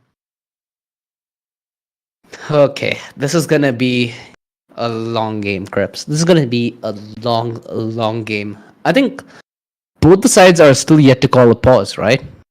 They've just been at it. Wait, pausing is allowed? Yeah, I did not even know that was there. Nobody's taken a tactical pause so far. I just assume that we're just not allowing those. Well, Rossi's 1 away from his 40. He still not won the game, but he's still not lost it either. He's been very unfortunate with this operator ever since they've entered overtime. There's been, what, at least 3 to 4 fights that he was destined to win, would just slip past his fingers, and yeah. You always get your destiny, can you? Oh, okay. Good stun to start this hit off, because it pushes SK Rossi back and leaving Logi all by himself. There's barely anything else he could have done. No, that's a very rare miss that he get to witness. And Rossi, he shows us that we are all human after all. Skills, the humanity taken off from his shoulders. Because that was a very quick lurk, but it did not pay its worth whatsoever. This paranoia could be absolutely big. Look at the setup. Look at the play. The goal aggression on top. This is very team coordinated play, which I didn't expect to see so far, but it's good that we're going to witness it, because there's flashes, there's paranoias, there's teamwork, and then there's victory for Team Snax. But will they be able to convert this victory into the map win? They've gotten to this point so many times in the past, and they've pulled off the attacking rounds without too much difficulty, but it's the defense that they struggle on. Will they find themselves fumbling again? Will they lose their footing, or will they finally dig their studs deep into the dirt and run across the finish line? It's close. Close. And it's closing in. Skills. A small change, but a change nonetheless. Right now, he's the one who wins that operator. Oh, a 5-man mid push. Usually this has been a mid plus B split. Never before have they done a full 5-man mid commitment, but look at did they just sneak past each other? Okay, sorry. Marani just in the nick of time caught Hellranger off guard, because that could have been the making of a big play. Exactly. He was trying to go for a play where he just jumped out a shot and tries to get them all from behind, but they anticipated that. And the moment this has happened, they recognize that Tree will be weak. Escaros is already regenerated and Skill has no idea, but now he does! The opportunity gone, and so is his life. Skills still anchoring this side, and he's got the spike carrier, Hewan Crot in the open. This round is slipping away from Team Alpha. And again, this is a very important round for Team Snax. They need to win this. They need to close this round out. They're in a good position to do so. The only problem being Skills being so low on HP. And Shivi, perfect timing on the backstab. Ankita was busy providing cover to her teammates there. Logi, good to buy it back. That recon gives away his position. The flash only buys him a little bit of time and space. You can see the close push. There's lightning fast. He's pushing close to the box. Meanwhile, Shivy's coming in from the back. Nice from Loki. Deals with the close player. Deals with the low player. And yet again, we go the distance. We go 4 overtimes to decide who takes the dub in map 1. And heck, it could even be 5. We've got clutches coming in from everyone. Sometimes it's Logi, sometimes it's Ankita. The players on Team Alpha just stepping up individually in these 1v2s. They just always seem to convert it. Team Snax, they've sniffed victory so many times, but they haven't tasted it yet. So many times these opportunities have just slipped from their hands. They had Butterfingers. And Rossi's finally hit that 40 bomb. Skills on 30 already. This match is just stacking up, and I'm not sure how much longer this stack can go on. What? Ranger! Did he get... What? Did two of his teammates go down by his piece of utility? Shh, just let there be silence. Let there be a moment of silence to grieve, to mourn what just happened. Moment of silence for SK Rossi as well, ladies and gentlemen. Frags that are not supposed to come through. If that was a video compilation, this would be the very definition of it. Am I laughing? Am I crying? I don't know. Dude, this is the one game that you just cannot predict. And we're still stuck predicting it. Paranoia, nothing to go on the back of it whatsoever. It's a double initiator left on Team Snax, but I think utility is still a small spot of concern. Oh Forget about the god. utility, OG. At this point, it's not about the utility. It's not about the trades. It's the straight up big balls play that results in clutches. The fault line from Hellranger gives them a good position, but they're both busy checking towards Hell. Oh my goodness, he's got them bamboozled. He's got them distracted. The smoke is going to hold him back only momentarily, but Ankita is not going for the stick. And Hellranger knows exactly what to do to stop her. Yeah, he plays her doesn't like a like book. Textbook stuff for Hellranger. I'm surprised he had nobody looking at me because he sent that stun from the main position. Did they assume he's to his gen? I don't think that's... I don't think that's possible, you know? I hope not. They main, Hellranger sends a stun forward, and they still check Hell. Sure, there was a player over there, so it wasn't put on to clear him and everything, but... Just skip so many opportunities. They see the hell in the name, they think the hell is there in the game as well. Nah, not the case. No. This is not the moment to be poetic, bro. This is a sad moment. 40 bomb. A 40 bomb from him. Another 31 on the server as well. There's just way too many frags. Way too many of them. And at the moment, it's a very, very... Okay, are they going for the fast... Never mind. Dude, how unlucky can you get, bro? I feel you, SK. I feel you with all my heart, bro. Yeah, it's okay. I don't think it's sympathy he needs right now. He just wants to finish off this game. Hewan dies towards the B side, and they don't check for skills in the corner. He gets away with that in cold blood, and we finally see a conclusion to this game. Finally, 18 to 16, dude. I think this has to be like one of the longest games I've casted. I can't remember another game that extended all the way past 18. I don't think I can. Do you? I can. I casted this one game very long ago. I mean, at that time, KO was a new agent, which went into like 22, 24, something like that. But yeah, in this match, this is definitely the game I've casted for the longest time, and Team Snax finally able to get that win. What a game, honestly. We had everyone stepping up now and then to keep the hopes of Team Alpha alive. The captain himself having a much better game than he did previously. I mean, the first game that Team Alpha played, they just did not have a good time. Alpha himself, straight up, was not able to perform. But this time, he just stepped up. And everyone else in his team also stepping up with so many clutches, so many hero moments. You know, in all honesty, the one part about this game that I still really like is what a starting, dude. The start was very, very contested. It didn't boil down whatsoever. In fact, it only heated up. And of course, the finish, I don't think there's anything else but the scoreline for us to mention to even enunciate how this game went. It was a roller coaster journey. We got to see phenomenal clutches across the board. Like you said, Ankita, unbelievable 1 versus 3. God knows where that came from, but yeah, that was the clip that she's gonna keep in her PC for quite a while, maybe to show the grandchildren. Oh my goodness. I can't even imagine how long this highlight segment is going to be because the match itself is so long and there's so many clutches and so many hero plays. So let's just live it up right again. I mean, we started off on a good note. Both the teams were playing competitively. Both of them were going close to each other. And unlike the games of a set we saw in the past today, no one particular team had a clear advantage by the end of the first half. I mean, that wasn't the case in the first two games. Either one team had like a really good start of a 5-0 lead or a 6-0 lead or something like that, or they were just winning 9-3. But this was the first time that we had like a 7-5 half and it was close enough. So, like you said, it was a great start to the game, but then there's moments like these. Hellranger had Hevan dead to rights. He was blinded, he was stinked, but Hevan still gets that shot. And what does Rossi do in return? He exacts revenge. He takes an ace. Yeah, Man the first doesn't one. give a damn. He rushes into paranoia, dodges past fault lines, and just walks in, locks in that ace. Exactly. The first one in this tournament, mind you. So Yeah. it's a lot of firsts that we've gotten to witness in this first map of this best of three to see which team is the first team to bow out of the All-Star event. But so far, this could be going all three map scripts. With how close this game one even is, I don't think there's even a use of predicting who's going to take map 2. I'm pretty sure that Team Alpha have more than they need to claw their way back. Again, a best of 3, right? This is where you can truly test yourself, and not only yourself, you can test how your team is playing with you. Let's revisit this again, because the flash, yeah, it looked dead on. I think a bullet did land, but it might have been on his shoulder. Because he shot 2 bullets and that guy didn't die, so it's most probably 110 damage. That's going to be the scene.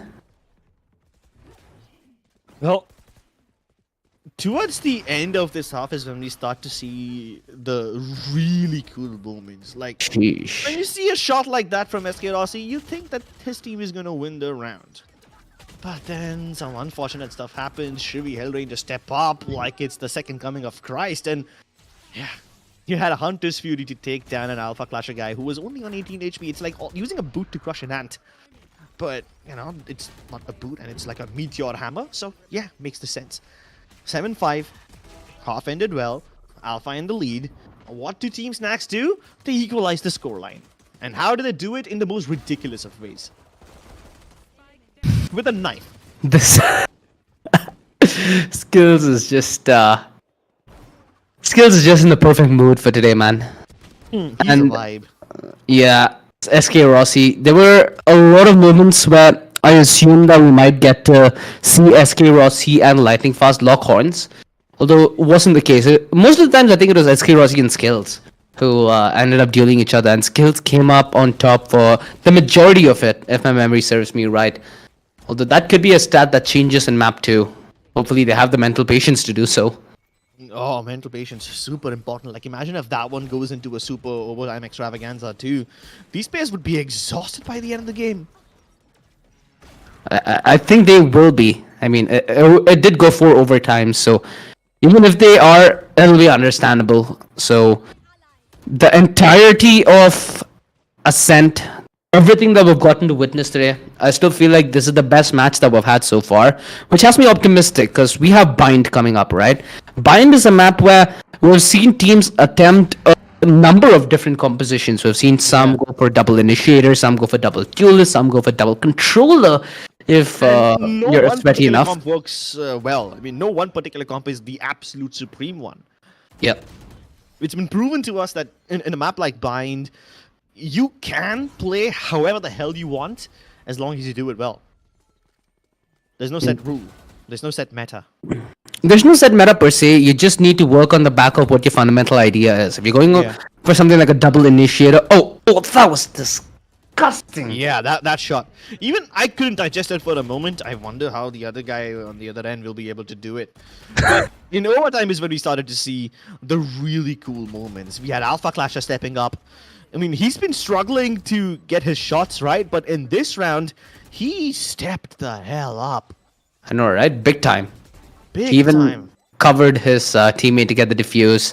Yeah. So there was a lot of proactiveness that we got to see from Alpha Clash, and that was something that I really was hoping for, because Alpha Clasher was one of the only captains who wasn't really able to contribute to his team in terms of actual results on the server, which he's clearly turned the other way around with a result like this. I mean, I at one point I was losing track of how many overtimes you've seen so far, and most of these rounds seem like a carbon copy of the other, unless someone lands a cool shot like SK Rossi did right now. He was so close to the 40 bomb at this point. This one though. He got it eventually, but this clutch is what kept Team Alpha alive.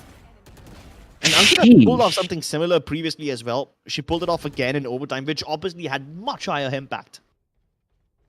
And the way you got to see Team Snax roam around, the openness and the flexibility given to Lightning Fast on the back of skills, playing the op, playing the chamber, it was something that I assumed he might go better with as a race if that was the game plan originally. Although getting to see a Jet versus Jet, especially Lightning Fast versus SK Rossi, it was interesting because there are moments where the individuals, this as well. So yeah, we don't talk about that. That aside, the individuals, right? The individual storylines. Now we have SK Rossi versus Lightning Fast. You have even Skills versus SK Rossi. Mind you, Skills and SK Rossi, teammates in games prior, split apart, then banded together. So a lot of history between those two players. So getting to witness all of that's the fun part. That's what has me grasped to my screen as the player grasping his way to the MVP is none other.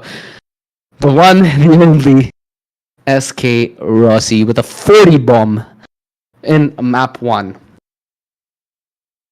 And it's not like he was able to get the 40 bomb because the game dragged on for so long.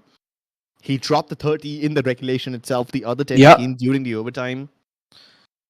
Yeah, just goes to show you how impactful a single player can be. So at this point, Alpha Clasher would have definitely been happy spending all that auction money to get SK Rossi under his belt. That, I think, was something that he had coming his way regardless. He's like, I have SK Rossi, I have less need to worry, and you soon get to realize how much of a team game Valorant is. In fact, I think people forget. So when Valorant released, right, when it was towards its beta stage, you remember this one game which was scheduled between ex-CSGO pros and Valorant devs? And the Valorant devs just absolutely dominated. Yeah, but that was like really early, like during the beta days. Why? That kind of emphasizes how much the team aspect of Valorant truly, stacks up against even some of the best aimers that you have out there. It doesn't matter if you have even a Shroud against you. As long as you know how to out-utilize them and put yourself in an advantageous position, you just need to take that easy kill and go home the winner. Yeah. And sure, there were several clutch moments. There were several moments where it seemed like individual players were the ones making a difference and not Team Alpha winning as, a unit, a comprehensive unit. But hey, I mean, they did not win, right? At the end of the day, you can't rely on the solo plays all that often. And sure, you were right. I mean, SK Rossi might have been able to get the MVP title, but he did lose the game. And that just goes to show you that despite all your efforts to hard carry someone, it is a team game at the end of the day. And you need that to make this comeback or this win happen. And it's indicated in the stats. You see, Snax had a terrible game, but it didn't matter because he was putting down the smokes, he was covering his team when it mattered the most, and everyone else, they put up a consistent number of frags. You had Skills, Lightning Fast, Shivy, Hellranger, all of them dropping a good amount of kills, or all of them contributing equally. Meanwhile, on the other hand, it was just SK Rossi doing most of the heavy lifting. So, like you said, you're correct. It is a team game at the end of the day, and you can't rely on heroics. Sure, the heroics are fun to look at, and especially in an all-star showdown like this, the heroics are all that we want to see. But that's not what's going to get you the games. Yeah, I'm wondering, in the context of this scorecard, Hellranger, it shows that he has 29 kills, right? Did he actually have 31 and 2 got removed because of the TK? Or what's the scene? I think... Yeah, he did get 2 team kills, right? He accidentally killed 2 of his teammates with the aftershock. Yeah. Which also is like a really funny thing to see. I mean, I don't even know how they managed to mess that up. He might have probably tried to aftershock the closer entrance, and then they just Yeah, the left walked side. in thinking, yeah, they have enough HP, they can tank this. But yeah, the aftershock is so much more stronger than you think. But yeah, a lot of questionable stuff, a lot of funny stuff happened in this game, which is honestly the way I would want this game to go. I wouldn't have it any other way. It was labored to cast it. It was lengthy as well, and I'm sure these players must have been exhausted and they need a break. But as a viewer, would I have it any other way? Absolutely not. Exactly. At least my prediction comes true. I'm happy about that, Crips. It Still dropped the almost 40. always does. So yeah. But yeah, I do Yep. feel bad for SK Rossi, right? I mean, imagine all that heavy lifting, still dropping the ball at the end. Yeah, it was a hard loss, especially with the way overtime went, right? Because we saw SK Rossi try taking deals on multiple fronts, both with and against operators, and it never really worked, regardless what weaponry he had. So it's something that's a small heartbreak, but they are fighting for the tournament lives, however, and they have the chance to still claw this back, and it's Bind. That's going to be the map coming forth. It's a map which, like you said, doesn't rely on you having one composition that works. You can play around with your strengths and your weaknesses, and you can still find ways to overcome what your problems could be in the short run. Although right now it's somewhat still a Team Snacks show, in my opinion, because Bind, more so than Ascent, is reliant on communication and the art of not over rotating. Yeah, speaking of over rotating. Now, I'm not sure if you look at this as a positive thing or a negative thing, but I do believe that it was Team Snacks who, for the most part, were the ones who were on the backstab often. Team Alpha, for the most part, they were just rotating defensively, not really trying to go for any flanks. They were just, rotating to back each other up. They weren't rotating to surround their opponent or to cut off, some information or cut off sound or something like that. They were just doing it defensively. That's what Team Alpha was doing. Meanwhile, Team Snacks were the one who was a little bit more proactive. And while Ascent doesn't reward the flanking as much, Bind not only rewards it but also encourages it. So yeah, I think if that trend continues, then Team Snacks might just be able to wrap up the second game much more easily than they did this one. Yeah, And they. keep in mind, lightning fast skills, both of them almost always pop off on Bind. Like whenever it's a global esports game, I'm not talking about All-Star Showdown. I mean, at this point, I'm just talking about global esports in general. Bind is not the map where SK Rossi shines the most. Bind is the map where lightning fast is an absolute gem. Yeah, his the value that he's able to extract out of the race is just immense, right? Nothing else like it. The entirety of Bind is basically shoveled corridors where utility is going to be shoved in your face before you can take a fight. So it's not really ideal grounds for an opper, especially if you're playing up against a well set up team who has very, very good initiators. There's almost no way that you're going to be given a fighting chance. So it's very understandable why Lightning Fast will naturally excel in a map like this, because Lightning Fast is a player that loves to make good use of chaos, right? And Bind essentially is just that. It is chaos. Controlled chaos if you're a good enough team, but for the most part, it's just sheer mayhem. Hey, and there's no other person better than the master of chaos himself, the master of mayhem, Lightning Fast, in the brilliant company of Skills.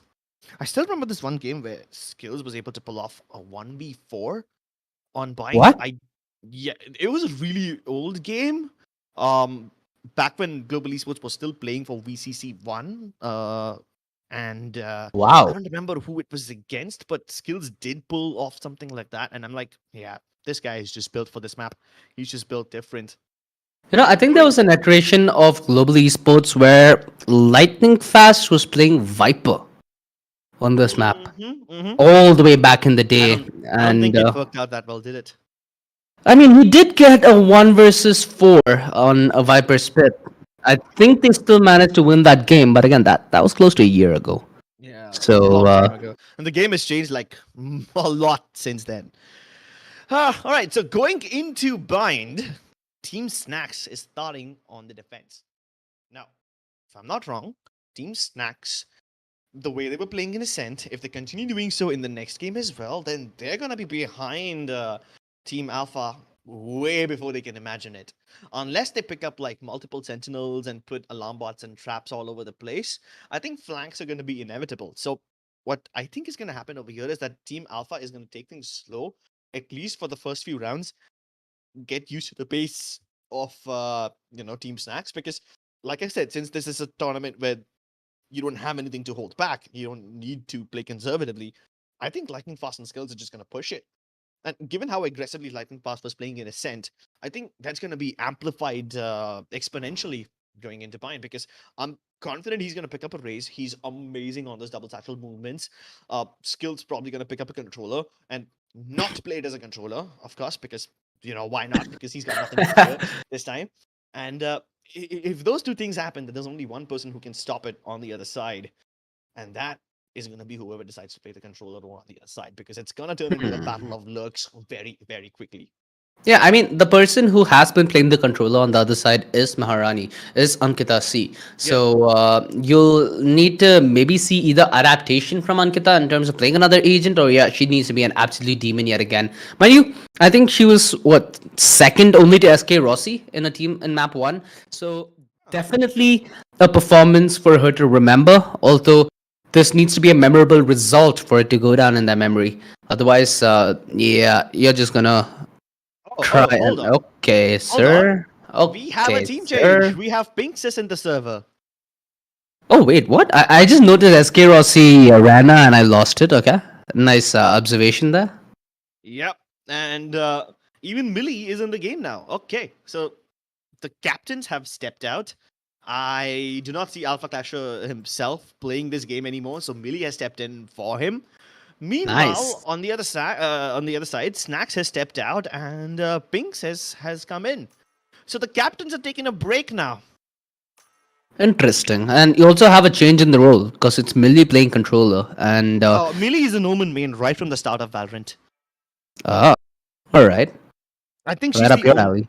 I think she's like the only content creator in India who's played more Omen than I have. Oh, okay. That's No, because interesting. everyone else doesn't have like a dedicated loyal agent, right? I have an insane amount of loyalty to Omen. It's kind of toxic, but hey. Hey, chill. I'm a Jet. I used to be a Jet spammer myself. We've both been in the same position. I just got out of it. No, but Jet can be insta-locked. Omen is not the kind of agent you insta-lock. I was an Omen insta-locker, and the only you have a other point. person I know who insta-locks a controller rather than insta-locking a duelist is Millie, and she used to take that Omen. So looking forward to that from her. Meanwhile, everyone else has just switched things around. Yeah, this is a nice swap from either side because at the end of the day, all these players, all the content creators, they're here for the sake of having a good time and putting on a show. In any kind of game, there's naturally going to be winners, there's naturally going to be losers, and here there's almost no stake attached apart from maybe a decent bit of moolah that goes along if you win the tournament. But again, these players have competed so long and they've probably had their fair share of moolah from competing that this is going to be a refreshing change. Millie, she's taken over the Omen. You see the double initiator on either side, Crips, which, if I'm not wrong, either side taking the fade. Hold on. I see a suitcase behind SK Rossi. Now, just speculating over here, where do you think he's packing to go? Definitely not anywhere out in Bangalore because that guy still hasn't come to meet me, so I'm not sure. You're still holding on to that. I thought maybe he's gearing back to go to the boot camp again, or maybe like go to Korea or something like that. But I mean, he is kind of a K-pop addict, so I get where that's coming from. then now, getting out of the pop culture references and getting back into the deserty maps of Bind, this tricky, mirageous nightmare can be difficult to navigate if you don't have your head in the right place. This is also going to be an interesting game where we can get to see somewhat of a fast play from a player like Lightning Fast, who's the only one on the raise here, mind you. Okay, SK Rossi. Never mind, you say that he's fast and he's been dispatched very quickly by SK Rossi. I was making a point there, bro. Why you gonna do him like that? Oh, they know! Pinkson is blind as a bat. still manages to dodge a couple of bullets, and Hyvan didn't tank even a single damage because of that Molotov. Rossi, that was a very, very dangerous position that he just walked into, but the fact that he's still not spammed down is more leeway than he should be getting, and the round swiftly being dominated by Team Alpha as they take the pistol in a flawless fashion and a team ace nonetheless. My god, it's like almost everyone was able to win their respective duels towards the other sides of the map. SK Rossi winning the duel against Lightning Fast on Showers, then kills happening towards Hookah, towards a main as well. It's almost like Team Alpha didn't walk into this game with a plan, but they were able to execute this round flawlessly as well. Kind of gives you a little precursor to what the game ahead is going to be like. Well, I mean, the side of Team Snax did win, like, the Thrifty, right, as soon as we jinxed them, so I'm not going to take anything away from them after what we've seen in Map 1 and SK Rossi. Bye-bye. Wow. Well, that's one way to take care of threats. Hyvan looking to make a play once again. It worked brilliantly last time against Princess, but this time she's got backup. She's got the cavalry in form of Hell Ranger, and they both slaughter him. Okay, this has given room for Logi though. Oh, that flash is pitch perfect. They know the play, they force Logi back, although they're still not as clinical as they'd like to be clearing this. Logi sees 3 players here. There's bound to be a quick rotation. The only thing that can be a difference maker here is Shivy. And ooh, Shivy, he gets himself that first frag. He knows that time is of the essence and he needs to buy more of it. So he can't really go back to pick up that gun. Rather, he disses out a recon. He's buying so much distraction and time. Look at that. 45 seconds left on the clock and they're still yet to gain objective here, Team Alpha. This is very, very well played from Team Snax so far, who, again, have been really lethal on their thrifties. Oh, nice. Nice haunt. Should give away Shivy's position, but Skills is here to back them up. Both the kills stuck inside. Oh, And it's a crossfire for the ages, which Millie does manage to break in the end. But no time. She needs to go for the plant stick. And the moment she steps into the smoke, there's a dweller in the darkness waiting for her.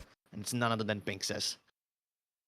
Yeah, Princess, not only the person to open the round, but also the person to close it. So, wait, no, it was Skills, my bad. I forgot how he just demolished SK Rossi there towards mid. A very quick one too, got away. Yeah, this is somewhat expected. Not gonna lie, this is repeat on map 1. This, however, is gonna be yet another time. Both these teams have the money to just scrape by to get a decent buy and not the economy to sustain themselves. So this is gonna go to and fro from the very beginning, and finally SK Rossi put to a stop at Chars. He's been not having the openings he's looking for, but Loki going all the way inside, not clearing lamps. Now this could be a disaster. Skill steps up, and so does Lightning Fast. They demolish this A-side hit before it even takes place, undoing it before they even get a chance to form it. And as the formation slips down into disarray, they're looking to push through once again. The Prowler gets Skills, but Shivy's there to back him up. I believe that the judge wasn't able to do anything, and even with the Vandal, I don't think the odds favor her any better. Yeah, I think what Millie can do right now is damage, right? The economy from either side is not really that great, so if you're able to punish Team Snax, maybe get like 2 Vandals off their hands, should be enough success to celebrate. Tries to go for that first duel against Shivy, but instantly taken down. Team Snax, they've managed to find a little bit of stability early on in the first half as they're able to string rounds together. And this has successfully broken the economy of Team Alpha early on. So a small lead that can be gathered. Whenever you do say that though, you kind of curse yourself and it then goes thrifty. So let's not get ahead of ourselves right here. Because with this being bind, you still can't expect close range shenanigans to go down, and that's where you really can't predict much. Buddy, I don't think we can predict anything. I think we have that clearly established. Both the dogs just bite each other. It's National Geographic all over again. But Skills, he's doing stuff that cannot be shown on TV. Unspeakable and unfathomable stuff. Team Alpha have been able to get control of B long, but Billy can't anticipate this fast flank from Lightning Fast. Oh, of course, it's supposed to be fast. Pinksters was holding on to Hookah by the skin of her teeth, but now it's gone too.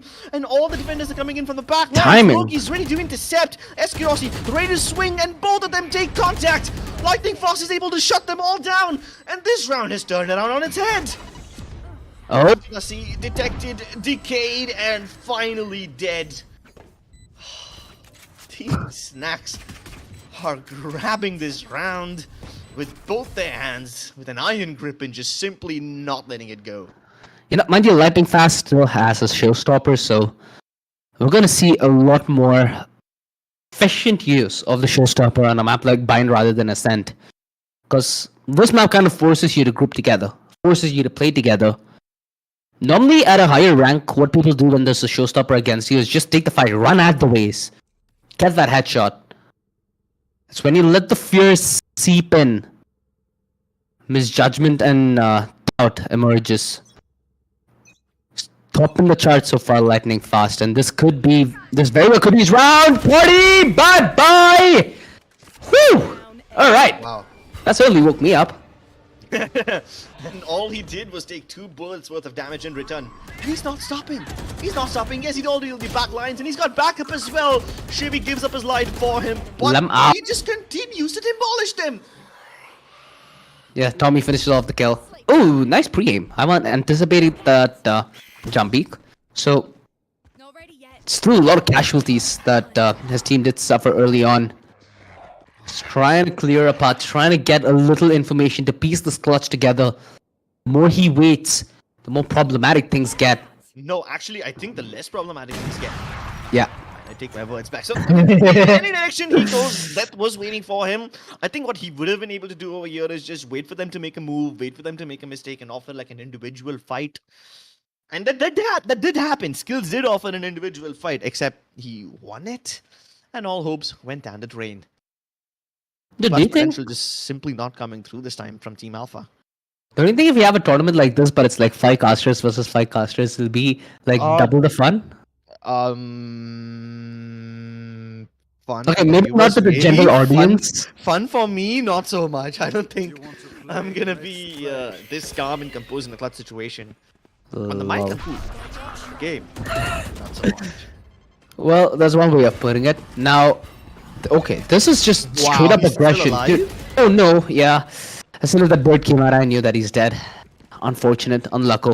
Again, we have the luxury of the outlines that the players do not get to see. So, if you are relatively new to watching Valorant or Valorant in general, that's kind of how the game goes. Well, what? Oh, okay. This is.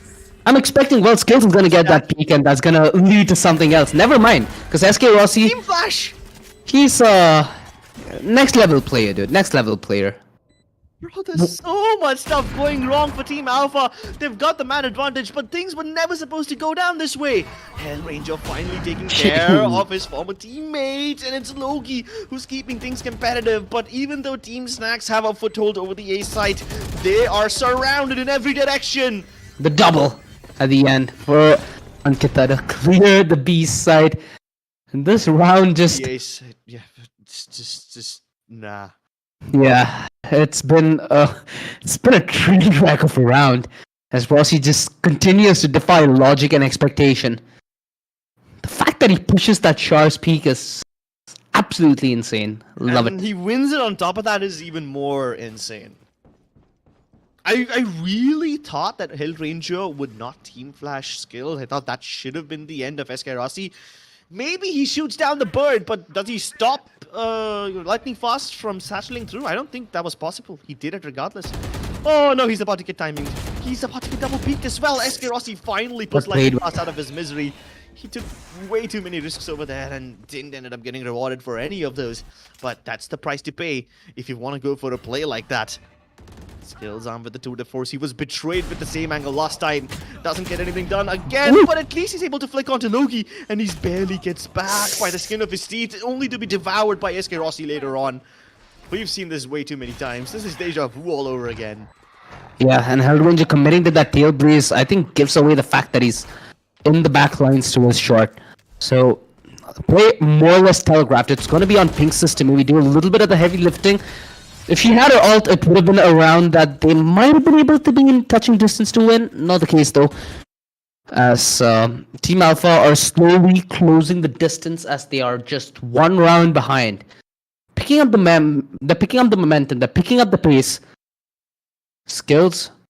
If timing was a little more friendly there, you might have seen him pull off a berserk play.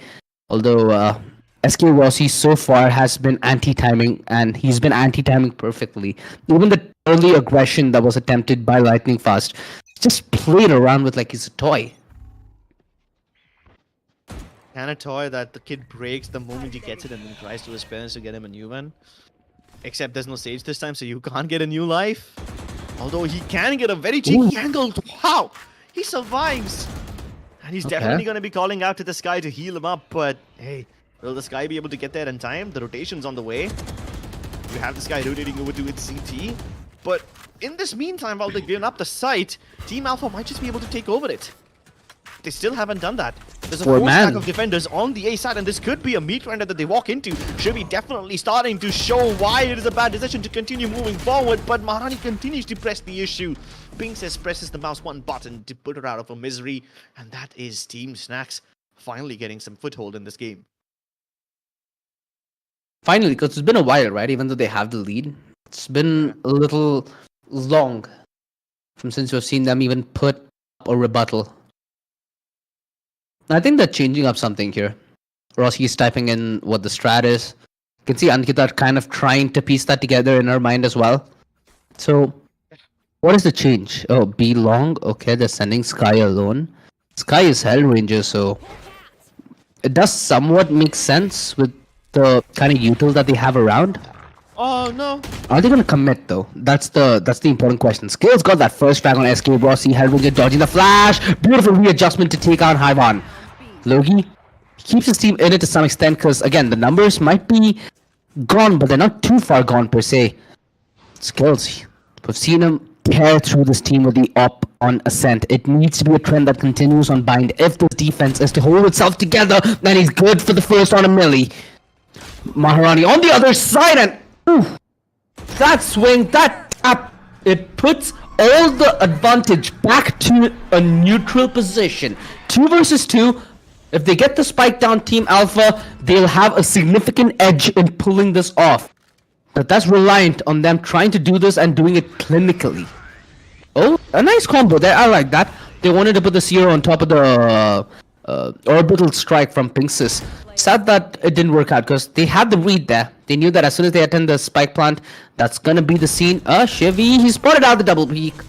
Not the ideal situation for him to find himself. And then Logi, he's able to calm himself across so much chaotic positions because Skills was on an absolute tear in a round like that.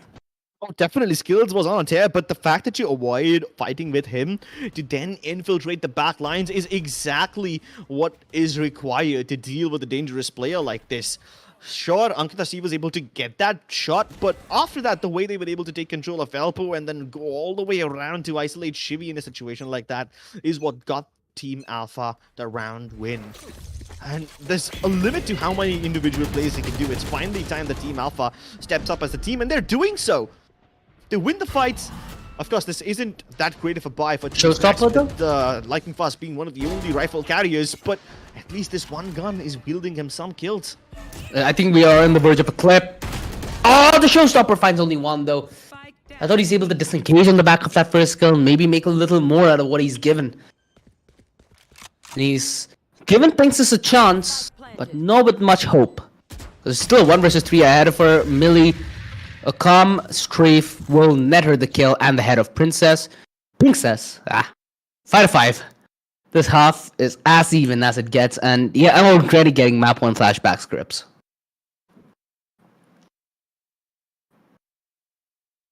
Well, I mean, at this point, I can't even judge whether flashbacks are a good thing or not.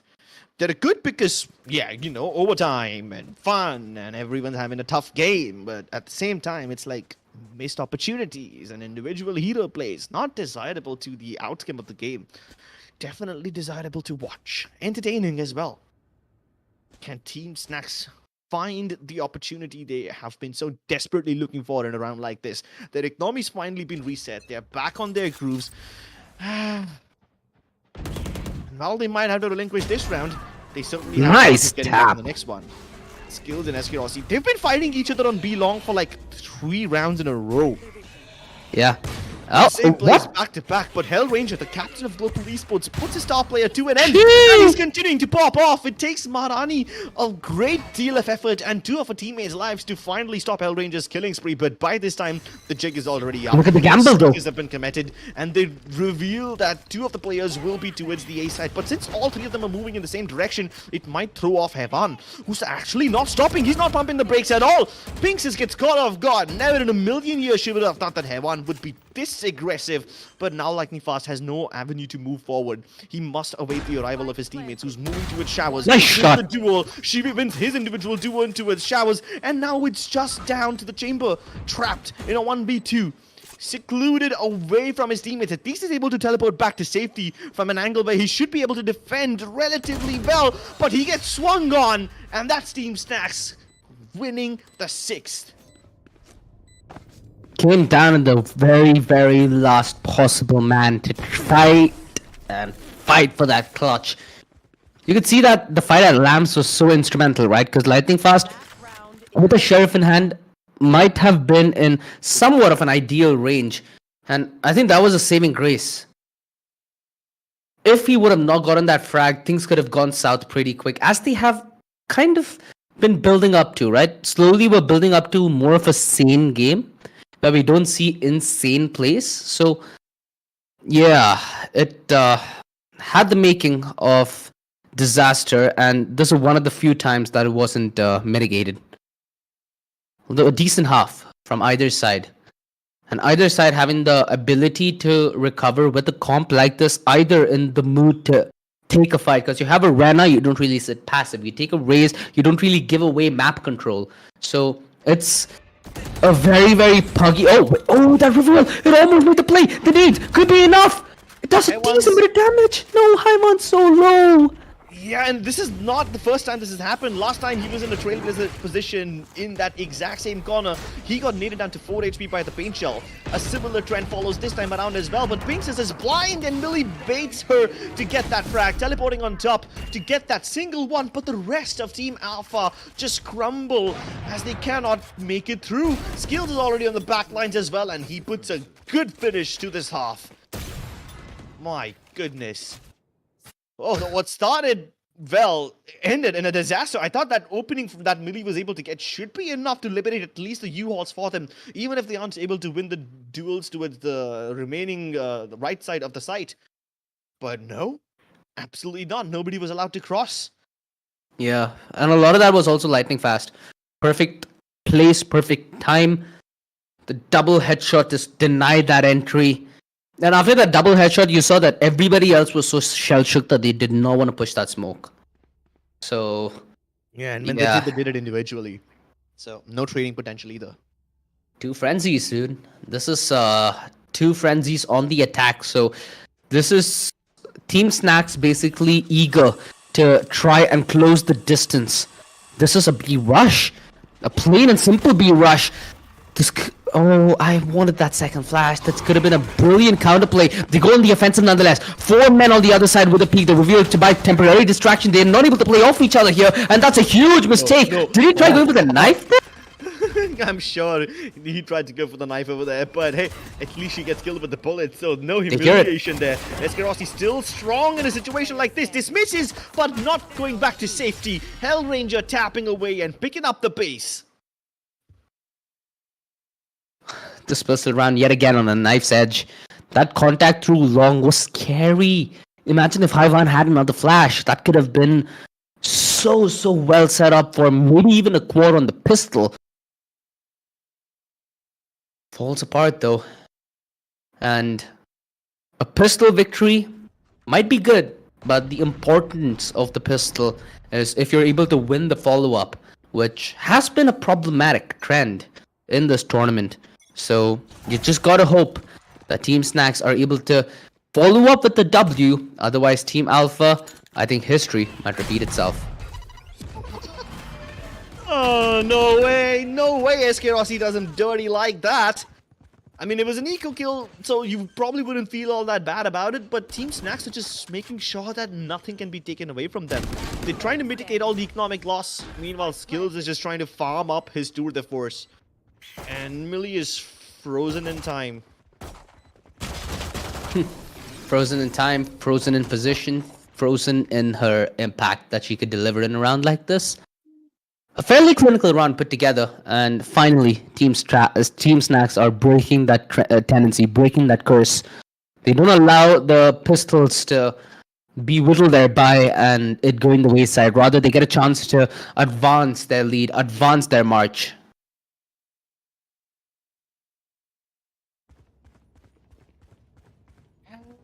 As they continue on this march, the trumpets get louder, the drums start to roll, and one could almost hear the victory song. But not just yet. Not just yet. A Trailblazer should give them the info they're looking for, but they don't know exactly how many are there. Well, they don't need to know. SK Rossi is able to get all of this by himself. And here's Hellranger drop down. The flash is not successful. He's still capable of defending this all by himself. Skills now trying to give him a 1v1. SK Rossi will be able to win these any day, every day, and twice on a Friday. Wow, a clinical round from Team Snax. Flawless.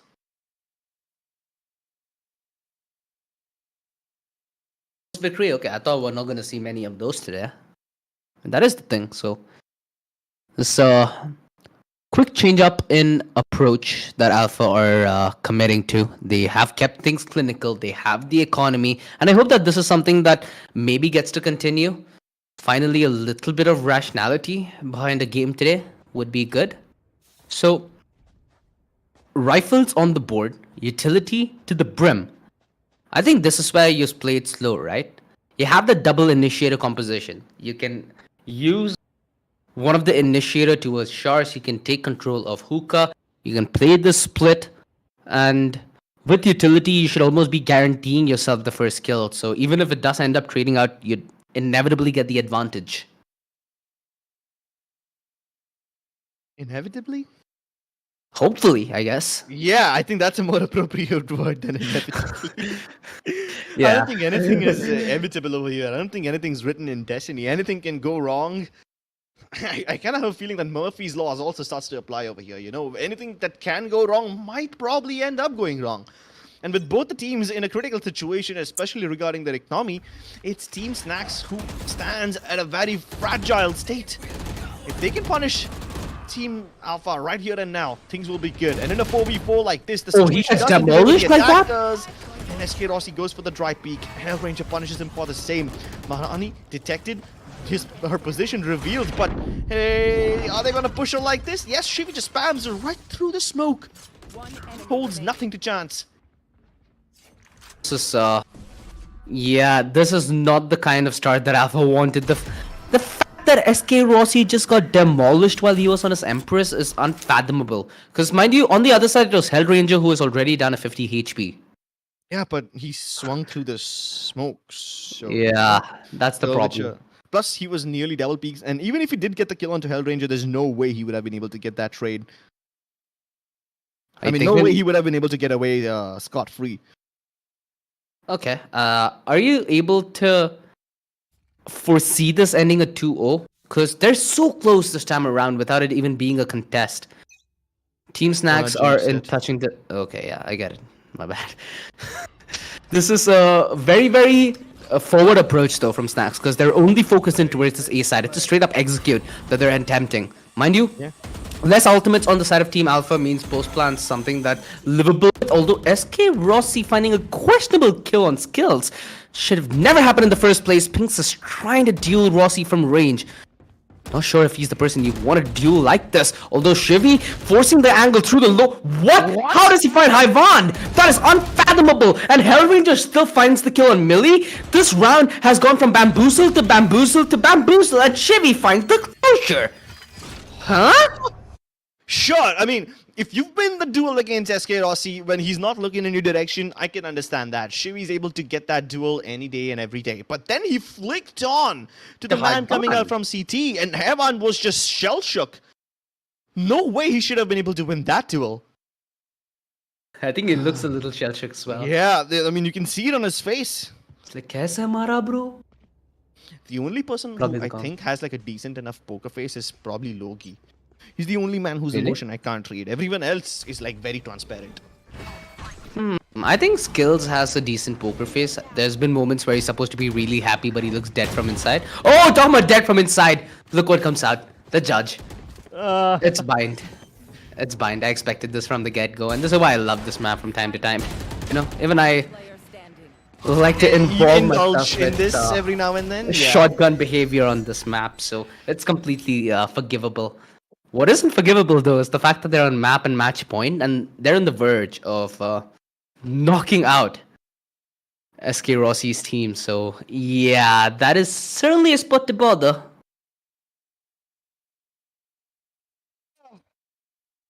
Team Alpha, they're just standing on the brink of defeat right now. Only a miracle can save them. Or maybe a miracle can be, you know, blessed upon them in the form of Rossi or maybe Hevan. Someone's got to step up. I don't think so, bro. Showstopper is in the bag. This is it. I have a feeling that this is gonna be the round. Yeah, Where you get to see Lightning Fast go absolutely berserk. Party back. No, what?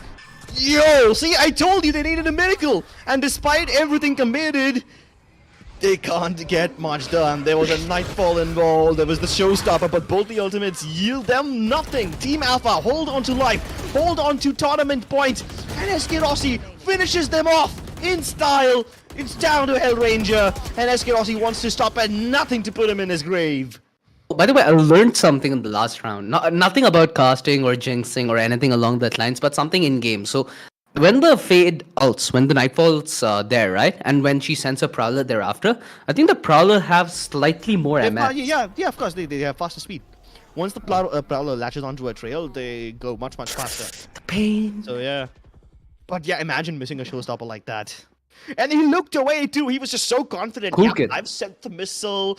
Cool kids don't look at explosions, and you turn around, you don't hear that. The bing of the bing of the whatever the kill, and that's when you realize, oh no, I messed up. Okay, so what? What do we see? Why did Skill have his knife out? What's happening in this game? I think he was deliberately doing that to toy along with toy with Loki. Interesting. Wait, they've all died? Is this like entire team strat or something? I know you're good at reading teams, but damn. This is not something you read. I mean, not when these guys are intending to write original stories over here. Of course, this original piece that was written by Skills was more along the lines of a comedy that he pulled off with Loki. Okay, Oh my god, okay. Shivi might just be able to end things right here. And no, Loki finally puts him in his grave. He dodged all of Millie's shots, so he somehow survived longer than he should have. Millie's just laughing it out with the rest of the team. Oh, this is I think put Team Snax in a position where the game face is back on. You can see Skills, he's kind of focused and he's honed in. He's like, boys, yahi round karna hai mere ko. You know, in the typical Bangalore fashion that he speaks. So let's see. I think with so many rounds going the other side, look at the ultimates now. You have Rossi back on his Empress. There's a couple of open-ended possibilities, but with so much utility, with so much information, they've committed that rotation, not in the nick of time, however. Hevan caught in a CQC position, caught mid-transition, no aid to his rescue, and Hellranger, he reads Rossi like a buck. Oh, wait. That was right. That would have been a lovely clip if she managed to pull it off, but the flash counterplay was got her better. wrong in the moment, and it's all down to Loki. He started off things Oh. in style. He starts off this clutch well. That Skills is toying around with his food like a cat that toys around with a cockroach before she puts him out of the misery. The spike has been planted, time running out, and nobody's offering Loki a duel. Shivi finally gives him the satisfaction, but finishes the game in the process. Yeah, Team Snax end it. 2-0. Our first best of 3 here in this tournament. We went the full distance in map 1. 4 overtimes is what it took. And not only did it take 4 overtimes, but took like what, 20 heroic plays, I think, in the span of that one map. Yeah. That's So- what kept Team Alpha alive in that situation, and that's probably why they're not disappointed after losing a game like this. They know for a fact all of them had a great time clutching out, and they had the game of their lives. And that's the important part, to have fun. It's a I like, showdown. I like the way Snax is just posing here, you know? Oh, bro, he's always got the coolest poses. Like always. You look at Hellranger and Shivy and Classic Skills. FPS sweat pose. Typically sports pose, the folded hands, serious face, typically sports player pose, and then there's Snax. In Style fact, points I think the two creators that I really love in terms of photo are Snax and Shriman Legend. Both are like an absolute delight to talk to. Personality, they're really nice, and they really know how to put that entire package together, don't they? Yeah. At least in terms of the lineup, snags himself a pretty good victory, but the day could have arguably started off a little better for him. Arguably. I mean, the fact that he finds himself in the lower bracket itself is something that's hard to swallow, but hey, he gave us so much to look forward to. That game on Ascent, the one that went into quadruple overtime, that's exactly the stuff that we've been looking forward to in a showdown like this. And since this is the content creators and like a fun tournament, not the one where you sweat too much, these overtime games are exactly what we look for. And then because they delivered overtime well and above than what they required in the previous game, they end this game rather quickly. Balance, you got to maintain balance in all things. Save some energy for tomorrow as well. Yeah, save some energy tomorrow. Not only the players, but also you at home, the audience, because we might have seen 2 best of ones where one of them was dangerously close to a comeback. We got to see an extravaganza of a best of 3 where it felt like 3 maps due to the amount of overtimes on map 1, but we did end it at 2-0 in the favor of Snax. Tomorrow, we're going to have the upper bracket final and the lower bracket final to then decide who's going to be our 2 grand finalists for the event. So it's going to be 2 best of 3 scripts. It's going to be a very, very, very fun weekend for all of us. As let's relive this with the highlights, shall we? Because sure, it wasn't as long and strenuous as map 1, but I still feel like Bind had its own unique moments. Yeah, it definitely did. Especially some of the moments where team flashes happen, like stuff like this, SK Rossi winning duels against a guy sitting in heaven, wielding an op. Not supposed to happen. Team flashes also not supposed to happen. So we saw some of this stuff that bamboozled us to a certain extent, but then we also saw some amazing team plays. I think I can safely say that in this particular game, there was significantly lesser hero plays and more team coordination plays as compared to Ascent. Oh, yeah, for sure. It had unique moments in the fashion where, it did get close. You did see a couple of players that you don't expect making big plays, right? To actually clutch it out. So it was a very, very I wouldn't say tooth for nail. It was an entertaining matchup is the only way I can put it. You never really know which direction it would go. And I feel like that's the best part about this entire tournament. You never really know what you can expect. You might have the best player in South Asia, but by no means does that mean you've even come close to winning the tournament. Moments like these is when you start to feel your heart come into your mouth. Because Millie was caught reloading over there. You can see that he was already moving in for the knife. Of course, he didn't go for the blade. We already got our fair share of shanking and Ascent. But yeah, it's moments like these that, really surprise us. And then there's judge moments like these to finish off the game. Again, this is God showing karma to you. Yeah, you judged, you judged your way into U-Hauls last time. You get judged by getting a showstopper missed. It's only karma. You're right. Actually, yes, karma is the right word for it. Thank you, Urji. I never would have thought of it. I know, right? A lot of things that you had never thought of that happened today, and a lot of things that I never thought of happened today. So it's been a day of excitement, but that is all that we have in the bag for the All-Star Showdown. Of course, this is just day 1 of a 3-day long event. And for a change, although it being from Global Esports, is lightning fast to take the MVP. I mean, wasn't he the MVP of Map 1 as well? I think. No, that was SK Rossi because he dropped the 40 bomb. Yeah, SK. My bad. My bad. He, Yeah. however, was the MVP in the game he lost because he still ended up getting 30 frags to Marzel's 27. So this yeah. is the second MVP appearance that we're having from Lightning Fast, actually. 20 frags on the race, and I have to give it to him. He landed almost every showstopper, and almost every showstopper he did was stylish. So yeah, you get the W, man. He definitely gets the W, gets the dub, gets the MVP title, 2 in a single day, if I'm not wrong. And lightning fast, as the name suggests, he speeds his team into the next phase of this tournament, and that's going to be the second lower bracket game, which you will get to witness tomorrow, by the way. Speaking of which, I would like to speak about the further structure of this tournament. We're going to have 2 best of 3s going in tomorrow. One of the winner bracket, the other of the loser bracket. Yep. And you already know which teams are playing over there, so no point I'm not going to bother reminding you about those ones. But indeed, we're going to have an extravaganza of a tournament. Because we've seen such amazing plays, such amazing agent comps, and players getting switched in the middle of series. So that keeps things fresh. Yeah, it keeps things fresh, it keeps things active, and it's also going to be a best of 3 that we're going to witness tomorrow. So those teams who won their matchup today, the teams who won their best of 1 and have progressed, are then going to face the test, right? So we're going to start off with that upper bracket, like you mentioned, find out who the lower bracket contenders are, and we should have our finalists. Mind you, the finals is a best of 5 grand finals. So, hypothetically speaking, Crips, if tomorrow's best of 3 follows the same veto, there's still a chance that we get to see Pearl. There's still a chance that we get to see Fracture and Breeze, but I think we might just need to wait.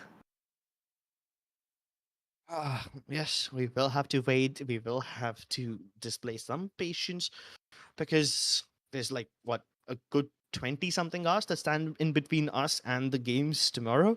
Yeah, We're going to and be starting off at the same place at the same time. So, yeah. but you better make a bookmark of that.